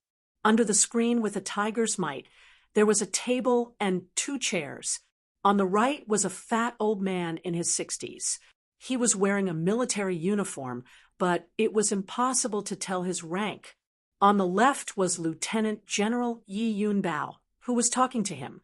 Yang Fan gave his name, and Yi Yunbao introduced. "Yang Fan, this is our Huyuan Road's Commissioner and Chief of Army, General Lu. After General Lu heard about you, he wanted to meet you." When Yang Fan heard this, he couldn't help but be secretly surprised. This fat old man was all smiles and had a kind face. He didn't have the temperament of a veteran at all. If he didn't wear this military uniform, he would be no different from an ordinary old man on the street. Yang Fan quickly returned the greeting. "This lowly officer, Yang Fan greets General Lu." "Haha, no need to be so polite. This old man has heard about you. Amazing, amazing. The younger generation will surpass us in time." Lu Shirda stood up and grabbed Yang Fan's arm. He smiled. Come. You do not belong to me, so there is no need to stand on ceremony. Let's sit down and talk." As he walked, Yang Fan realized that there seemed to be something wrong with one of his legs. His feet had no strength when landing on the ground. He was completely dragged by the other leg, so his movements were slow. His left and right shoulders were also shaking. Yang Fan hurriedly supported him. Lu Shirda stroked his beard and said, "This old man has already heard from Cloud Leopard about your actions in the Turks. Cloud Leopard has already sent a letter to the Liangzhou government, which will then send it to the capital. The imperial court is certain to reward you." Lu Shirda stroked his beard and said, "This old man has just heard from Cloud Leopard about your actions in the Turks. Cloud Leopard has already sent a letter to the Liangzhou government, which will then send it to the capital. The imperial court is certain to reward you." Lu Shirda suddenly changed the topic. "Cloud Leopard said that you are so similar to the Turkic commander Ashina Musi, that you can pass off the fake as the real one. You want to use the conflict between the Ashina and Ashina tribes to incite them to kill each other? Yang Fan bowed. Yes, this lowly officer has discussed this matter with General Yi Zhonglong, but there are too many loopholes in this plan, and it won't be easy to carry it out. In the last few days, General Yi Zhonglong has been racking his brains, and this lowly officer has also been thinking of a solution. Just now, while watching the battle from the walls, this lowly officer suddenly thought of a plan that seemed feasible. Lu Shirta was rather interested. Oh, this old man called you over to discuss this matter and see if we could brainstorm a solution. I didn't think that you'd already come up with one. Quickly tell me, so that this old man can hear it. Yang Fan told Lu Shirta about the plan he had come up with on the walls. Lu Shirta slightly closed his eyes and quietly thought for a long time before slowly saying, this plan truly is more feasible than the one you came up with. Yi Yunbao said, Chief Steward, that Miss A News words are a problem. What if Musi can already speak? What if the person who hears Yang Fan's words has heard Musi's voice before? Lu Shirta nodded, and then he shook his head. There's no need to worry about this. When this old man was a soldier in the army, I once saw a brother who had his throat injured. Even if his throat is much better now, it's impossible for his voice to completely recover in such a short period of time. Moreover, Musi's voice doesn't belong to his tribe, so there won't be many people who have heard his voice before. Even if they occasionally hear a few words, it won't be easy for them to distinguish whether it's him or not. Coupled with the resemblance, it's enough to pass off as the real one. So this plan is feasible. This old man thinks that there are two things that we should be worried about. First, after pretending to be Musi, who should we spread this fake news to? This news must be spread to the Ashid tribe, so it must be found out by the Ashid tribe or a vassal tribe of the Ashid tribe to be effective. If we spread this news in Musi's own camp, he will notice something unusual before it reaches the ears of the Ashid tribe. Second, if we let the Ashid tribe know, then who should we let know? Musi is the commander-in-chief of the army, and he has just fought with the Ashid tribe. What kind of reason does he have to get close to the Ashid tribe? With his identity, it's impossible for him to get close to a small soldier, and it's even more impossible for him to leak such important news as the Khan's death to a small soldier. It can only be a general of the Ashid tribe. This is another problem. Lu Shirta was indeed good-tempered. He sat there calmly, counting his fingers as he slowly explained. Finally, he chuckled. So the main problem is, why would Musi secretly get close to the Ashid tribe? Why would he reveal such an important secret to the Ashid tribe? As for the sound, that's a small matter. With Yang Fan's ability to adapt to the situation in Xuanchuo, he should be able to deal with it with ease. Lu Shirta's words instantly enlightened Yang Fan and Yi Yunbao. The three discussed for a long time, but they still could not find a flawless and convincing plan. Lu Shirta smiled. All right, this is a good plan, but since we haven't thought it through, we should first use our fists to fiercely beat down the Turks. It's not like we can only rely on schemes to deal with invading enemies without courage. We can slowly think of a plan. Now that we've thought of a way to use this handsome face, how can we not think of a way to carry out this plan? Yang Fan, go back to the inn and rest. Think about the 2 points I just mentioned. If we work together, we'll definitely be able to come up with a flawless plan. Yang Fan hurriedly stood up and said, Yes. Since this is the case, this lowly officer will take his leave. Lu Shirta said, That's right. Your brothers in the cavalry are all very concerned about you. They heard that when you came back, you would definitely pass through this place. They came with this old man this time and are waiting for you at the inn. Quickly go back and see them. Don't let them wait too long. Yang Fan was elated and hurriedly said, Yes, This lowly officer will take his leave." After Yang Fan left, Yi Yunbao said to Lu Shirta, "Great Director seems to be placing a great deal of importance on this plan."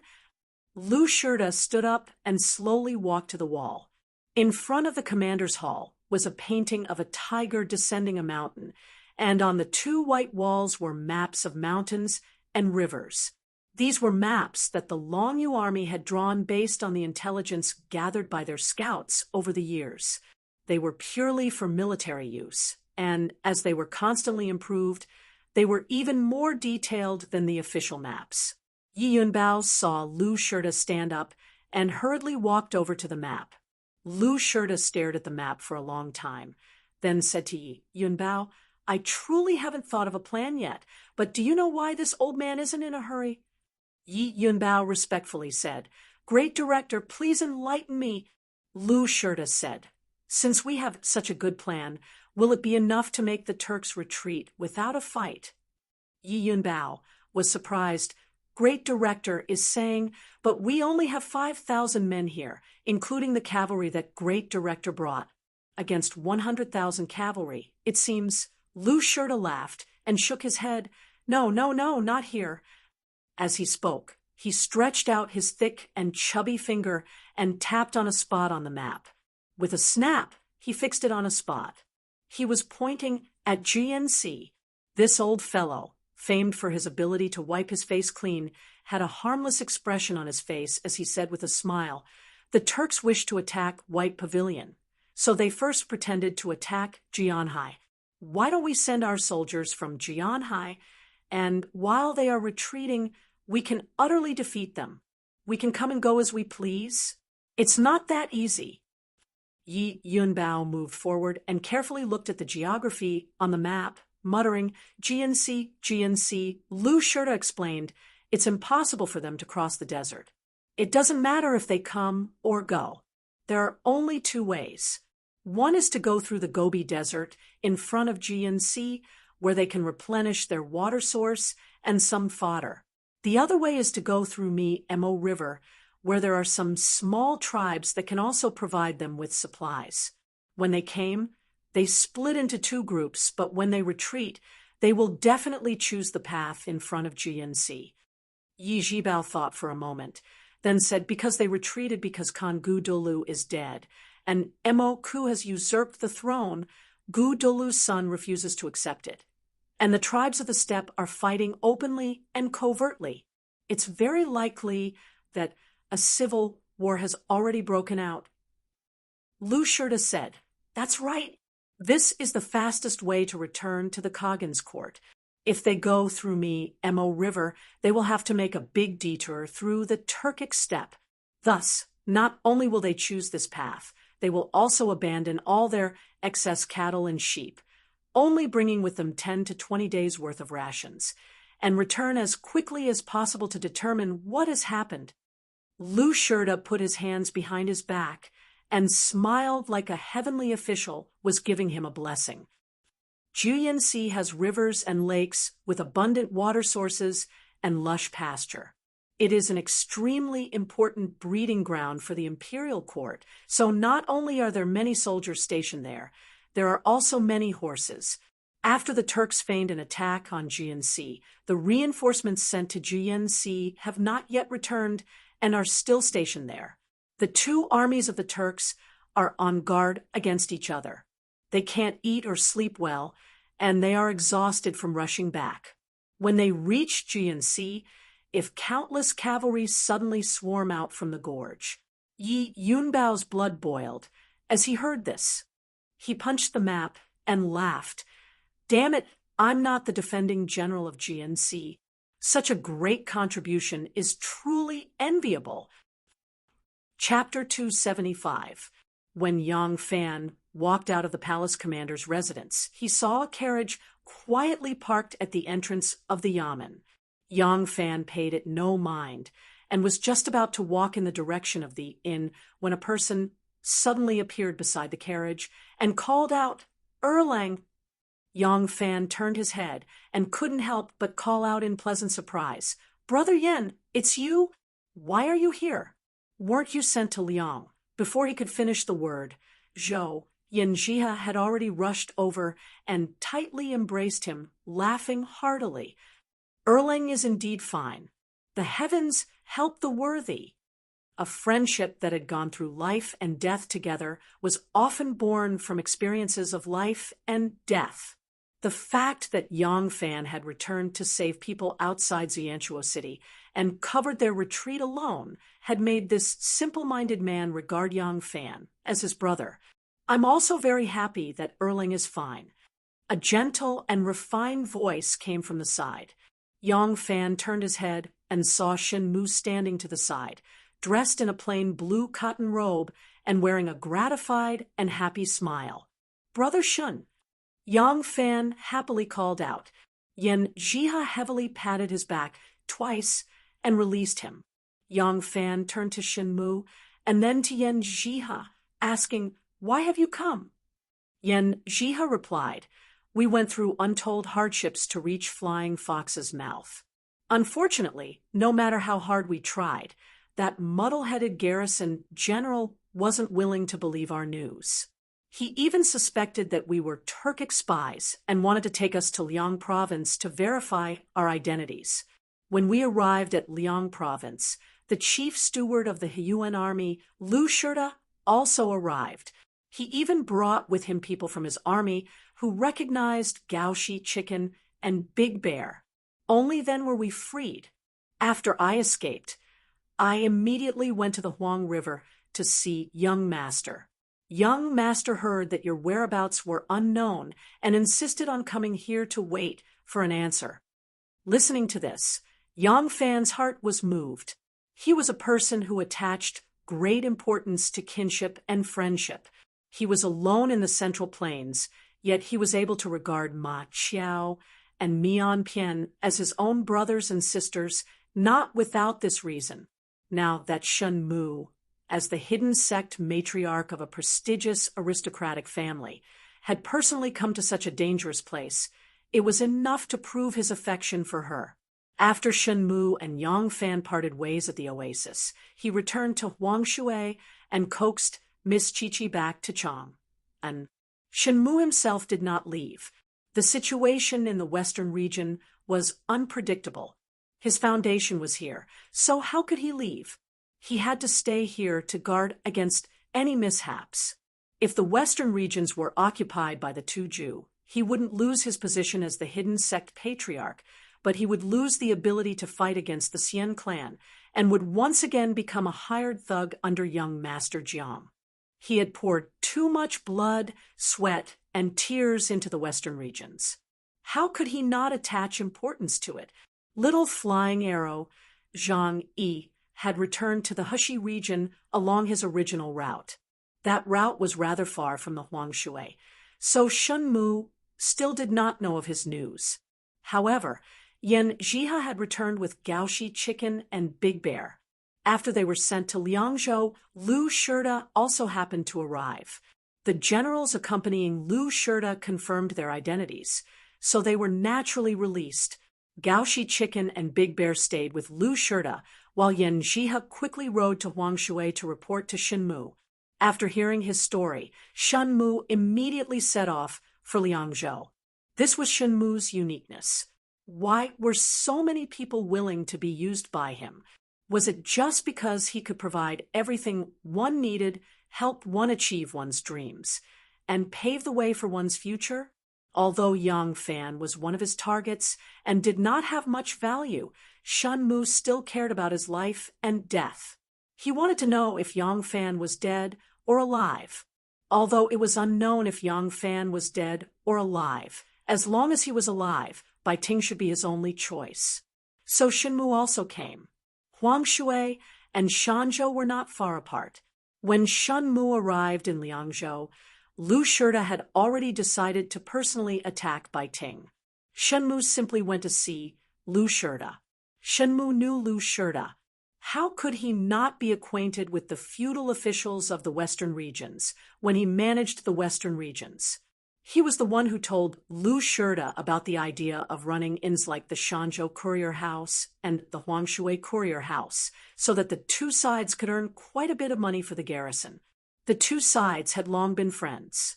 Lu Shirda did not know Shenmu's exact identity, but he knew that Shenmu had many businesses in the northwest and had close relationships with many of the wealthy merchants there.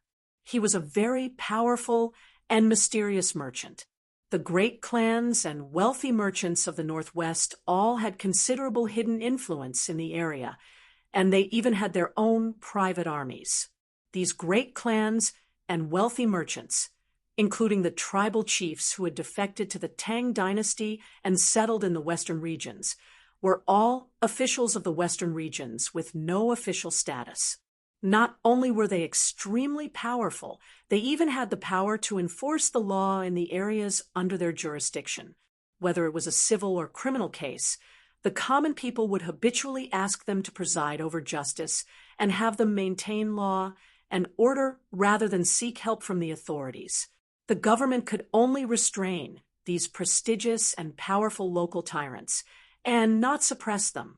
Only by doing so would they be able to gain their cooperation and support. Naturally, Lu Shirda treated him with respect. The reason Shenmu gave Lu Shirda was that he had many businesses in the Baiting area. If the Turks attacked, he would suffer massive losses. Thus, he needed to hurry over and see what was going on. If necessary, he might even provide some assistance to the soldiers. Lu Shirda naturally agreed and treated him with great courtesy. Walking to Yang Fan's side, Shenmu grasped his hand and shook it vigorously, lamenting, "Erlang's journey to the Turkic Khaganate has been fraught with danger, and it has been tough on you. I truly believed that you were doomed. I didn't think that Erlang would be able to pass through the desert and return safely. One who survives a great calamity is bound to have good fortune later on. Come, get on the carriage.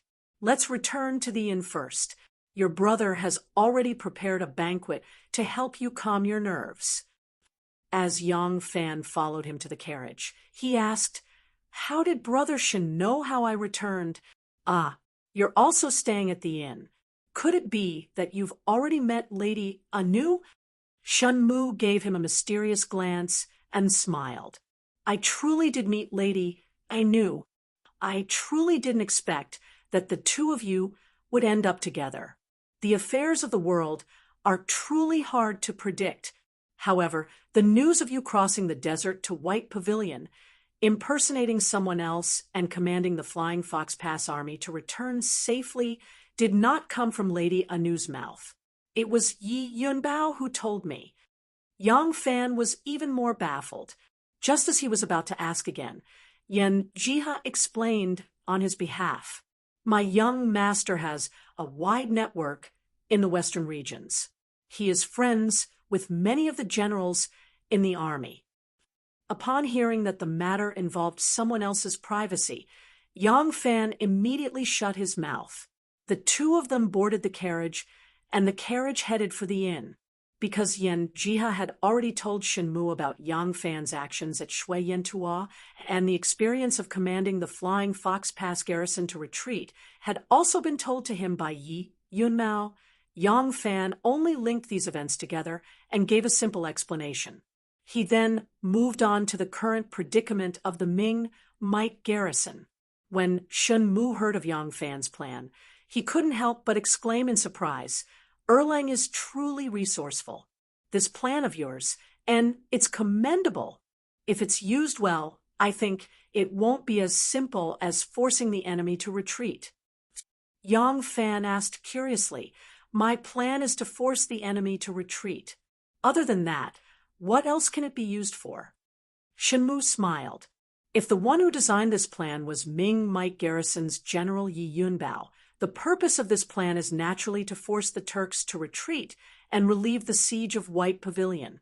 But now that Lu Shirda, who is in charge of the entire Longyo's safety, has arrived, I'm afraid it won't be so simple. Yang Fan's face was full of confusion.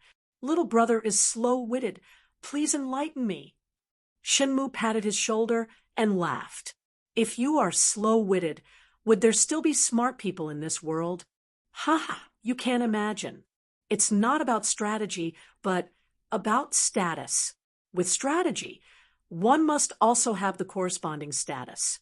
Only then will one stand at the corresponding height to think about things.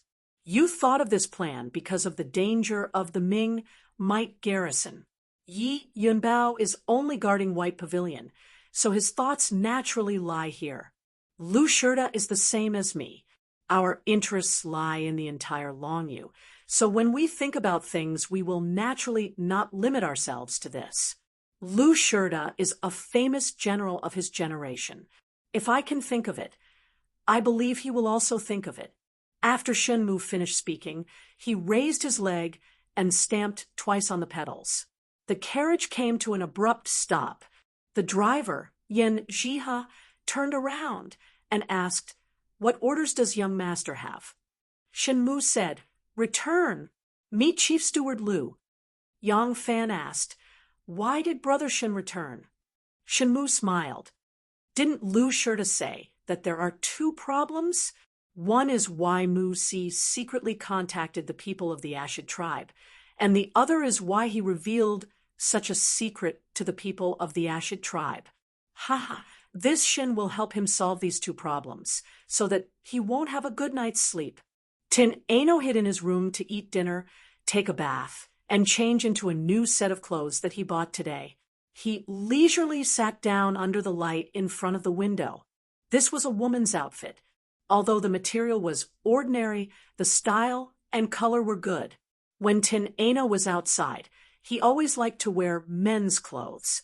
Now, for some reason, he liked to wear women's clothes, so he bought it. It was extremely noisy outside. Lu Shirda had brought another 10,000 soldiers, as well as a large amount of military supplies. They had to enter the warehouse to collect, and they had to leave the warehouse to pay.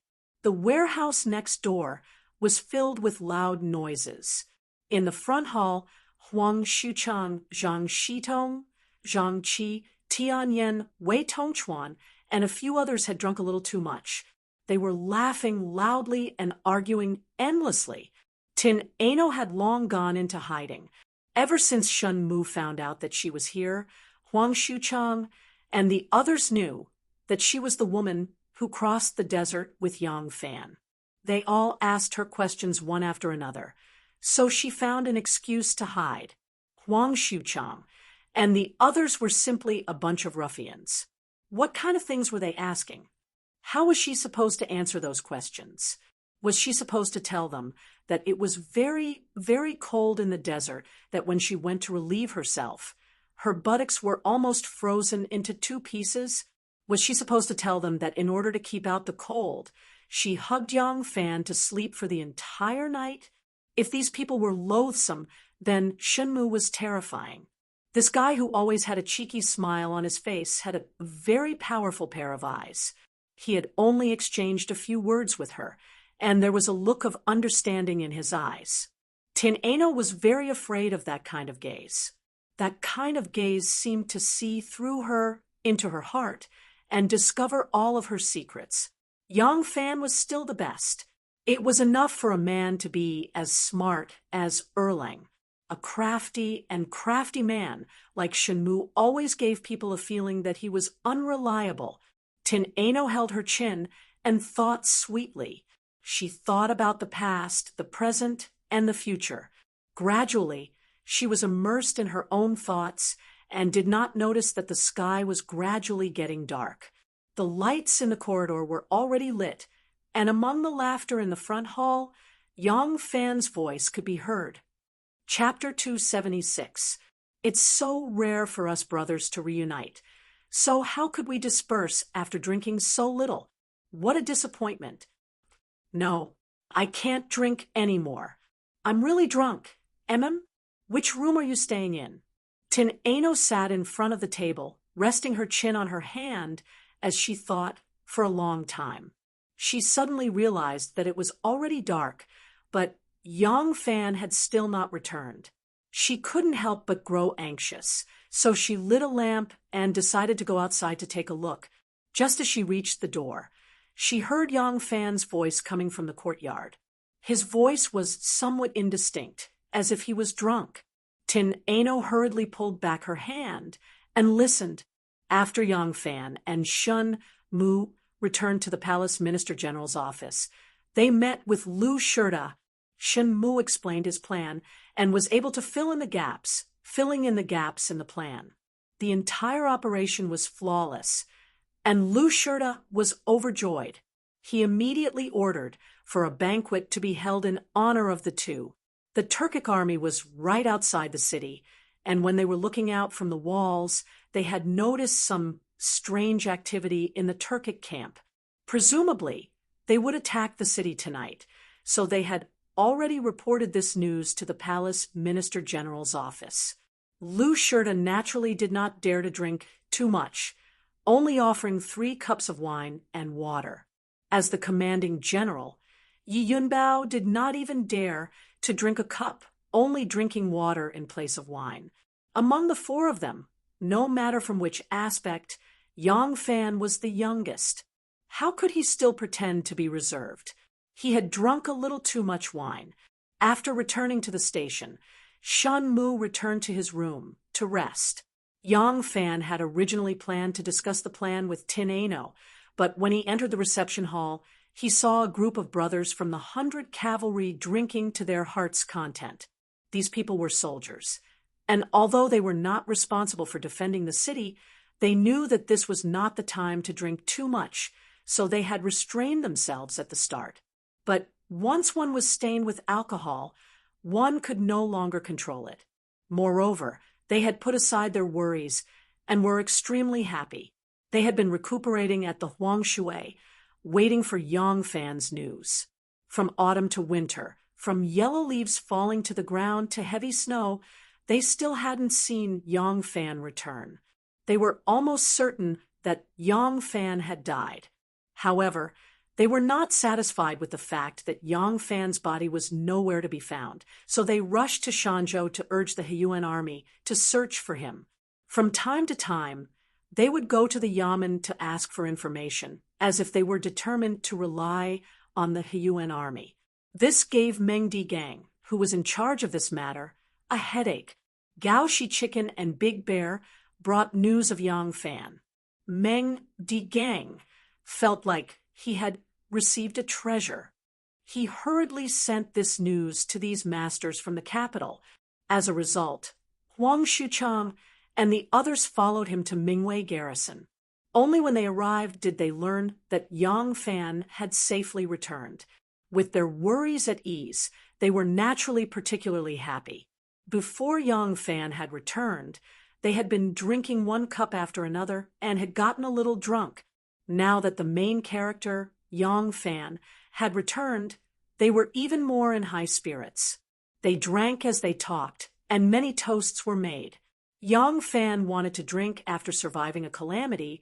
He wanted to drink after making a great contribution. He wanted to drink after being promoted. He wanted to drink after being thanked by the crowd. And he wanted to drink after listening to him recount his strange and thrilling experiences in the Turkic Khaganate. How could Yang Fan resist? By the time he insisted on drinking, he was already dead drunk. The ones supporting Yang Fan were Zhang Shitong and Tian Yen. The 2 of them had drunk no less than Yang Fan. The 3 of them had their arms around each other's shoulders as they staggered into the courtyard. Zhang Shitong looked around and asked, "Erlang, which room are you staying in?" Yang Fan pointed at his room and then drifted over to Tin Ano's room. He mumbled, "You guys go back and drink. I look for Miss Anu. I still have something to discuss." As Yang Fan spoke, he walked towards Tin Ano's room. Hearing the footsteps from inside, Tin Ano hurriedly tidied up her hair. Just as there was a knock on the door, she opened the door. Yang Fan lost his balance and fell into the room. Tin Ano hurriedly went to support him and felt his hand sink. It seems like he really drank too much. Zhang Shitong and Tian Yen stood at the door with their arms around each other's shoulders. With one look, they saw that this Tin Ano was different from the afternoon. Her hair was made up like an unmarried woman from the Central Plains. Her brows were slender and long, her eyes as charming as a fox's. Her nose was like a jade, and her lips were like cherry blossoms. She was pretty and lovely. She probably dressed herself up for the night. The two of them were dazed by her beauty, but soon after, they giggled and said, "Miss Anu, Erlang is a little drunk. We'll leave him to you." Ha ha ha. Finishing their conversation, the two of them staggered away with their arms around each other's shoulders. Their giggles carried a hint of ambiguity. Tin Ano's face was slightly hot. Supporting Yang Fan with one arm, she closed the door and placed him on the side of the table to sit down. She softly said, why did you drink so much?" Yang Fan was so sleepy that his eyelids were fighting. He wanted to lie down on the table and sleep. Forcing himself to speak, he said, No choice, ah. I drank at Zhonglong's. Jiangfu, come back and still drink. Let's not talk about this. Let me tell you, my method has already been decided, but this matter, I still need your help. Tin Ano poured him a cup of hot water and said in a bad mood, "Look at you, you're drunk. Drink some water first and talk slowly." Yang Fan picked up the cup and gulped it down. Tin Ano let out a soft "yeah" and said in annoyance, "It's still hot." At this time, Yang Fan really couldn't feel how hot the water was. After drinking, he put down the cup, wiped his mouth, and began to explain to her. Although his voice was muffled, Tin Ano could understand. Listening to Yang Fan's words, she raised her eyebrows and said sweetly, "I thought it was something serious. You're so drunk, and you still want to tell me. What's so difficult about it? I'll help you." Nu. Although Yang Fan was drunk, his heart was sober. He knew that Tin Ano was willing to take the risk and help him. It was all because of him. After drinking, Yang Fan's emotions were stirred. He grabbed onto Tin Ano's soft hand, causing Tin Ano to jump in shock. She stammered, What are you doing?" Yang Fan opened his mouth, but didn't know what to say. In the end, he only said in a heavy tone, Nu, thank you." These few words, Yang Fan said it very clearly. He was already drunk.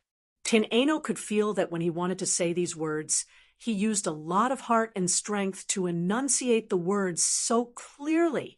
Tin Ano's heart was warm.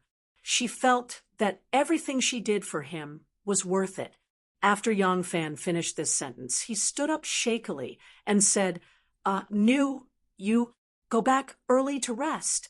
Rest. I'm also broken. I'll send you. Tin Ano heard that his speech was unclear and found it funny. She stood up to help him, but saw Yang Fan running shakily to her bed. Tin Ano cried out, "Erlang, that's my..." Before she could finish her sentence, Yang Fan had already fallen headfirst onto the bed and fell into a deep sleep. Tin Ano didn't know whether to be angry or to laugh. She stood there looking at Yang Fan, who was sleeping like a dead pig. She lightly stamped her feet and first went to the charcoal stove to get a pot of boiling water before walking to the wall. There was a low wooden frame by the wall with a basin on it. Tin Ano had already filled half a basin with cold water, and now she added some hot water. After drying the towel, she returned to the bed and forcefully turned Yang Fan over. She carefully wiped his face. Compared to when he was in Luoyang, Yang Fan was much thinner and his skin seemed to be rougher. However, it didn't reduce his handsomeness at all. It seemed that he was even more masculine and more mature. He looked determined and strong. His cheeks were hot. Because he had drunk wine, there was a strong blush on his cheeks. Tin Ano wiped his face bit by bit. When her fingers brushed past his chin, she felt the hard stubble there. It seemed to make her heart itch. She cleaned Yang Fan's face and stared at him in a daze for a long time. Then she took off his boots and carefully covered him with the blanket. Her movements were very gentle. Of course, Waiting on someone wasn't a very happy thing, but because the person she was waiting on was the person she liked, seeing his drunken state amidst the amusement and helplessness, there was also a bit of pity, a bit of joy, and a bit of sweetness. She had served her young master since she was young, but she had never had such a feeling. Tin Ano knew that it wouldn't be easy to get past her young master, but she had never told Yang Fan. It wasn't for any other reason, but because her young master's strength was too great. It wasn't something that Yang Fan could fight against. If she told him, with his personality, he definitely wouldn't let her handle it alone. However, if he interfered and angered her young master, it would be self-defeating. Tin Ano didn't want to tell him about this. Although she was only a maid, she had been raised by her young master. She knew that her young master had never simply treated her as a maid.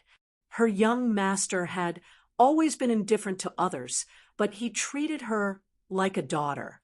If she was a bit more tactful, she might be able to resolve this problem peacefully. As for Yang Fan, she didn't have anything to worry about. Ever since her young master ordered her to pay attention to Yang Fan, she had personally or sent people to investigate Yang Fan. She knew that Yang Fan only had a close relationship with one person in Luoyang, Pasta. That Lady Pasta, whom he viewed as his own sister, was now married to Ma Qiao. He didn't have any other close relationships with the opposite sex. Therefore, as long as she solved the difficulties on her young master's side, she could be with him forever. Thinking of this, Tin Ano smiled sweetly. She gently caressed Yang Fan's cheek with her soft little hand, and then gently rubbed his chin with the back of her delicate palm. Feeling the hard taste of the man, she smiled sweetly and got up to blow out the light for him. It was dawn. Some people who got up early were fetching water in the courtyard to wash up. Suddenly, a scream came from Tin Ano's room.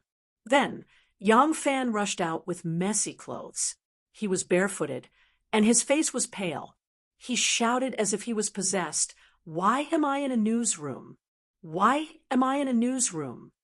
Everyone in the courtyard looked at him in surprise. Some were holding loofah kernels in their hands, some were holding willow twigs, and some were holding toothbrushes that had been ground until they were half bald. Their mouths were full of foam, and a very strange expression gradually emerged on their faces. At this time, the door that should be Yang Fan's room opened with a squeak. Tin Ano walked out slowly. She glanced at Yang Fan and said loudly to him with a red face, "Who asked you to be so drunk last night? I changed rooms with you." She said this to Yang Fan, but the tone were clearly explaining to everyone. However, everyone was confused. He drank too much. Why did he want to switch rooms? Yang Fan asked this question for everyone in a daze. Did I drink too much? Why did I change rooms if I drank too much? Tin Ano couldn't bear it anymore and shouted loudly, "Because you refused to leave my room. You lay on the bed and didn't move. Where do you want me to sleep?" Oh, the onlookers suddenly realized and looked at Yang Fan with ambiguous eyes. Yang Fan couldn't stand it anymore, and Tin Ano also found that the more they explained, the more they made things worse. The two doors were closed one after another, and the couple retreated in embarrassment. Chapter 277. Under Musi's command, the Turks attacked Mingwei garrison for an entire night. Their battle cries echoed throughout the night and could be heard clearly even from deep within the city. At daybreak, the Turks retreated, and both sides rested for a short while. Smoke rose once more, and many people were no longer able to enjoy their breakfast for the day. Some parts of the city wall were damaged, and a few of the crenellations on the wall were almost flattened by stones. The soldiers were pouring water over them again and again, and a layer of water and grass was spread over them. Soon, a thick ice wall was built. Unless it was hit by a large stone weighing hundreds of kilograms, it would be impossible to destroy it. Mu Si's men carried the injured soldiers and retreated like a receding tide, preparing to take over his tribe and enjoy their breakfast. At this moment, the Turkic soldiers on guard suddenly saw several people being lowered from a rattan basket tied to the top of the Mingwei garrison's walls. The Turkic soldiers immediately reported this news, and soon a Heelan military officer came out to welcome them. At the same time, a similar scene was playing out in Wuhan garrison. There were 7 people coming down from the city walls. There were flag bearers, trumpeters, messengers, interpreters, and guards. When they came down from the city walls, they waved a white flag. In the laws of war, a white flag was not a sign of surrender, but a temporary ceasefire. The flag bearer waved the white flag and walked in front, followed by a few people. On the opposite side, the Heelan led a dozen armed warriors to welcome them. The man, who was obviously the emissary, was wearing a round-collared robe and a scarf on his head. He had a mustache and was smiling like a merchant. As soon as he saw Heelan walking over, he immediately stopped and cupped his hands in salute. A thin interpreter with a mustache said, "Our great Zhou's Zhonglang general has sent an emissary here to discuss important matters with Mu En's Great Yi Protector and Mu Si's Great Yi Protector. Please introduce them." The Heelan official was dressed in leather armor and had a large saber hanging from his waist. His face was dark red, and his eyes were sharp, exuding a valiant aura. He coldly looked at the sleek merchant emissary, then looked at the frail translator, curled his lips in disdain, and said, "Follow me." Heelan led them into the main camp. Just as they were about to reach the central camp, the squires lined up on both sides of the central camp suddenly drew their sabers at the same time. Chong, chong, chong. A series of ear-piercing noises were heard as the long sabers formed a saber formation. The round, merchant-dressed emissary waved at them with a smile and calmly walked into the saber array. The Heelan official turned around and saw his calm demeanor. He was secretly impressed. Looking at his slick demeanor, he didn't expect him to have some guts. Mu Si was also in the big tent. He had just returned from commanding the siege for a whole night. He wanted to give Mu En some instructions before going to rest, but he heard that the Tang had sent an envoy, so he stayed behind. "Tang emissaries, sign up." Heelan entered the tent to report and came out after a while. He stood at the side of the tent and shouted loudly. His eyes were filled with disdain and arrogance. The Tang emissary dusted his robe and said loudly, "I'm Jing Yen. I've been sent by General Mingwei to seek an audience with Mu En's Protector Yi and Special Attendant Mu Si." As he spoke, he strode into the tent. The only person accompanying him was the skinny translator. The rest of the people were left outside the tent. Apart from the flags and bugle horns, all the weapons they carried were taken away. As it was morning, the leaders of the tribes had just woken up and had not reported to Mu En. At this moment, there were only Mu En, Mu Si, his son-in-law, and some guards in the tent. Mu Si was tall and slender. He was wearing a wolf-skin robe with a high collar and long sleeves, which made him look even more ferocious. Although Mu En was an old man in his 50s, he stood as straight as a spear. He wore riding boots and tightened his belt, which made him look burly and valiant. He didn't look old at all. "What does Yi Yunbao want to say to me by sending you here?" Mu En spoke in Turkic language.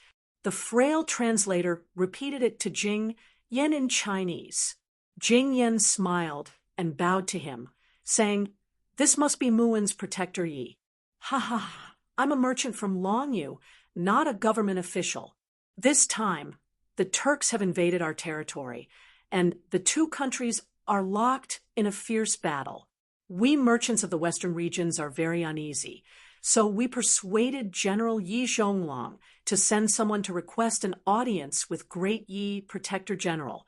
Our two sides can discuss this matter and decide that it is best not to fight this battle if possible." Mu En listened to the frail translator's translation and frowned. You're not government officials? Then what do you want to talk about? Jing Yan said with a smile, everyone here is a hero of the grassland. You live in yurts, drink horse milk, live by water and grass, shoot eagles under the blue sky and white clouds, herd sheep and sing. Longyu is not a good place for you to live. Why must both sides fight each other and kill so many people? I was elected by the merchants of the western region to represent them to negotiate peace with Great Yi Yunbao. As long as you agree to withdraw your troops, we are willing to offer some money and women to make up for your losses. Isn't it good for everyone to live in harmony? Mu En was furious when he heard the translator's reply. Presumptuous! Are you guys toying with this old man? I've mobilized 100,000 troops to conquer the city and conquer the land. He's just a Ming Wei garrison general. How dare he send a small merchant like you to try to bribe us with some money and ask us to withdraw? What a joke! Jing Yan quickly said, Great Yi Yunbao, please don't be angry. You've misunderstood. That General Yi Yunbao is just a Ming Wei garrison general. How would he dare to negotiate peace with you on behalf of the imperial court? According to General Yi Yunbao, he wants to live and die with the city. Mu En sneered. Is this considered a threat? All right, since he has such intentions, let's have a contest. Jing Yan hurriedly said, Great Yi Protector, the garrison of Mingwei is indeed not a lot, but now another 20,000 troops and horses have been transferred from Liangzhou. Relying on the danger to defend, it will not be easy for you to attack, right? Moreover, not only is the Liangzhou garrison general recruiting troops, the imperial court has already sent reinforcements, and they're on the way. What was the point of two armies fighting to the death? Isn't it for benefits? Hee, I might have been too direct with my words, but I'm a merchant. Merchants only care about profits, and they only care about profits. Although this is a war between two countries, it's still a struggle for profits. You're no different from us merchants. Jing Yan talked incessantly while the interpreter translated every sentence. Hearing this, Mu Si couldn't help but feel a little moved. To be honest, the pasture in Heshi Longyu was not as plentiful as the Turkic grasslands. They attacked Heshi Longyu for wealth, but their long-term goal was to use it as a stepping stone to covet the colorful world of the Central Plains. Now, that Gugulu was gravely ill. It was impossible for them to take the Central Plains at this time. With the current strength of the Tang Empire, they could not do this. Therefore, the purpose of this expedition was to win and plunder. They had attacked Longyu in the past, but did not manage to gain a foothold. In fact, the main purpose of these grassland tribes was to seek wealth most of the time. Unless the Central Plains weakened and there was a possibility of occupying it, they would not have the determination to start a war with the purpose of occupying it. Thinking of this, Mu Si coughed and gave Mu En a look. Mu En saw his expression and softened his tone. He asked Jing Yan, how much compensation are you willing to pay to make up for the losses of this Great Yi Protector General? Jing Yan was overjoyed and quickly said a number. It was about the amount of gold, silver, iron, silk, porcelain, cattle, sheep, and cloth. If this number was used on a family or even a tribe, it would be extremely shocking. But for the Turkic army of 100,000, there was not much left for everyone. Mu En was enraged and shouted, Preposterous! Are you trying to appease this Great Yi Protector General? There is no sincerity at all. You want this Great Yi Protector General to retreat with such a small amount of wealth? Jing Yan's face was full of bitterness. He said, Great Yi Protector, this much wealth was pooled together by the merchants of the western regions. If Great Yi Protector General agrees, it will be a fruitful return. If you don't agree, you may not be able to take down the Ming Wei garrison. If you can't take it down, won't you get nothing? Hee hee, I heard that Khan Gulu is seriously ill. At this time, your country will not have the heart to prolong the war. If we continue to fight, there is no benefit for both sides. Instead of fighting to the point where both sides are injured, why not take a step back? Quit while you're ahead and stop here. Is Special Agent Musi here? Why not discuss this with Special Agent Musi? I am Musi. Musi took a step forward, and his ghostly, hoarse voice startled Jing Yan and the translator. Seeing this, Musi felt a sense of bitterness and irritation in his heart, but he had to endure the voice that even he himself could not endure. He continued to express his opinion. If you want us to retreat, that's fine, but you have to show enough sincerity. If you pay 4 times the amount you mentioned just now, we will retreat immediately. Otherwise, when the city is breached and the army enters, you will have nothing. When Jing Yan heard this, he immediately poured out his grievances. Musi sneered and interrupted him. Forget it. You merchants are the most cunning. Do you want to lose money to avoid disaster, or lose both? Think about it yourself. After a round of discussion, there was no result. Jing Yan could only smile bitterly. To tell you the truth, we originally estimated that we would need twice as much as this. Now, such a large amount, I really can't make the decision alone. I hope Great Yi Protector General and Special Agent can give me a few days to discuss with everyone. Mu En sneered. Sure, you can go back and discuss, but we will continue to attack the city. If you don't come to a conclusion before we enter the city, then you don't need to discuss anymore. Mu En and Mu Si laughed at the same time. One's voice was loud, and the other low and hoarse. When mixed together, it was like using a handful of sand to grind a cymbal. It was as unpleasant as it could be. Jing Yan led his people and left dejectedly. The Ming Wei garrison saw their messengers coming and quickly put down the hanging baskets. There were only 2 hanging baskets, so they had to go up separately. Jing Yan stepped into the hanging basket and turned his head to the translator, who had entered the other hanging basket. Musi is indeed able to speak. Can you hear his voice clearly? The translator grinned at him. He was obviously a skinny man with a dark face, but he had the mischievous charm of a girl. Yes, the clothes, the voice, the tone, everything is clear. His voice was exactly the same as Musi's. The rope on top of the city wall swayed, and a snowflake fell down and hit Jing Yan's neck. Hearing this ghost-like weeping sound, Jing Yan couldn't help but shiver. Chapter 278. After another day of fierce fighting, Lu Bugu returned to his tent, took off his heavy leather armor, and threw it on the edge of the bed. He sat down on the blanket and let out a long sigh. His personal guard brought in food, a plate of steaming hot chunks of mutton, still dripping with blood, and dried vegetables stewed with blood sausage. There was also a stack of biscuits and a pot of steamed horse milk wine. Lu Bugu took a knife from his waist and began to cut the juicy mutton, a hint of worry on his brow. He was the chief of the Khitan tribe, the strongest of the Khitan tribes, with more than 10,000 young warriors under his command. When he had submitted to the Turks, both the Ashina and Ashid tribes had tried to recruit him.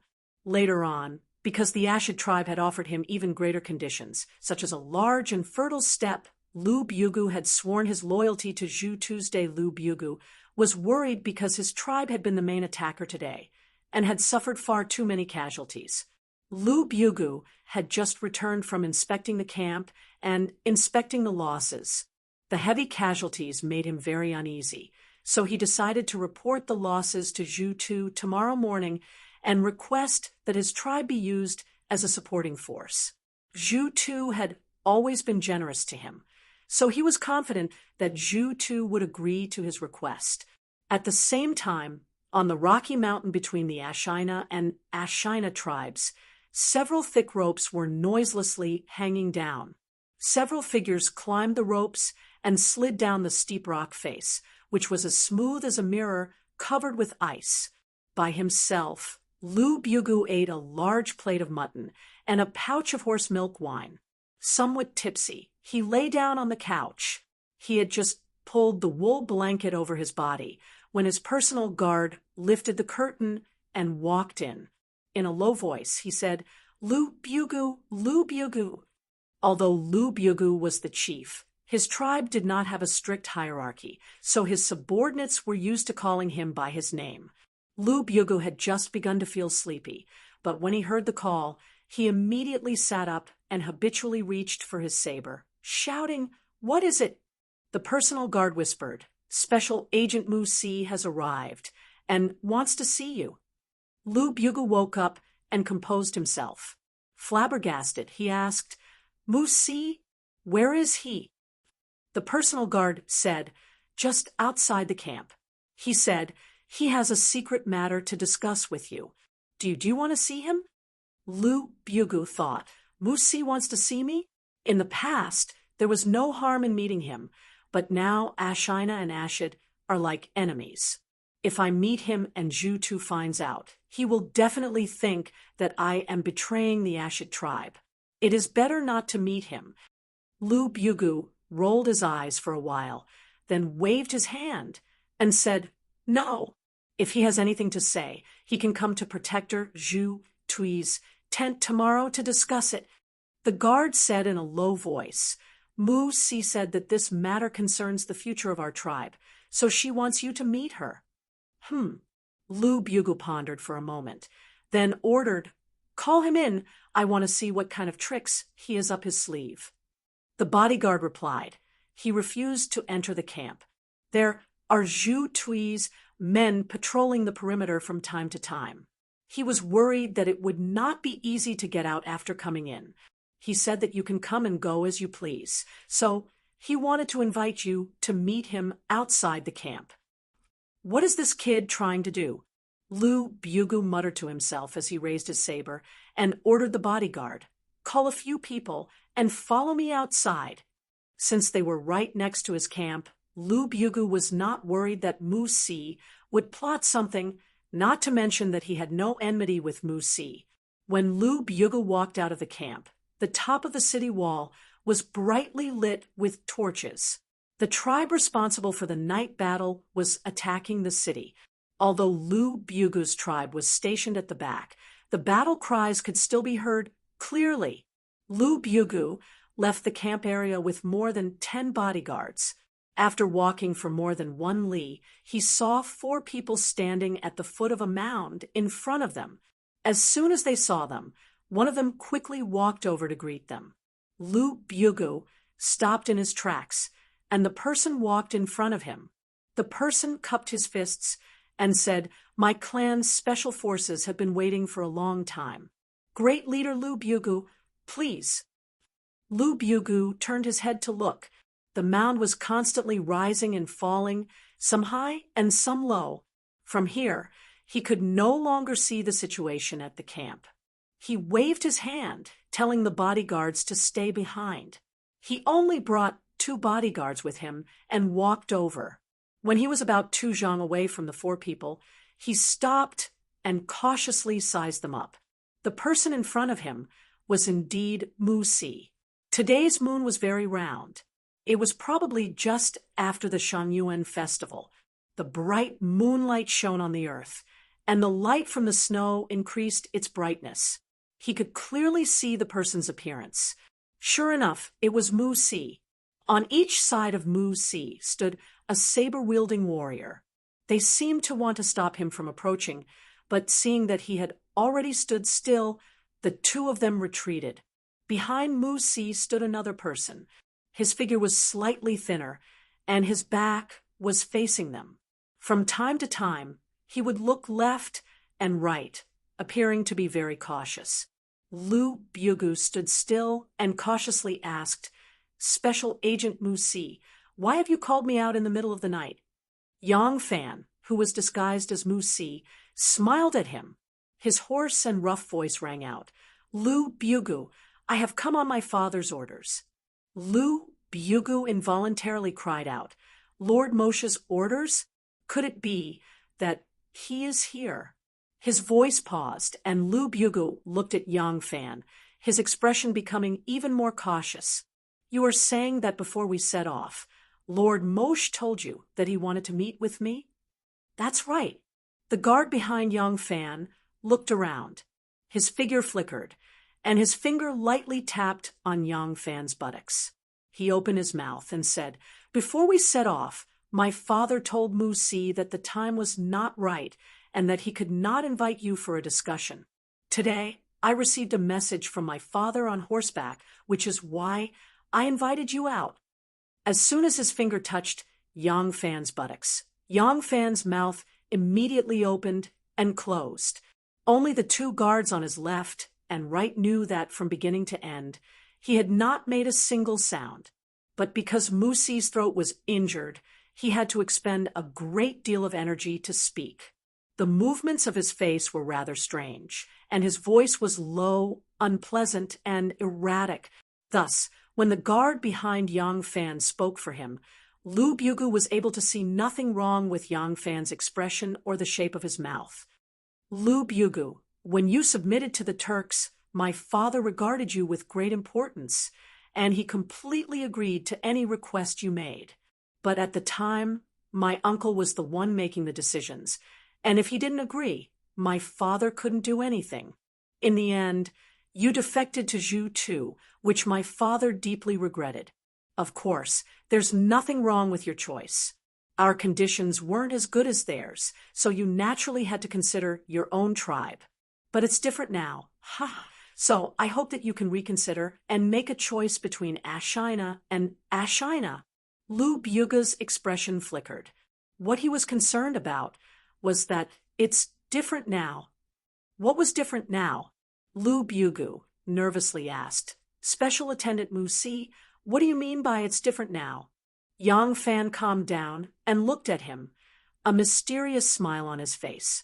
In truth, the one speaking was Tin Ano, and Tin Ano had to respond to the question.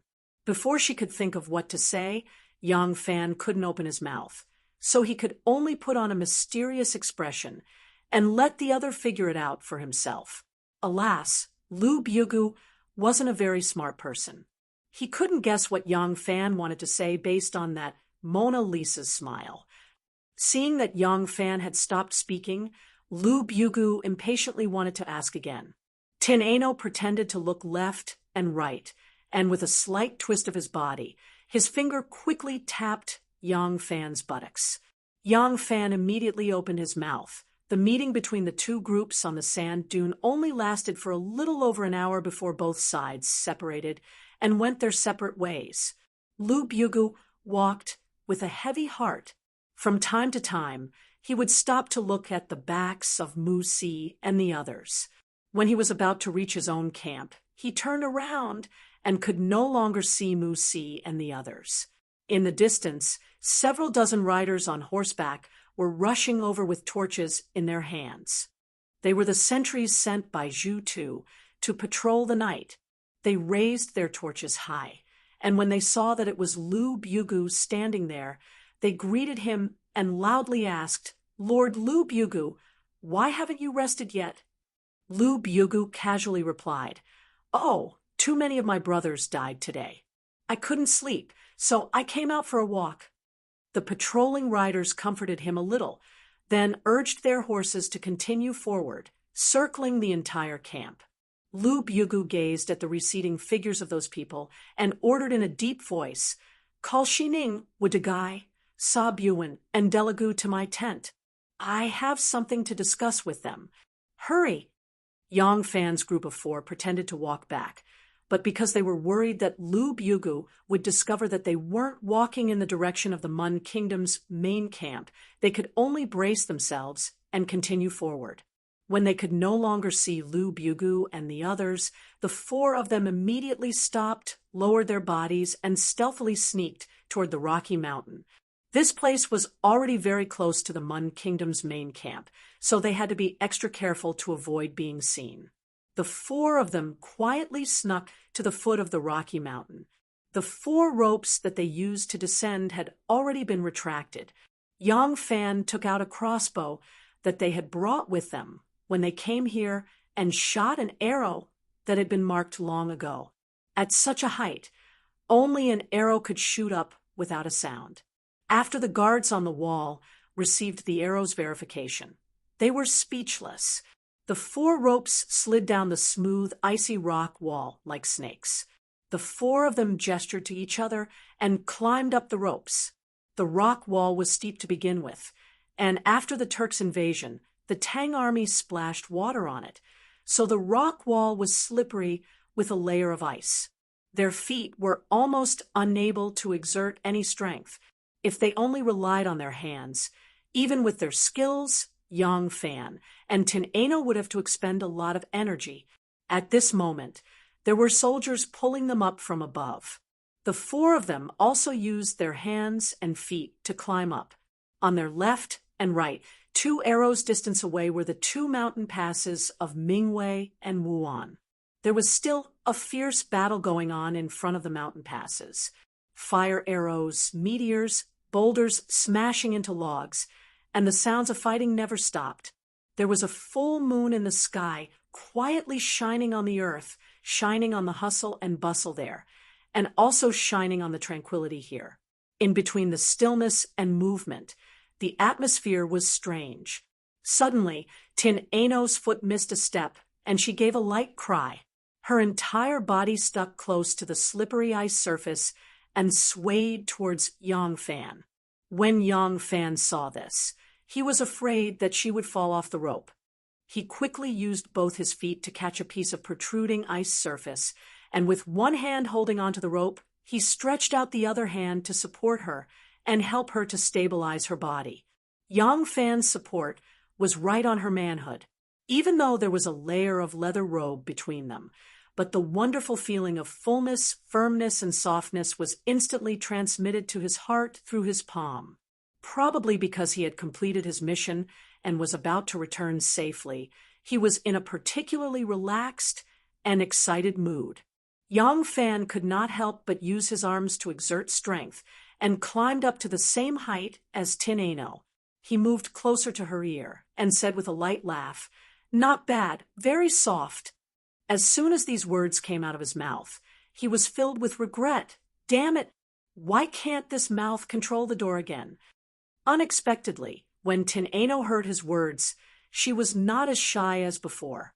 Instead, she glanced at him with a smile, yet not a smile, and said, "You are not bad too, very firm."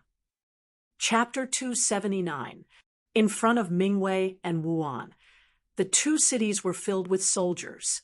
Cries of killing filled the air, flames soared and black smoke filled the air. Boulders and aragonite stones filled the air, and arrows flew back and forth. The Turks attacking the pass not only used boulders and arrows, but also dried cow and horse dung mixed with poisons such as croton and arsenic. After igniting them, they threw them onto the city walls, causing the poisonous smoke to suffocate the eyes and noses of the soldiers. The Tang army guarding the city poured rolling logs, stones, golden liquid, and boiling water down as if they were free. The huge ballistae and catapults also continued to throw heavy objects out of the city. Every time a huge stone fell on the ground, a few unlucky Turks would be smashed into meat paste. War was always cruel, and besieging a city was even more so. The defending side had the geographical advantage over the attacking side.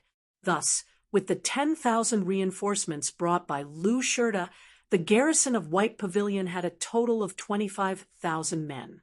Mingwei and Wuan were impregnable. The casualties of the Turks were several times that of them, but the army of 100,000 could not advance a single step.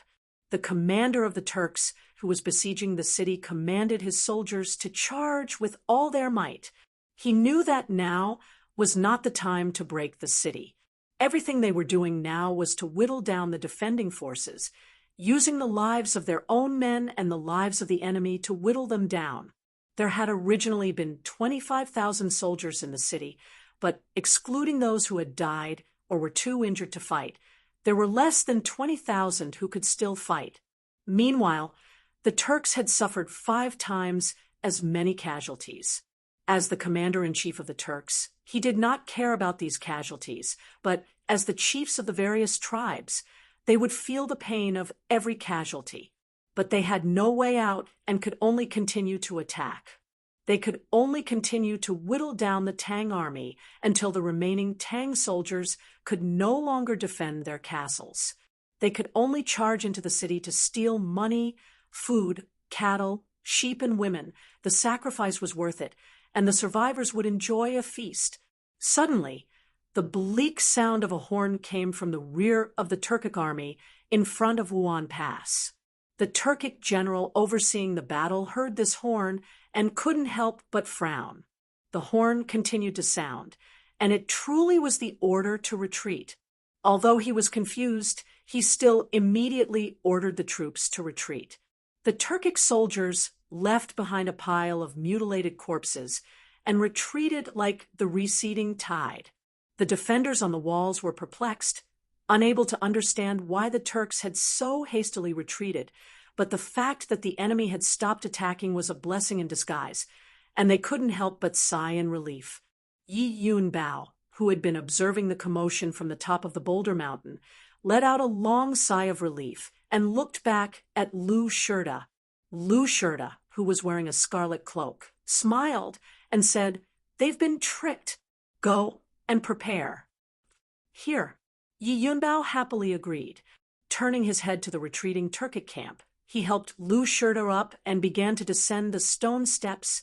The commotion at the Ashik camp in front of the Wuhan garrison attracted the attention of the Mun Kingdom's protector general.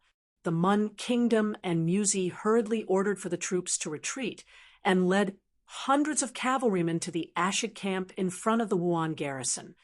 "Halt! Who dares to trespass on an important military camp?" A Turkic officer stepped forward and raised his hand, blocking their path.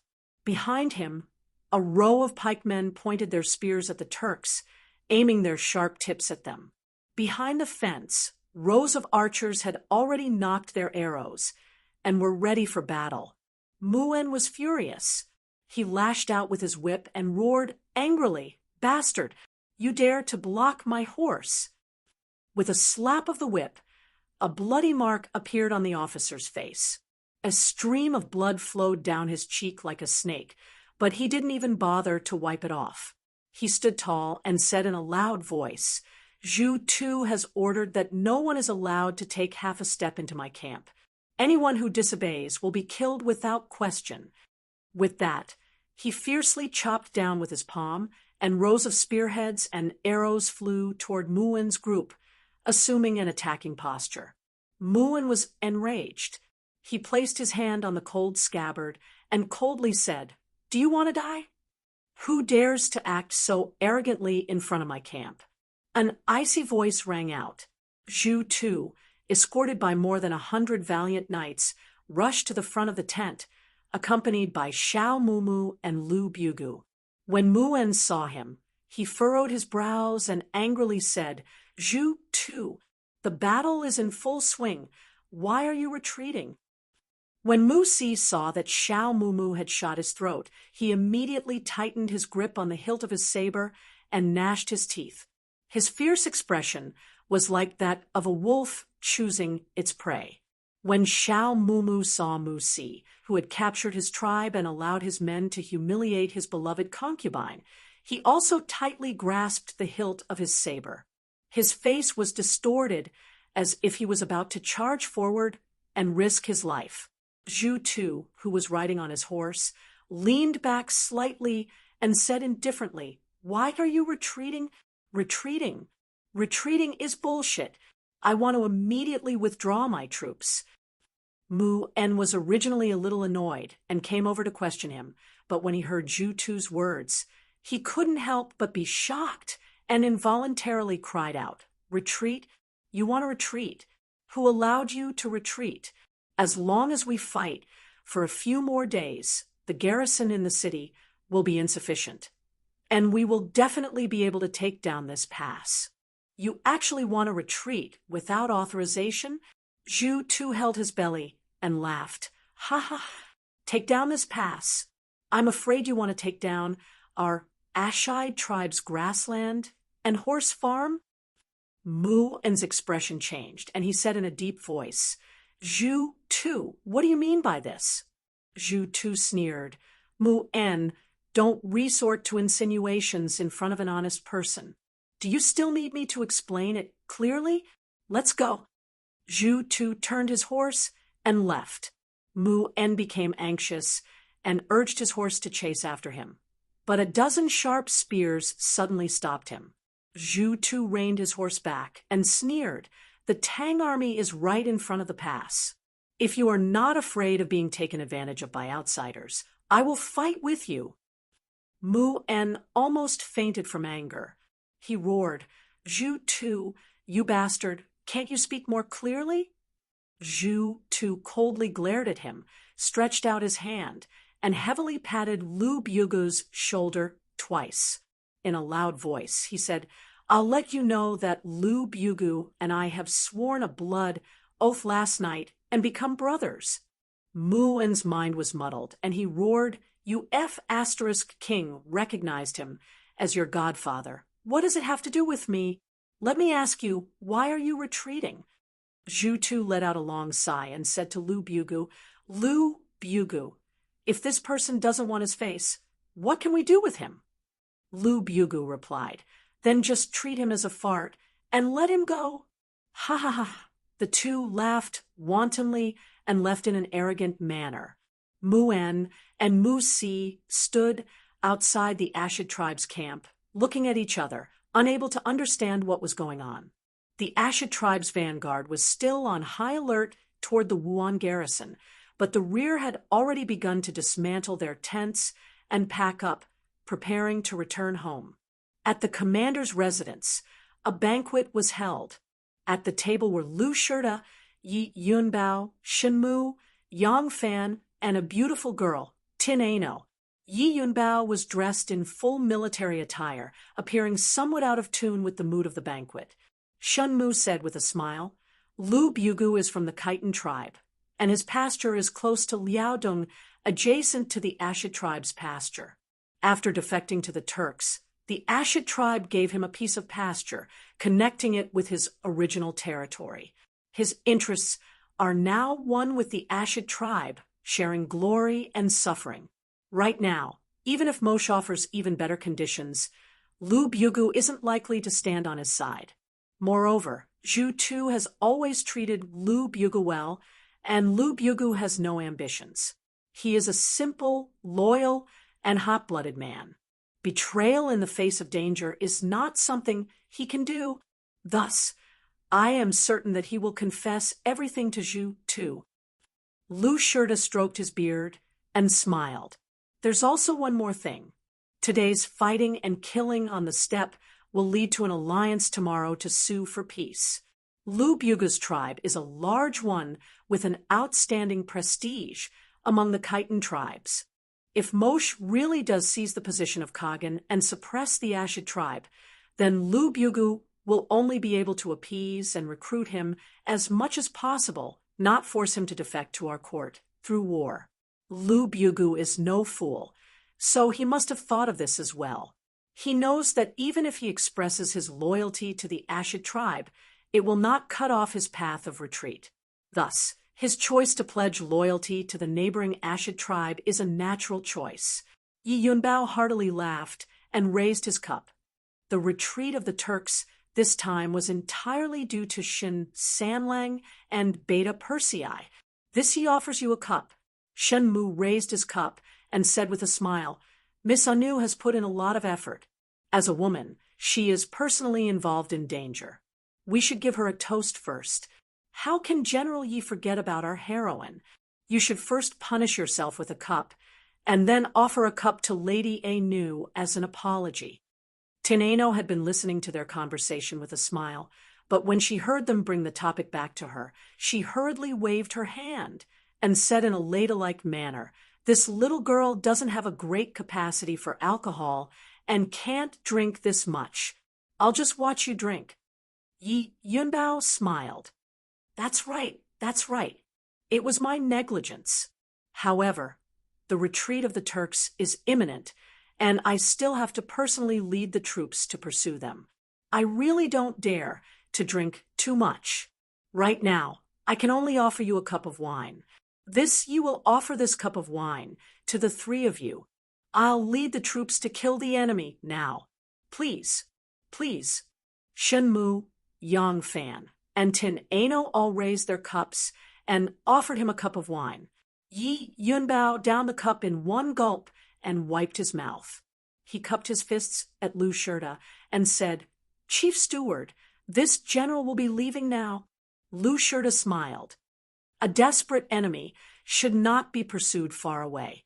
Sha Qi is loyal and must be anxiously waiting on the mountain outside the Jian Sea. Leave this fat piece of meat for him to eat. Yi Yunbao loudly replied, "This general obeys." With a clatter of armor, Yi Yunbao strode out of the residence and snatched the reins from his bodyguard. He leaped onto the horse and galloped in the direction of the city gates. Below the city gates, the stones at the top of the gates had already been removed. The 4,000 cavalrymen lined up from the north gate to the south gate, leaving only a narrow gap in the middle. Outside the city, Mu En and Mu Si were infuriated by Zhu Tu's inexplicable retreat, but there was nothing they could do. They could only hurriedly pack up and follow behind Zhu Tu's army in a panic. Yi Yunbao led a dozen or so riders through the 4,000 elite cavalrymen. When they arrived at the foot of the city, they pulled on the reins, and the horses' front hooves soared into the air. They stood on their hind legs and let out a long neigh. Yi Yunbao unsheathed his sword and sternly shouted, "Open the gates! Chase after them!" Chapter 280, Jianhai, Gorge Mountain.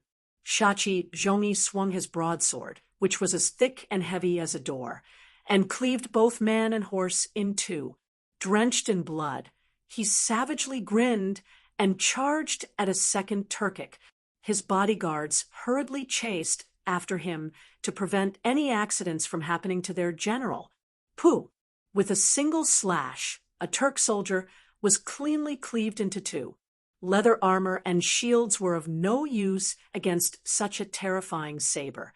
The upper half of his body fell off his horse, his hand still tightly gripping the reins as he was dragged away by the horse. The lower half of his body was still on the horse, a terrifying sight to behold. Shachi Zhongyi wiped the blood off his face and roared, "Kill! Kill! Kill!" A person covered in blood brandished a blood saber. His appearance made him look like a blood demon. Shachi Zhongyi was a Sha Tuo man and had a ferocious nature. His ability to deploy troops was not as good as the other famous generals of the Tang dynasty, but he was more than enough to be the vanguard commander.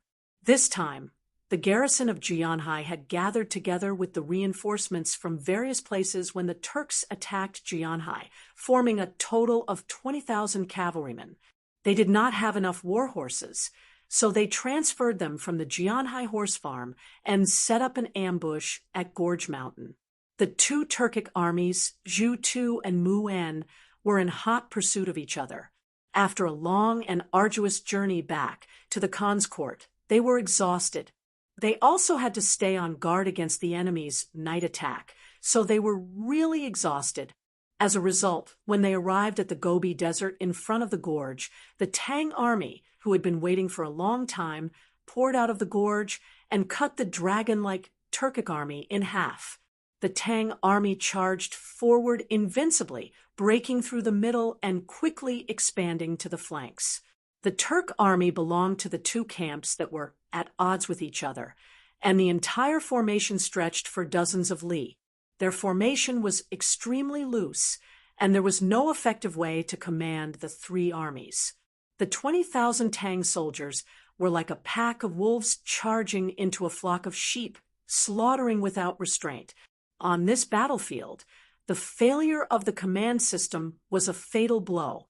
The brave and tenacious Turkic warriors were thrown into disarray and could only fight their own battles. On the other hand, the morale of the Tang army was greatly boosted. Under the leadership of Shachi, they broke through, outflanked, compressed, destroyed, and broke through again. In this manner, the Turks continued to nibble away at the Turkic army. The enemy was no longer able to form an effective counterattack.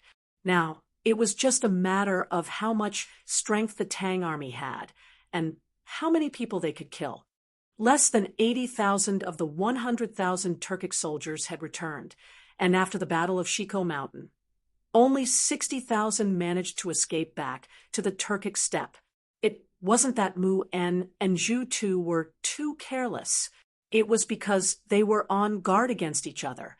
Even if they were prepared for the Tang army's sneak attack, they wouldn't be able to do much. Moreover, the Tang army at the frontier fortress had always been on the defensive and had never taken the initiative to attack the invading enemies. Now that the impossible had suddenly become possible, they were bound to suffer a loss. The remnants of Zhu Tu and Mu En's armies chased each other and fled to the Khan's court. In the end, the Khan's court was calm and peaceful. Although Khan Gu-Dolu was critically ill, he was still breathing. Moci had not ascended to the throne, and there was no internal strife between the tribes. Thus, a war of words began again. Mu En accused Zhu Tu of cowardice and retreating on his own. Zhu Tu accused Mu Si of winning over his subordinates and spreading false news of Moci ascending to the throne. Mu Si could defend himself, but he could only complain of being wronged. Finally, some smart people figured out that there might be someone who looked like Mu Si, so he pretended to be Mu Si and provoked a war between the tribes of the steppe. But when this theory was brought up, it was sneered at and condemned as absurd. Then, Xiao Mu Mu brought up the old case of Mu Si abducting his tribe to continue his condemnation. Gugula was really dead. He was seriously ill, and he had died of anger. Thus, the tribes that were quarreling and cursing each other had an even more important topic: who would inherit the throne? At this critical moment, in order to win over the hearts of the people, Moto had no choice but to punish his son who had been complaining of being wronged. Regardless of whether Mu Si was the culprit who had abducted the Ashid tribes or whether he had really spread false news of the Khan's death, Moci decisively punished him by tattooing his face and sent him to the North Sea to herd sheep. Mu Si and Mu Hyue's marriage naturally fell through. Almost immediately, Moci remarried Mu En and betrothed Mu Hyue to his other son, Ashina Yaju, according to the marriage customs of the Turks. After the death of one's father, elder brother, or uncle, the son could take all the other stepmothers, aunts, and sisters-in-law as his women, so it truly wasn't a big deal for one to be married off to another son. Then Moci urgently married the cousin of the Ashid tribe's great Yehudu Zhu Tu and promised that once he became Khan, he would immediately make her the Khatan Empress in order to win the support of the Ashid tribe. Moci's sons were also fighting for support everywhere, but unfortunately they were not united. Everyone wanted to fight for the position of Khan, so their strength was scattered and Moci defeated them one by one. But if Moci wanted to obtain the final victory and unify the strength of the tribes of the steppe, it would still take a long time. The storm on the steppe could not be calmed for a while. After the Turks retreated, the Ming-Wei garrison regained its former peace and tranquility. Those who had fled with the old and the young returned to their hometowns, and the small town became lively once more. Tin Ano walked alone through the streets, choosing a belt in front of a shop that had become prosperous again. Yesterday, she had found that Yang Fan's belt was so worn out that the edges were frayed. Today, when she was strolling around, she happened to see all kinds of leather belts for sale and wanted to help Yang Fan choose one. Just as she was carefully choosing, a person suddenly appeared beside her. The vigilance that Tin Ano had developed since she was a child had not disappeared. That person's sudden approach did not seem like a normal passerby looking at goods. Her hand immediately tightened around the sword at her waist, but when she turned around and saw that person's appearance, she couldn't help but be stunned. That person was a middle-aged man in his 30s. His appearance was very ordinary, and it was hard to tell what kind of physical characteristics he had at a glance. He was wearing an ordinary Han robe with a slanted collar, and his hands held behind his back. He looked with a smile at the various belts on the stall, and then at Tin Ano before turning and leisurely walking away. Tin Ano's face was somewhat pale. She bit her lip and followed behind that person. In an alleyway, two people stood still. The sun shone warmly on their bodies, and the icicles hanging from the walls were dripping with water. Spring had come. "Situ Liang, why are you here? After you arrived in Longyu, there was no news of you for a long time. Young master was very worried and sent 10 people to investigate your whereabouts. Hee, I am just the luckiest one among them. Young master is looking for me." "That's right. Since you are fine, young master must be very happy. Come back with me now. The task that young master gave me hasn't been completed yet. Shinmu is in this city. Do you know that?" "Of course I know. The two Jew have already retreated, and he has so many things to do. How long will he stay here for?" "He will return to Chang, and very soon. And once he returns to Chang, and you won't have anything to investigate anymore. You should immediately return to Hua Mountain with me." Okay then, I still have some things in the inn," Situ Liang said in a carefree manner. "What important things can there be here? There's no need to take them." Tin Ano's eyebrows slightly twitched and said, "What if it's related to the task that young master gave me?" Situ Liang muttered to himself for a moment and smiled. "Okay, I'll go with you." In the inn, Tin Ano carried a small bag and said to Situ Liang, "Let's go." The two of them had just walked out of the door when Tin Ano suddenly said, "Wait a moment. Let me wash my face first." She handed the bag to her disciple and returned to her room. She opened the door wide and washed her face in a basin by the wall. After wiping it clean, she walked out and smiled sweetly at the impatient Situ Liang, saying, "Let's go." Yang Fan and Shen Mu were in the same carriage and were happily rushing back to the inn. They had already received news of the great victory at GNC. As for the storm that had happened in the Turkic Khaganate, they still didn't know. Shen Mu smiled and said, "This crisis has finally been resolved. I have stayed in the western regions long enough and will return to Chang, and in a few days. Zhang Yi has already escorted Yi and to Huang River. I will have him send people to protect you and escort this important witness back to Luoyang. I have already arranged things in Luoyang. You only need to follow our previous agreement. When you need help, there will naturally be people to help you." Yang Fan replied with a smile. Shen Mu glanced at him and said, "I see that you are very close to Miss Anu. She is someone by young Master Zhang's side. What do you plan to do?" Yang Fan's smile disappeared, and he rubbed his forehead with a headache. Shen Mu smiled and said, I really like to help people achieve their goals. Do you want me to help you?"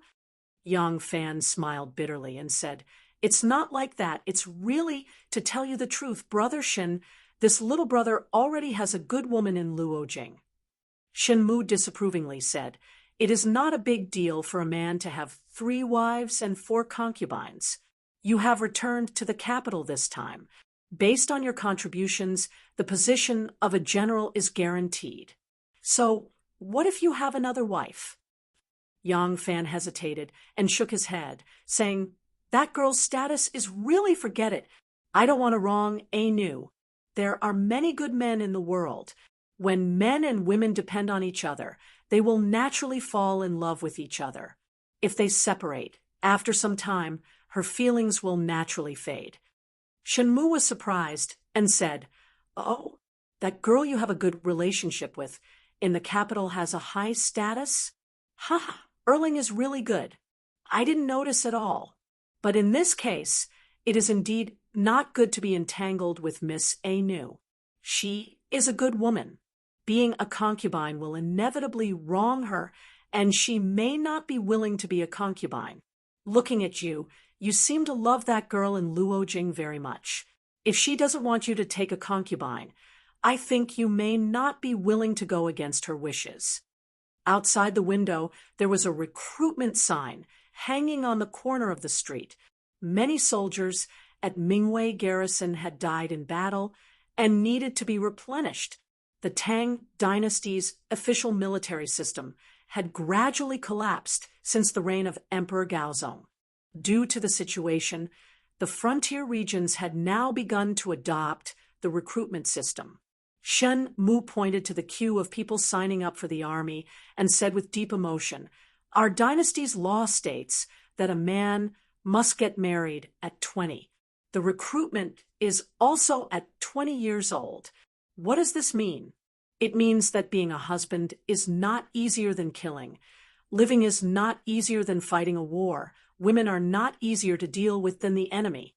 If the two girls are equally outstanding, it is better for you to only choose one. Otherwise, you will have a headache. A headache." Chapter 281. Anu. Yang Fan stood in front of Tin Ano's door and called out. The room was quiet, and there was no response. Yang Fan knocked on the door again, and the door opened. He then walked in leisurely. Every day when he came back, Yang Fan would look for Tin Ano and talk to her. It had become a habit. Today, he especially wanted to talk to Tin Ano. Tin Ano had already expressed her feelings for him so clearly. Since he was about to return to the capital, he felt that it was necessary to confess to a new Yang Fan walked in. The room was empty. Yang Fan knew that Tin Ano would go out alone to buy some trinkets when she had nothing to do. It was probably the same today, so he sat down by the bed. His hand touched the neatly folded bedding, and he couldn't help but smile when he thought of the embarrassing incident where he took over her room when he was drunk. His gaze slowly swept across the room and scanned through the things in the room. Yang Fan gradually felt that something was wrong. The trinkets she bought on the street were originally placed on the table.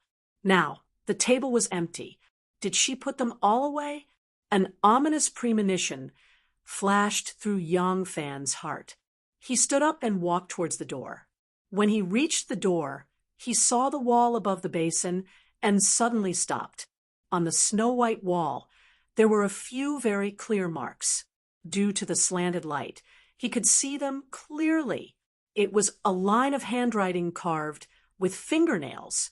The handwriting was very deep, but the strokes were a bit messy. Your servant has urgent matters to attend to. I will leave first. I will see you again in Luoyang. Yang Fan rushed out of the room and stood in the courtyard. He called out loudly, "Yixiaoyu, Yixiaoyu." Yixiaoyu's name sounded young, but he was very old. In just a moment, Yixiaoyu, a courier with wrinkles all over his face, rolled up his sleeves and hurriedly ran over. When he saw that it was Yang Fan calling him, he quickly greeted, "Erling, what's the matter?" He knew very well that this Beta Persei man was the favorite of their general Yi Zhong. Yang Fan asked, "Where is Miss Anu?" Yixiaoyu blinked his eyes and said, "Oh, Miss Anu went shopping at noon. Is she not back yet? I didn't notice." Shen Mu heard the noise and walked out. When he saw Yang Fan's expression, he asked, "What happened?" Bringing Shen Mu to Tin Ano's room, Yang Fan showed him the words on the wall and worriedly asked, "Why is she in such a hurry?" He didn't even say that he had no other skills. Why did she have to be so secretive? She didn't even know about the inn. Did she leave on her own, or did she leave with someone else? The more Yang Fan spoke, the more confused he became. He was afraid that something might have happened to Tin Ano. Shen Mu's eyes flickered, and he could vaguely guess what happened. In fact, ever since he knew that Tin Ano was here, and that she had appeared in the Tuju, the vigilant Shen Mu already knew that young Master Jiang was suspicious of him. Miss Anu was young Master Jiang's personal maid, and the person that young Master Jiang trusted the most. It was highly possible that she came to Longyu for him. From then on, Shun Mu ordered his men to take action secretly and started to erase all evidence that could be investigated. It could be said that even if Yang Fan betrayed young Master Jiang and became young Master Jiang's witness, young Master Jiang would not be able to find any concrete evidence of him expanding his influence in Longyu. Without evidence, he could not ask the elders of the family to help him. If it was just young Master Jiang who wanted to deal with him, he was not afraid. Since Tin Ano left these words, it meant that she had no choice but to leave. However, she was free to do so. Therefore, the only person who could force her to leave was young Master Jiang. Tin Ano had left for Longyu for more than 3 months, and there was no news of her. Young Master Jiang must have sent someone to look for her again. Thinking of this, Shun Mu said to Yang Fan, "Don't worry." Looking at these words, Miss Anu should not be in danger. If I am not wrong, it should be because there has been no news of her for a long time. Young Master Jiang was worried and sent someone to look for her. Shun Mu paused and smiled. Miss Anu naturally could not tell others that she is with you now. She could only leave with the person who is looking for her. Don't worry. Didn't she also say that she will look for you in Luoyang if there is a chance? This means that she is free. Shun Mu's words made Yang Fan feel a little more at ease. However, when he thought of how Tin Ano left without saying goodbye, he still could not be at ease. A promise is not taken lightly, so people will not betray me. A promise is not taken lightly, so I will not betray anyone. As for him, did he make a promise to Anu? If he made a promise, did he betray her? If he did not make a promise, did he not betray her? Should he chase after her? The person who took her away was most likely young Master Jiang's men, as Shun Mu said. What should he say after he caught up? What should he say? Shun Mu saw him pacing back and forth in the room like an ant on a hot pan. She couldn't help but sigh. I knew it. You're just a person who eats from the bowl while looking at the pot. You say no, but you still can't let go of her in your heart. Yang Fan did not say anything and continued to work in the room. Shun Mu said self-deprecatingly, "That's true. Why would I laugh at you? I am also like this. Sigh, this woman, either you don't touch her, or once you touch her, it is not that easy to let go." Yang Fan continued to wander around the room until Shun Mu was dazzled. Shun Mu could not help but say, I say, if you really can't let go, then just marry her. Just say marry her, and I will help you snatch her away. Why are you pacing around like this? Are you still a man? Don't be afraid that the one in Luoyang will be unhappy. After all, the one in charge should be us men, right? Why are you afraid of her? Does this world belong to men or women? Yang Fan glanced at him and said in a muffled voice, This world belongs to the Empress. Shun Mu was stunned and said embarrassedly, This was purely an accident. Yang Fan ignored him and turned to the side of the bed and sat down dejectedly. Shun Mu glanced at him and asked, Then do you want to chase after her, or not? If you want to chase after her, I can help you. Yang Fan opened his mouth and almost blurted out the word chase, but when it reached his throat, he forcefully held it back. Chase? What should I do after I catch up? What promise can I give her? He did not know what Warner was thinking. Yang Fan lowered his head and thought for a while. He slowly shook his head and said bitterly, Forget it. What has to go will go eventually. It's good that she left. Shun Mu looked at his sad face and could not help but raise his head and let out a long sigh. Chi-Chi, when will you be willing to leave? Spring had come, and the trees were full of peach blossoms. Warner sat by the window with her hand resting on her cheek. She stared at the peach blossoms in the courtyard, and her mind had already drifted to the west. That enemy said he would come back when the plum blossoms were in full bloom. Now that the peach blossoms are in full bloom, where are you? I just want to send you a letter to express my longing for you, but I don't even know where to send it. Warner sighed and spread out a 3-foot long piece of paper. She used a paperweight to press the 2 sides of the paper and picked up the brush. She thought for a while and wrote 3 big words on the right side of the paper: resentment of colorful books. Xiao Man leaned over and said happily, waiting for an imperial edict, "Are you going to write a poem?" Warner gently nodded. She and Xiao Man were 2 people. One of them missed her lover, who was far away in a foreign land. For the sake of fame and a bright future for both of them, one of them missed her elder brother, whose life and death were unknown. Others who did not have the same experience would not be able to understand this kind of longing. But for the 2 of them, talking to each other resonated with each other. Therefore, they had become bosom friends and were like sisters. When Xiao Man was not on duty, she liked to come to sit for a while and listen to her play the zither and recite poems. Warner gave her a different feeling compared to Gowing, Lan Yiqing, and other close friends. Here, she could often find peace of mind. Warner dipped the brush in ink and wrote, "Flowers bloom in Luoyang Palace, thinking of you for thousands of miles. The fragrance of dew is cold, and the moon is empty. I want to play the music of the East Plain, and I am greedy for the book of the West. There is no other meaning in the book, only sorrow." Warner had not finished writing when a palace maid's voice suddenly came from the courtyard. "Your servant greets your highness." Warner raised her head and looked out the window. She saw Princess Taiping walking slowly into the courtyard. In a moment, she passed through the courtyard, opened the door, and walked in. Although these few months, Taiping began to be interested in making friends with the nobles in the court, and had less opportunities to play and chat with them, but the 2 of them used to be very close. Besides, they were both women, and there were no restrictions on entering and exiting, so they did not even knock on the door. When Warner saw that she actually pushed the door open and walked in, she could not help but be shocked. Taiping was intelligent and talented. This poem had time, place, and the whereabouts of the person she was thinking about. If she saw it, she would know that it was a portrayal of her current mood. The person she was complaining about was herself, and the person she was thinking about was in Longyu.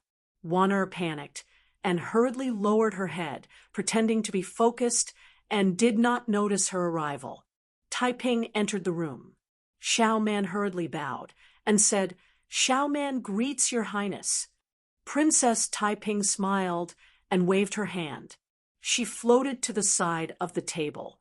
When she lowered her head to look, Warner had already erased the words Luoyang Palace, Book of the Western Regions, in the poem, which clearly showed that she was the person she was complaining about and the whereabouts of the person she was thinking about.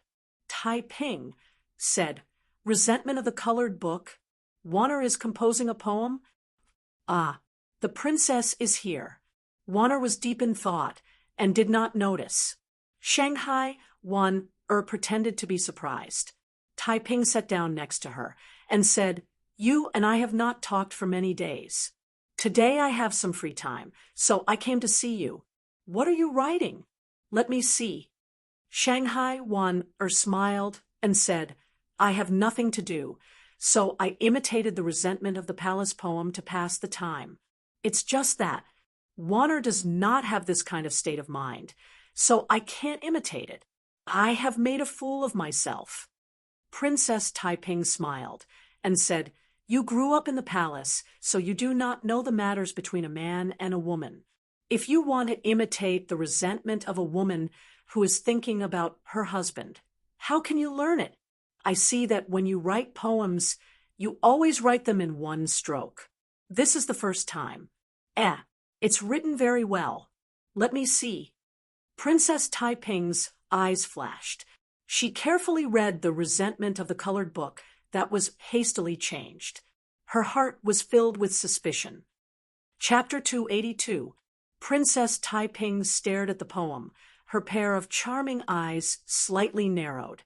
Shanghai Wan-er was sitting on the side, quietly looking at her expression. She felt uneasy. Princess Taiping looked at it for a long time. She chuckled and said, "This wanting to play the Song of Dong Yuan, greedy for the Book of Jibei, doesn't seem to match well. It would be better if it was changed to Jiangnen's song." Shang Wan heaved a sigh of relief and said, "Ah, that's right. Jiangnen's song is also an ancient song. It's more suitable for this Book of Jibei." She picked up the brush and ticked off the Song of Dong Yuan and wrote Jiangnen's song next to it. Princess Taiping smiled faintly and said, "This line of yours, under the leaves at the beginning of Dongting, it doesn't match the current situation." Shanghai Wan smiled and said, "That's okay. I just said that I had nothing to do. So I casually scribbled a few strokes of the poem Palace Resentment. It's not a suitable work for the current situation. In Chu Yuan's Lady Xiang, it says, 'The autumn wind curls up under the leaves of the trees in Dongting.' The artistic conception is quite similar to resentment, so I used it. Princess, please don't laugh at me." Princess Taiping smiled and put down the poem. Then she chatted with Shanghai Wan-er about something else. Shanghai Wan-er saw that Princess Taiping no longer paid attention to the poem. She felt relieved. They chatted for a while. Then Princess Taiping got up and took her leave. Shanghai Wan-er saw her off. When she got back to her room, she gently patted her chest. She was not afraid at all. Princess Taiping left Shanghai Wan-er's residence and walked out of the Museum of History. The faint smile on her face disappeared like the wind. Her pair of black eyebrows slightly frowned. The suspicion just now floated up in her mind again. Wan-er was talented in poetry. She did like to write poems. But she was an unmarried girl, so it was a bit strange for her to suddenly imitate others and write a poem of maiden resentment. Furthermore, with Wan-er's poetic talent, it could be said that her words were eloquent. When had she ever seen her scribble on a poem for a long time, especially when she made the mistake of Song of the East Plains and Book of the North of Ji? Princess Taiping couldn't help but think of the part that Shanghai Wan-er had altered. If she felt that the original sentence was inappropriate, she could just cross it out. Wasn't the sentence Dong Yuan song also crossed out? Why did she erase it into a big blob of ink? Could it be that she was trying to hide something? Western region. Judging from the strokes of the two words that were not very clean, they should be from the Western region. Could it be that this girl really had a sweetheart who was far away in the Western region? That's not right. She has been living in the palace for a long time. When did she know a general who was guarding the border? With her talent and knowledge, how could she have taken a fancy to those martial artists? The more Princess Taiping thought about it, the more she felt something was wrong. At first she wanted to leave the imperial palace, but as she was thinking along the way, she suddenly changed her route and went to see Wei Tuan-er. Wei Tuan-er had now been bought over by her and became her eyes and ears in the imperial palace. But Wei Tuan-er was insatiably greedy. She had faintly sensed that Wei Tuan-er was also in collusion with Wu Sanxi's party. She couldn't be trusted and put in an important position. Moreover, when it came to her usefulness in the imperial palace, Wei Tuan-er was obviously not as good as Shanghai Wan-er. It was just that Princess Taiping knew Shanghai Wan-er's character and knew her position by her mother's side, so she didn't dare to make any moves to rope her in. Now that this abnormality had been discovered, Princess Taiping really wanted to find out whether Shanghai Wan-er really had a sweetheart and whether her sweetheart was in Longyu. If she could find out something and help her, would she still be afraid that she wouldn't be able to use her? Yang Fan returned to the capital. The memorial requesting for his merit had already reached Luoyang. The memorial reached Shanghai, first. When Wan got the news of her sweetheart, she was happy at first, but when she read the content of the memorial, she was even more happy. When Wu Zetian was about to leave the court, she put the memorial on the top. Wu Zetian was also overjoyed when she read the memorial. This was something worth flaunting after she ascended to the throne. It was a very glorious matter, and the person who made the greatest contribution came from the Featherwood Guard, from the 100 steeds, from her personal guards of the emperor. This made her especially happy. The news spread quickly. Wu Yuyi of the Yulin Guard and Shui Huayi of the White Horse Temple were very happy. Yang Fan was one of the 100 cavalry, and he was Wu Yuyi's direct subordinate. Shui Huayi was also happy that he had such an outstanding disciple. Princess Taiping, of course, also heard the news of Yang Fan's merit. Everyone, the 100 cavalry bodyguards, have returned to the capital. They are now waiting outside the Meridian Gate for the decree. Shanghai Wan had just left the court and was sitting in Wucheng Hall. She bowed and reported to Wu Zetian. Her face was light and breezy. Very few people could see the faint joy in the corners of her eyes. Gowing, who was standing behind Wu Zetian, was suddenly happy. She subconsciously looked to the side. Xiaoman was really happy, apart from her elder brother, who had disappeared since childhood. Erlang was the man she cared about the most. Wu Zetian said happily, "Oh, they're back." "Ha!" Quickly summon them into the palace. Tell Yang Fan, who made the first contribution, to come see me. Shanghai Wan pursed her lips into a smile and said, "Recently the state affairs have been busy. It's rare to see everyone so happy. Seeing everyone happy, Wan is also happy. The 100 cavalry has been ordered to go west and have made a great contribution to the stability of the western region. Why don't you let Wan go and welcome them on behalf of everyone? It will also show everyone's love for talent." Wu Zetian laughed and said, "Look at your glib tongue. Good, you go and welcome them on behalf of me." Shangguan Wan bowed and said in a sweet voice, "Wan obeys." Not long after Wan left, Wu Zetian and Wei Tuan came in one after another. As soon as she saw Wu Zetian's beaming face, Princess Taiping smiled and said, "What happy event did Mother encounter? Why are you so happy?" Ever since Wu Zetian ascended to the throne, because of Princess Taiping's marriage, the mother and daughter were quite unhappy. However, after that, Princess Taiping wanted to intervene in politics, so she took the initiative to ease the relationship between her and Wu Zetian. On the surface, the mother and daughter had returned to their former intimacy. Wu Zetian saw her and said with a smile, "It's Ling Yu. Come, sit beside Mother." "Ha! Yes, Mother is very happy today. The 100 cavalry sent by the court to the western region have returned to the capital. I was about to summon Yang Fan, who made the first contribution." Princess Taiping made an sound and sat beside Wu Zetian. She looked around and asked casually, "Where is Wan? Why is she not beside Mother?" Wu Zetian smiled and said, "Ha!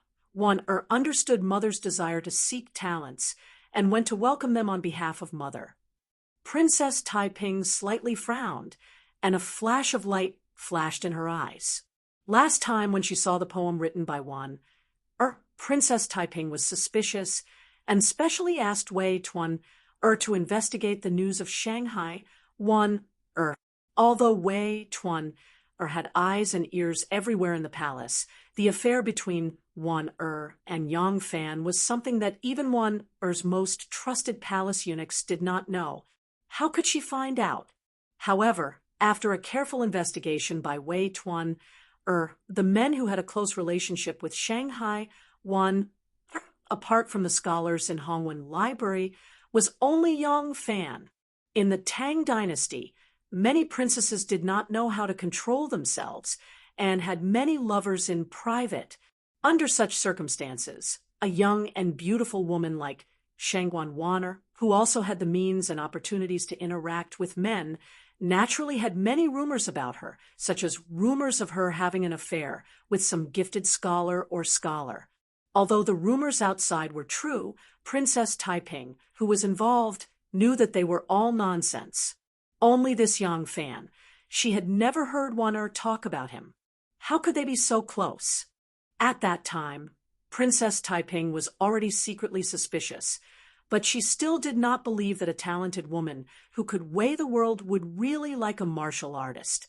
At this time, when she heard that Shanghai Wan'er had volunteered, Princess Taiping unconsciously thought of the poem The Resentment of the Colored Palace and the two words Western regions that were erased by Shanghai Wan'er. The shadow of suspicion crept into her heart. Could it be that Wan'er really likes him? Is there an affair between them? Jealousy was like a poisonous snake, quietly coiling around Li Lingyue's heart. Today, I want to see if there really is an affair between you two, if it really is a pair of adulterous men and women. I will not let you two be happy. Princess Taiping slowly clenched her fists, her nails piercing into her palms. Wan'er led two little palace maids and two little eunuchs, walked briskly to the palace gate, and then suddenly stopped. She calmed herself down a little before walking out of the room. With just one glance, she saw Yang Fan. With just one glance, there was no other person or thing in her eyes. Her eyes slowly became moist. Not seeing him for one day was like 3 years. How long had these days and nights been? This enemy finally came back. Seeing his smiling eyes, Wan'er felt her heart beat faster. Looking at his skinny face, she couldn't help but feel a pang of sadness. This enemy, he risked his life to fight for me. How much did he suffer in this life and death struggle? Wan'er took a deep breath and forcibly suppressed the excitement in her heart. Step by step, she walked towards them. When she was in front of them, she stood still and said, "Soldiers, you have worked hard. When the saint heard that you all came back, he was very happy. Soon, he will summon General Wu Yi to reward you according to your achievements. You all should go back and rest. On the day of the reward, maybe the saint will personally receive you." Huang Xuchang and the others were overjoyed and quickly bowed to thank her. Wan'er glanced at Yang Fan alone, pretending to be calm, and said, "Bodyguard Yang, the saint wants to see you. Please come with me." After that, she hurriedly turned around, afraid that if she stayed any longer, her face would show that something was wrong. Huang Xuchang and the others knew that Yang Fan would definitely be promoted. Their eyes were full of eagerness as they looked at him. However, although they were envious, they couldn't be jealous. This credit was obtained by him risking his life. It was already extremely benevolent of him to share some of the credit with them. Yang Fan was the real first credit, and they couldn't take it away even if they wanted to. Yang Fan followed half a step behind Wan'er, and the two of them didn't look around. They both had a stomach full of things to say, but there was a pair of palace maids and a pair of eunuchs behind them, so they could only force themselves to be patient. Yang Fan could still use the corner of his eyes to look at the other's beautiful figure. Wan'er was very close to her lover, but she couldn't even see his figure. How could she be patient? Cough. Bodyguard Yang. Shanghai Wan'er purposely paused her steps and walked shoulder to shoulder with Yang Fan. She casually waved her hand, and the two palace maids and the two eunuchs behind her understood and moved further away. Chapter 283. Shangguan Wan'er tilted her head and whispered, I haven't heard from you since you left. I can't find you, and I don't know any news about you. I'm worried, and I miss you. I miss you so much." That voice was full of emotion, and it made Yang Fan's heart tremble. He looked up and saw Shanghai Wan'er's charming eyebrows slightly raised. She was staring at him, with eyes full of affection. He couldn't help but say, "Wan, I miss you so much in the Western region." "No way." Wan pouted and said sourly, "Don't you have any news about me? You said you would come back when the plum blossoms are in full bloom. Now, even the peach blossoms are withered." "Humph. I heard that the women in the Western region are unrestrained and passionate. I'm afraid you are so happy that you forget about me." "How can that be?" Yang Fan was complaining about being wronged, but in his mind, Mu Hyue and Tian AI News figure and face suddenly flashed past. These two people had an ill-fated relationship, a strand of love. How could he bear it? He was afraid that Wan would see something wrong, so he quickly joked, "Wan, you have to believe me. I get dizzy even when sitting on a boat. How can I do something like two timing?" Wan couldn't help but want to laugh. She glared at him and said lightly, "You're lying again. You came back from Nanyang. How can I believe you when you say you get seasick? You only know how to be glib." They flirted with each other in front of other people's eyes. Although it was scary, it was very exciting. After a few words, Wan longing was slightly relieved. The two of them were close to Wuching Hall. Wan then stopped talking. When they arrived at Wuching Hall, Wan asked him to wait for a while. She entered the hall first and saw Princess Taiping sitting next to Wu Zetian. Wan knew that Princess Taiping came frequently recently, so she wasn't surprised. She bowed to Princess Taiping and said to Wu Zetian, "Everyone, Yang Fan has arrived. He is waiting outside the door." Wu Zetian said with a smile, "Let him in." Shangguan Wan bowed and said, "Yes." Shangguan Wan turned around and called out, "His Majesty has an edict to summon Yang Fan." Princess Taiping was sitting at the side. When she saw Wan's charm when she came in, her heart was moved. These days, Wan missed her lover. She always had a lingering melancholy between her eyebrows. Even when she was smiling, there was a faint feeling of loneliness. At this moment, although she tried to keep calm, her radiant expression could not be hidden from Taiping. Yang Fan tidied up his clothes and strode into the hall. He hurried to the front of Wu Zetian and bowed. "Your subject, Yang Fan, greets the sage." The Tang dynasty had a system of etiquette. No matter if it was the officials or the people, they had to call themselves subjects in front of the emperor. Yang Fan naturally knew this rule. Wu Zetian said, "Dispense with the formalities. Rise." "Thank you, sage." Yang Fan straightened his body and glanced to the side. His eyes met with Shanghai Wan, and he quickly looked away. He looked to the side of Wu Zetian and saw Princess Taiping. Her eyes were staring at him. Yang Fan could not help but be shocked. He quickly looked at his nose and his heart, bowed and stood there. Even though his and Wan-er's gazes only touched each other for a brief moment, Princess Taiping had been watching their reactions. She was already suspicious. Even if you did not have an affair, you would still be suspicious, not to mention the affection in their eyes. All of this was seen by Princess Taiping. Princess Taiping's heart felt as if it was cut by a knife. It was bloody and painful. I see. I was defeated by Wan.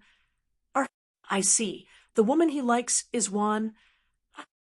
Princess Taiping's hands were tightly clenched in her sleeves.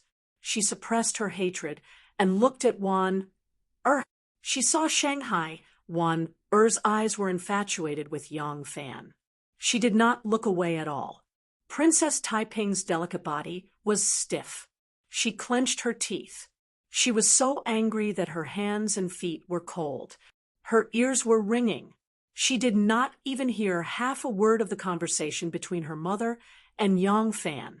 When she finally came back to her senses, she heard Wu Zetian say in a low voice, Suddenly Qishir's Wu Zhila. Ha ha, if he has the ability, then let him show off his abilities. As long as he really has the ability, we will acknowledge him as Khan. What's so great about that? If Huzalo cannot be helped up, then I will help another one. As long as it is beneficial to the great Zhou. Yang Fan bowed his head and said, "Sage is wise." Wu Zetian's expression changed.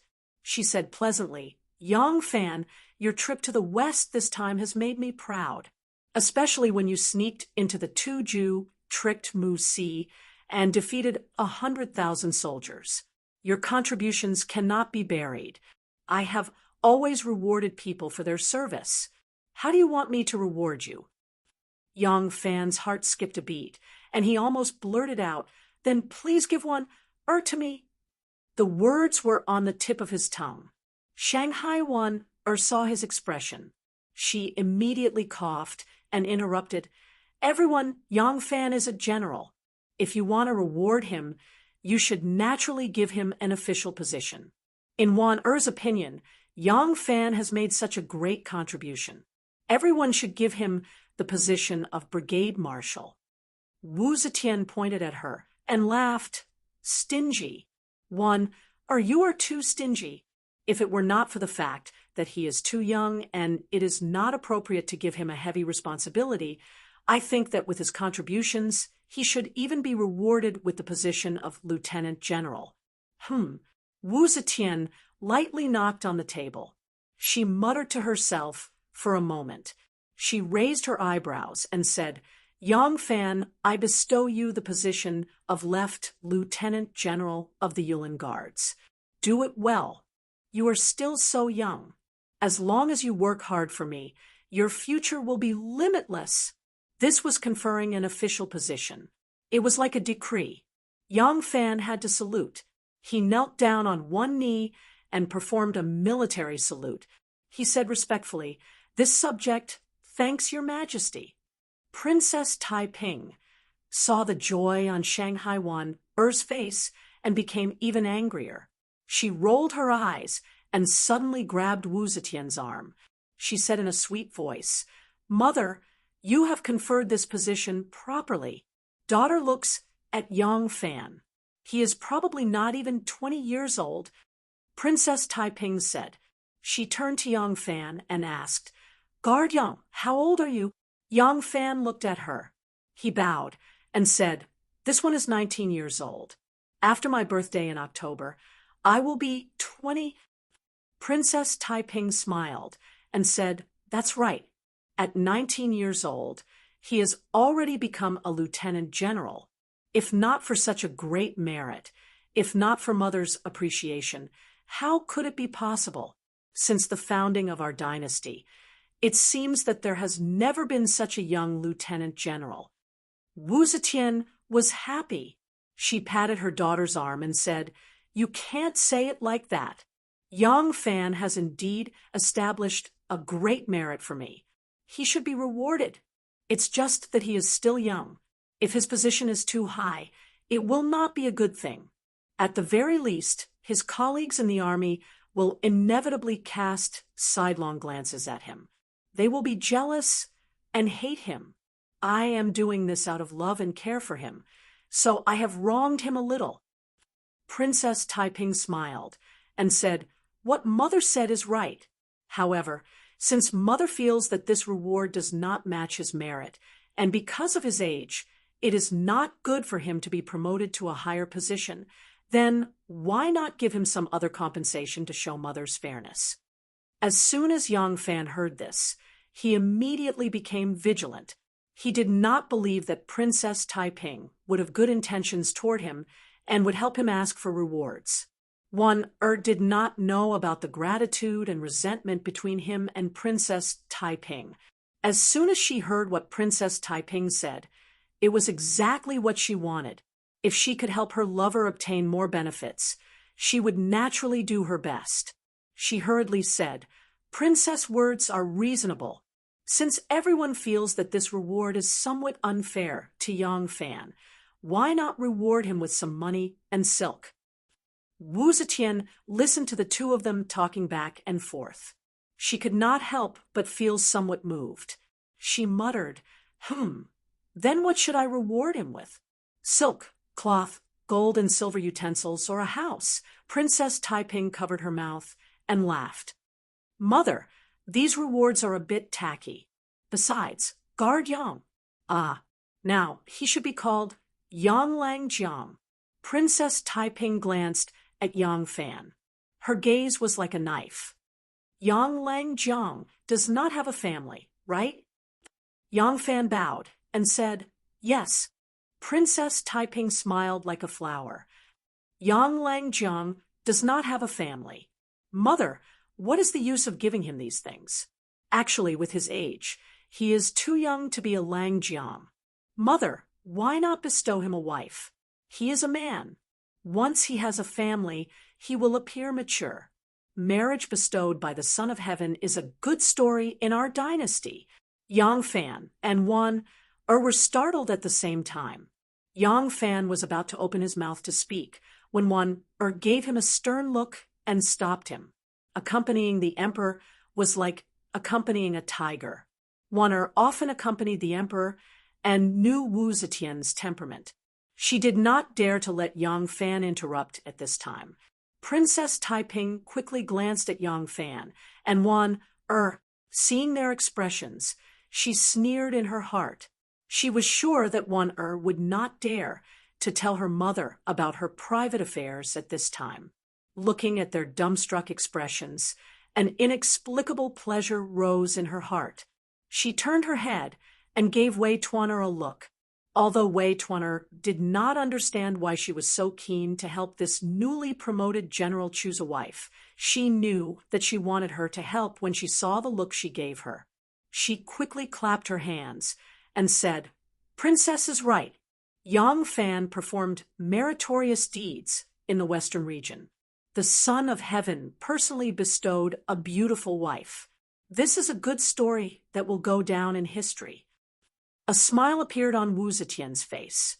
She slowly nodded and said, hearing what you said, I really have the interest to be a matchmaker. Ha! Speaking of which, I have never been a matchmaker in my life. Wu Zetian looked at Yang Fan with a smile. It was rare for her to show a kind face. Yang Fan, where are you from? Who are your family members? Yang Fan received an anxious look from Wan. He had no choice but to bite the bullet and answer, reporting to your majesty, I am from Jiaoji. I work as a farmer for a living. My parents died when I was a child. I have no other relatives in my family. I see. When Wu Zetian heard this, she couldn't help but hesitate. She originally thought that since Yang Fan was a member of the 100 imperial bodyguards, he would be the descendant of a military official. He was from an official's family. So if she gave him a low-level official's daughter, it would be a good match. Now she heard that his hometown was far away in Jiaoji. Moreover, he was from a peasant family. This marriage would not be easy. Princess Taiping glanced at Wan, who was pretending to be calm. She smiled and said to Wu Zetian, Mother, can't you think of a suitable woman to marry Lang General Yang?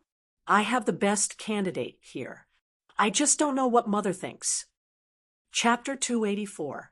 Wu Zetian was surprised and said, Oh, daughter has a suitable candidate in mind. Quickly tell me. Princess Taiping took another look at Yang Fan, and then her eyes swept past Shanghai, Wan'er's face. She saw the two's nervousness in her eyes, and was extremely pleased. She was like a cat playing with a mouse under her claws, patiently and slowly said, Mother, if I remember correctly, Miss Xiaoman is also an orphan with a miserable life. Xiaoman, Wu Zetian turned around and looked behind her. Niunia was worried about Yang Fan and Shangguan Jiejia. She did not expect Princess Taiping to suddenly point the spearhead at her. She could not help but stare in astonishment. Princess Taiping said, Xiaoman is now Mother's bodyguard female official. Her rank is Duwei, which is not much lower than Yang Fan's. Whether it is family background, identity, or status, it can be said that they are well matched. Moreover, one belongs to the cavalry, and the other belongs to the internal guards. They are both Mother's most trusted guards. Mother, do you think this is a perfect match? Wei Tuaner immediately clapped her hands and praised. Wonderful! Wonderful! What the princess said is very reasonable. Why don't we agree that Xiao Man and Yang Fan are a match made in heaven? They look like a perfect match. Nyonyo's small mouth opened and closed like a fish out of water. She opened and closed for a long time, but could not say a word. Wu Zetian clapped her hands and laughed. Ha! Sure enough, it is indeed so. Well, Xiao Man, you don't need to be shy. A grown girl should get married. With Yang Fan's character, appearance, and official position, he is worthy to be your son-in-law. Everyone, Minister, Nyonya was speechless. Wu Zetian only thought that she was a little shy. She laughed and teased her a bit. She then turned to Shanghai Wanner and asked, Wanner, what do you think? Wanner almost fainted. She forced herself to stand there. She heard Wu Zetian's voice, which seemed to come from far away. She forced herself to remain calm and replied mechanically, Everyone is wise. One also feels that the two of them are a perfect match. Yang Fan looked at Wanner in surprise, not understanding why she would say that. Gao Ying looked at Yang Fan, then at Xiao Mang, and suddenly felt happy. Xiao Mang's life experience was very pitiful. For an illusory elder brother, she never thought about her future. She was strong and fragile. She was strong for her elder brother, but she was also fragile for her elder brother. She had never lived a good day for herself. Erlang was the only man she liked and was close to. If she could marry Erlang, she would have someone to rely on for the rest of her life. Presumably, the shadow of her childhood would also gradually fade away. If the emperor hadn't arranged the marriage like this, who knew how long Xiao Mang, this stubborn blockhead, would have tortured herself for her damned elder brother? Thinking of this, Gao Ying's elegant eyebrows slightly curved. Wu Zetian slapped the imperial table and loudly said, Good, then it's settled. I will personally arrange the marriage and bestow Xiao Man and Yang Fan as wives. Xiao Man is a female official by my side, and I am the matchmaker for this marriage. Since Yang Fan has no relatives in the capital, I have to be his bride's family. Wanner, Tuaner, all the wedding necessities will be paid for by the palace treasury. You two, arrange it for them. Ha ha ha. Hearing this, Princess Taiping's mouth suddenly flashed a trace of a proud smile. No matter how good a sister is, if her man is stolen by her, can they still be sisters? Humph. Not only will I separate you and Wanner, I will also separate Wanner and Xiao Man, this pair of good sisters. Yang Fan, if you make me unhappy, I will make you unhappy. Shiguan, Wanner's residence. Wanner used the excuse that she wanted to discuss his marriage with Yang Fan and took him to her residence. As soon as they entered the room, Yang Fan, who had long been unable to bear it, angrily said, Wanner, why didn't you let me say it? What do you want to say? Wanner's face was pale, and she sadly looked at Yang Fan. She said, I also did not expect that Taiping would make such a mess of matchmaking. But at that time, other than obeying, what else could we say? Yang Fan wanted to say something, but stopped. He changed the topic and said, Say what? I will directly tell the emperor that the one I like is you. Can't I? Why do you want to stop me? Wanner sadly shook her head and said, Erlang, you are so muddle-headed. If you say it, the two of us will be finished. Yang Fan said, Why? Because my current status is still not good enough for you. Wanner said, Everyone values family status. If the family is not right, everyone will not allow it. But everyone's temperament is firm, and they will not tolerate the slightest bit of betrayal and disobedience. If she knew that we had an affair right under her nose, she would immediately issue an order to kill you.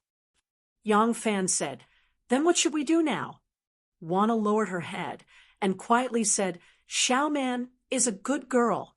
Her character and appearance are not bad. To be able to have her as a wife, it is your good fortune. I heard that she bought a lot of property in the capital. Once she marries you, she will use all of it as a dowry. To you, it is also—" Yang Fan listened impatiently. He grabbed her hands and asked, "I am saying, what about me and you?" Wana raised her head to look at him. Her eyes were very confused. She was clearly looking at Yang Fan, but the focus of her eyes was not on his face. She said, What else can we do? Erlang, this is a marriage bestowed by the emperor. Can you refute it? Then what about you? I will not marry for the rest of my life." As Wana spoke, 2 lines of tears streamed down her face. Yang Fan said, "Wana, you are my woman. We swore that we must be together." Wana held back her tears and said, "Erlang, a marriage bestowed by the emperor cannot be changed. A daughter bestowed by the emperor must be a wife. Wana can give up her status and only ask to be with you. But will my mother agree? My ancestor was the prime minister of the previous dynasty. The Shangguan family is a rich and powerful family in Guanlong. My ancestor offended the current emperor. Although he was punished for this, and Wana entered the palace because of this, my family background has not changed. In these years, the Shangguan family has also risen again. Even if you become a general of the Yulin Guard, my mother and the entire Shangguan family will not allow me to marry as a concubine." Yang Fan gritted his teeth and said word by word, "A marriage bestowed by the emperor. A marriage bestowed by the emperor. What is so great about a marriage bestowed by the emperor?" He moved his hand, and Shangguan Wana threw herself into his embrace. Yang Fan held her slender waist tightly. He stared into her eyes and said in a low voice, "Wana, remember, you are my woman. You will always be. Our original discussion is still valid. I will work hard. One day, I will obtain a status that is worthy of you. I will let your family, your mother, accept me as a son-in-law." Shangguan Wanner's eyes were blurred with tears. She said slowly, But a marriage bestowed by the emperor." Yang Fan said resolutely, "Wanner is mine, not any other man's. Nor will I stay alone for the rest of my life. If I want a marriage bestowed by the emperor, then Wana will belong to me. I want the emperor to bestow Wana to me. If this emperor is not willing to bestow Wana to me, then I will find someone who is willing to bestow Wana to me, to be the emperor." Shangguan Wana was aghast and grabbed his hand tightly. She said nervously, "Lang Jun, what are you doing?" Yang Fan said fiercely, "Since you call me Lang Jun, then listen to me obediently. A woman's way is not against the master." Shangguan Wana said slowly, "You're so domineering." Before the word Dao could come out of her mouth, Yang Fan held the back of her head and deeply planted his lips on her little mouth that was wide open. "Sister Xiaoman, congratulations, congratulations." Xie Xiaoman had just left Wu Cheng Hall. Seeing her coming, Xu Xiaosao came up to her with a smile. Xie Xiaoman's face was full of panic. She answered hastily, I'm not feeling well. I'll go back first. Talk to you another day." Gao, who had also just come off duty, followed beside her. She couldn't help but laugh when she saw her bewildered look. "Congratulations, Sister Xiaoman. Congratulations, Sister Xiaoman. You've married a general." Zhou Yuanbao was talking and laughing with the 2 palace maids. When he saw Xie Xiaoman, he hurriedly ran over. Xie Xiaoman was startled and panicked. How did the news spread so fast? I still have something to do. Talk to you later." Xie Xiaoman fled. She had only taken a few steps when she turned a corner of the hall and ran into Eunuch Gao. Eunuch Gao first used his duck-like voice to let out a burst of laughter like a hen laying eggs. Then he congratulated, "Miss Xiaoman, your husband has to congratulate you here." Ha ha ha. Erlang is a handsome young man. He has a good character and great skills. Now that he has become a general, he is really a good match for you. Ha! Eunuch Gao was old and had a certain position in the palace.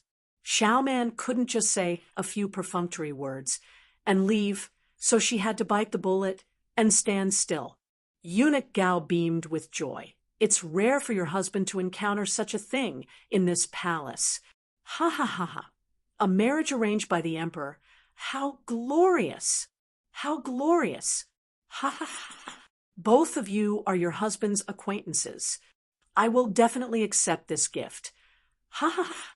Xie Xiaoman had goosebumps from his laughter. She braced herself and smiled along the way, dealing with the palace maids and eunuchs who congratulated her as soon as they met. It was not easy for her to escape back to the female guards camp in Jia City. The female guards who were not on duty were gathered together, like dozens of sparrows having a meeting, chattering nonstop. As soon as they saw Buqi come back, dozens of sparrows flew over and surrounded her in the middle, talking all at once. "Little sister Xiaoman, congratulations on getting yourself a good husband. Sister Xiaoman, you are so amazing. County Captain, I'm so jealous." Some of the bolder ones said something even more shocking. "Such a handsome beta Persei boy. Just looking at him makes people want to swallow their saliva. I have been drooling over him for a long time, but I never had the time to make a move. I didn't expect you to beat me to it. I have to call him brother-in-law in the future. How can I make a move on him?" Hee, it should be easier for you to make a move on him, right? Sister-in-law is brother-in-law's half-law. Cough, cough, cough. Before she could finish, she was strangled by the neck and let out a series of coughs. Xiaoman's head was about to explode. She begged for mercy in distress. "Sisters, Xiaoman's head hurts so much. I want to rest. Let's talk after I rest." Then she fled to her bedroom. The female guards looked at each other. "What's wrong with Xiaoman?" Gowing smiled and said, "She's probably too happy. I'll go see her." Chapter 285. When Yang Fan left the Hall of History, his heart was also at a loss. This loss was not directed at his and Wan Er's future. He knew that in front of the emperor, he would always be a small and lowly character. But as long as he wanted to achieve his goal, he would unswervingly walk down it without any doubt. Back then, when he was still a little child, in order to survive, he could escape thousands of li from Xiaozhou to Guangzhou. When he was a little beggar who had no food or clothing, he could bravely take up the responsibility of raising and taking care of his younger sister. He was always optimistic and never depressed.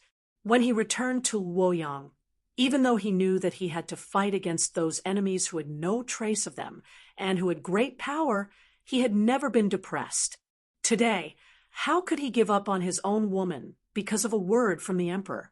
He was at a loss because he didn't know how to face Xiaoman. Xiaoman was a good girl. No matter if it was her character or appearance, there was nothing to pick on. As a woman, she was a military officer and had many properties in the capital. She was even more outstanding than a man like him. He had just made a name for himself. Becoming husband and wife with her was not out of the ordinary. In this day and age, when men and women married, they often only gradually understood each other after they had consummated their marriage. Not to mention large families, even Pasta and Lu Junfan only knew each other and never had a deeper understanding of each other. To be married by the emperor and to such an outstanding woman, there was no one to pick from such a wife. However, he already had someone he liked, and he had always thought of Xiaoman as a cute little sister, a good friend, and a good confidant. Suddenly, her identity changed, and she was going to be the person who slept beside him. That kind of feeling was indescribably strange, especially Wan-Er's inevitable sadness. He could not show this feeling of helplessness in front of Wan-Er. Right now, Wan-Er was sad and helpless. He had to be decisive and firm in order to give her something to rely on and hope. He could only suppress all kinds of thoughts in his heart until he left Wan-Er before he dared to show them. The more Yang Fan thought about it, the more irritated he became. The good mood he had when he had just returned to the capital was completely destroyed.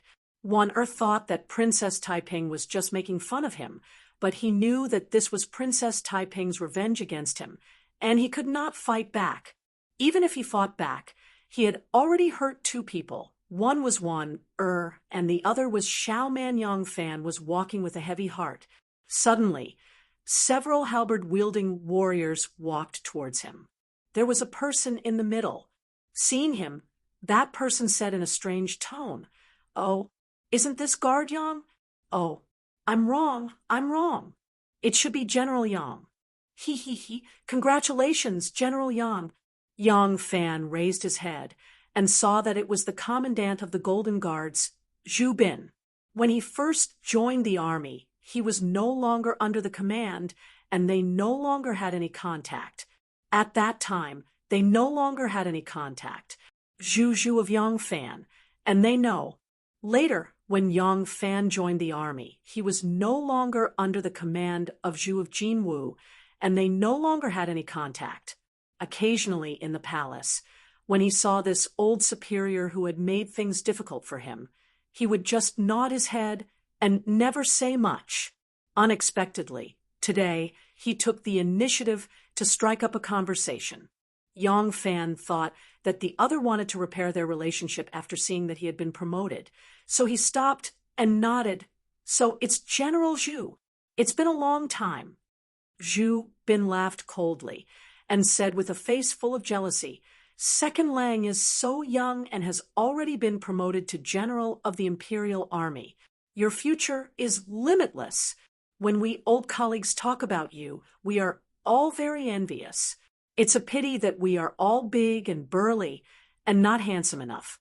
We don't have the imperial edict, the princess to persuade us to marry, and steward Wei from the inner palace to help us make the sage like us. Otherwise, I would really like to go to the western regions for a stroll and come back to be promoted." Beside him, a guard with a halberd grinned cheekily and said, "Commandant, you're just saying that. You went to the western region and left behind the lives of dozens of your brothers. You used the blood of your brothers to stain your own future. You relied on women to gain fame and fortune. How could you do such a shameless thing?" Zhu Bin held his stomach and began to laugh strangely. The other imperial guards also laughed in a strange manner. Yang Fan was in a bellyful of vexation. Hearing their words, he couldn't help but glance at them coldly and lightly said, "I say, big brother, I am not a straw boat. You don't have to use me for your cheap use." That person's face immediately turned red, and he shouted, "Hey, I say, why can't you tell what's good for you? You can't even take a joke, so how can you turn hostile and start scolding people? Just because you've been promoted, you don't care about your old colleagues, do you? General Yang, I am a member of the Jinwu Guards. I am not under your control." Yang Fan sneered. "Words are for people to say. Fart is also for people to fart. Words are the same as fart. It's all just a breath. Since you said you didn't insult me, then there's nothing to say. I still have matters to attend to. Farewell." Zhu Bin stretched out his hand to stop him. With a sullen face, he said, "Yang Fan, you've gone too far. Seeing that you've been promoted, everyone congratulates you with good intentions. How can you hurt people with such malicious words?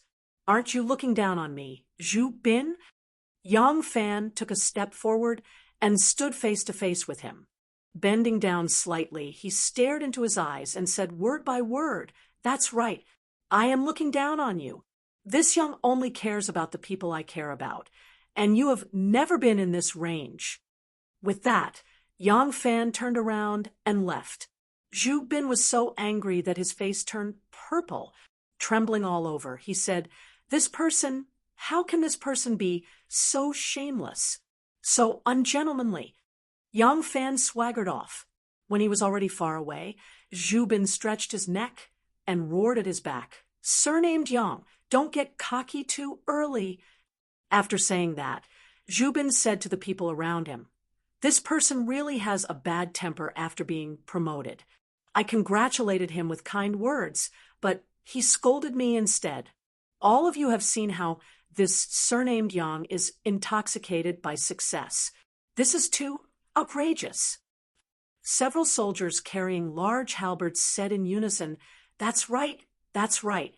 County Commandant need not be angry. Why bother with such a despicable person?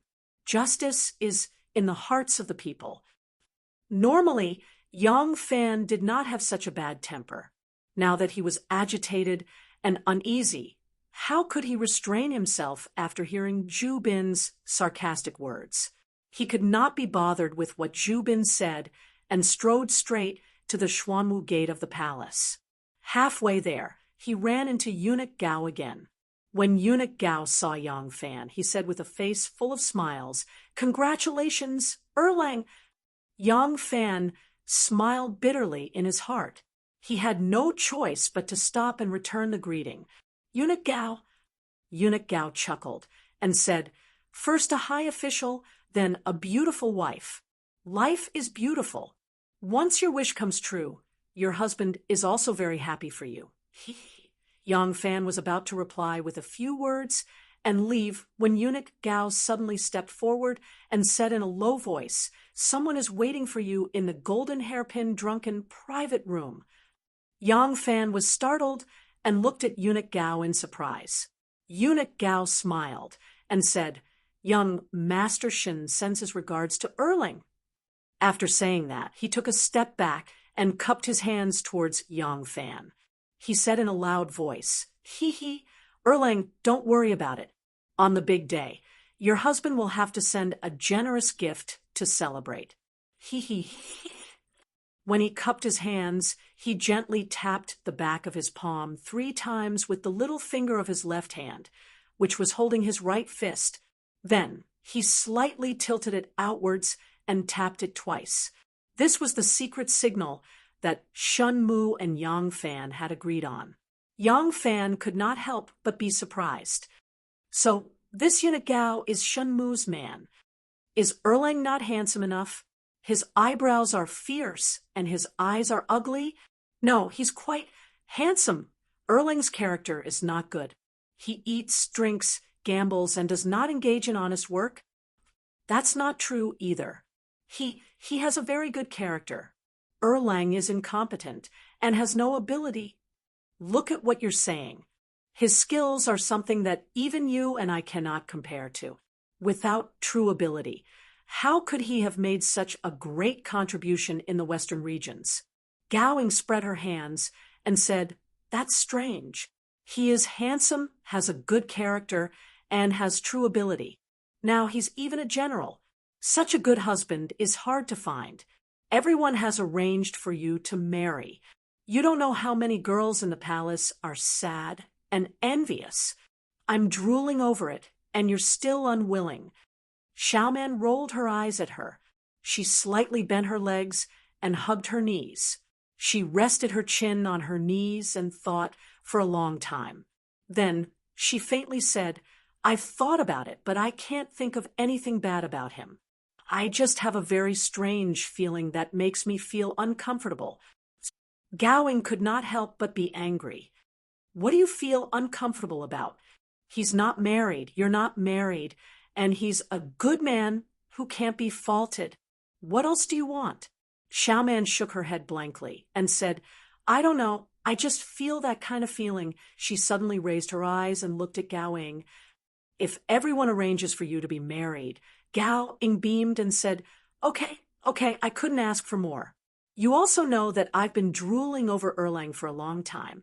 Hee hee. Xiaoman was speechless. She pouted and said, "Can you restrain yourself a little?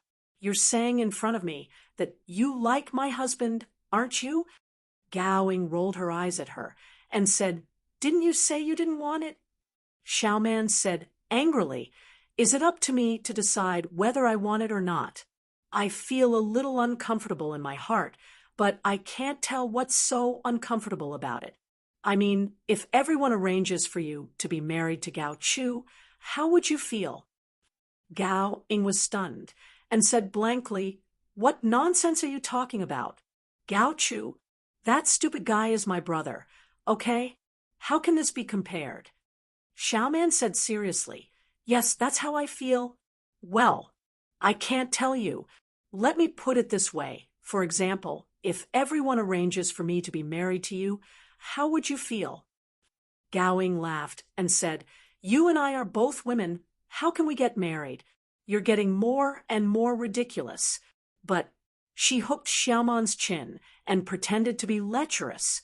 She giggled and said, "If I were a man, I would be so happy that I wouldn't be able to sleep all night to have such a charming and lovely wife like you."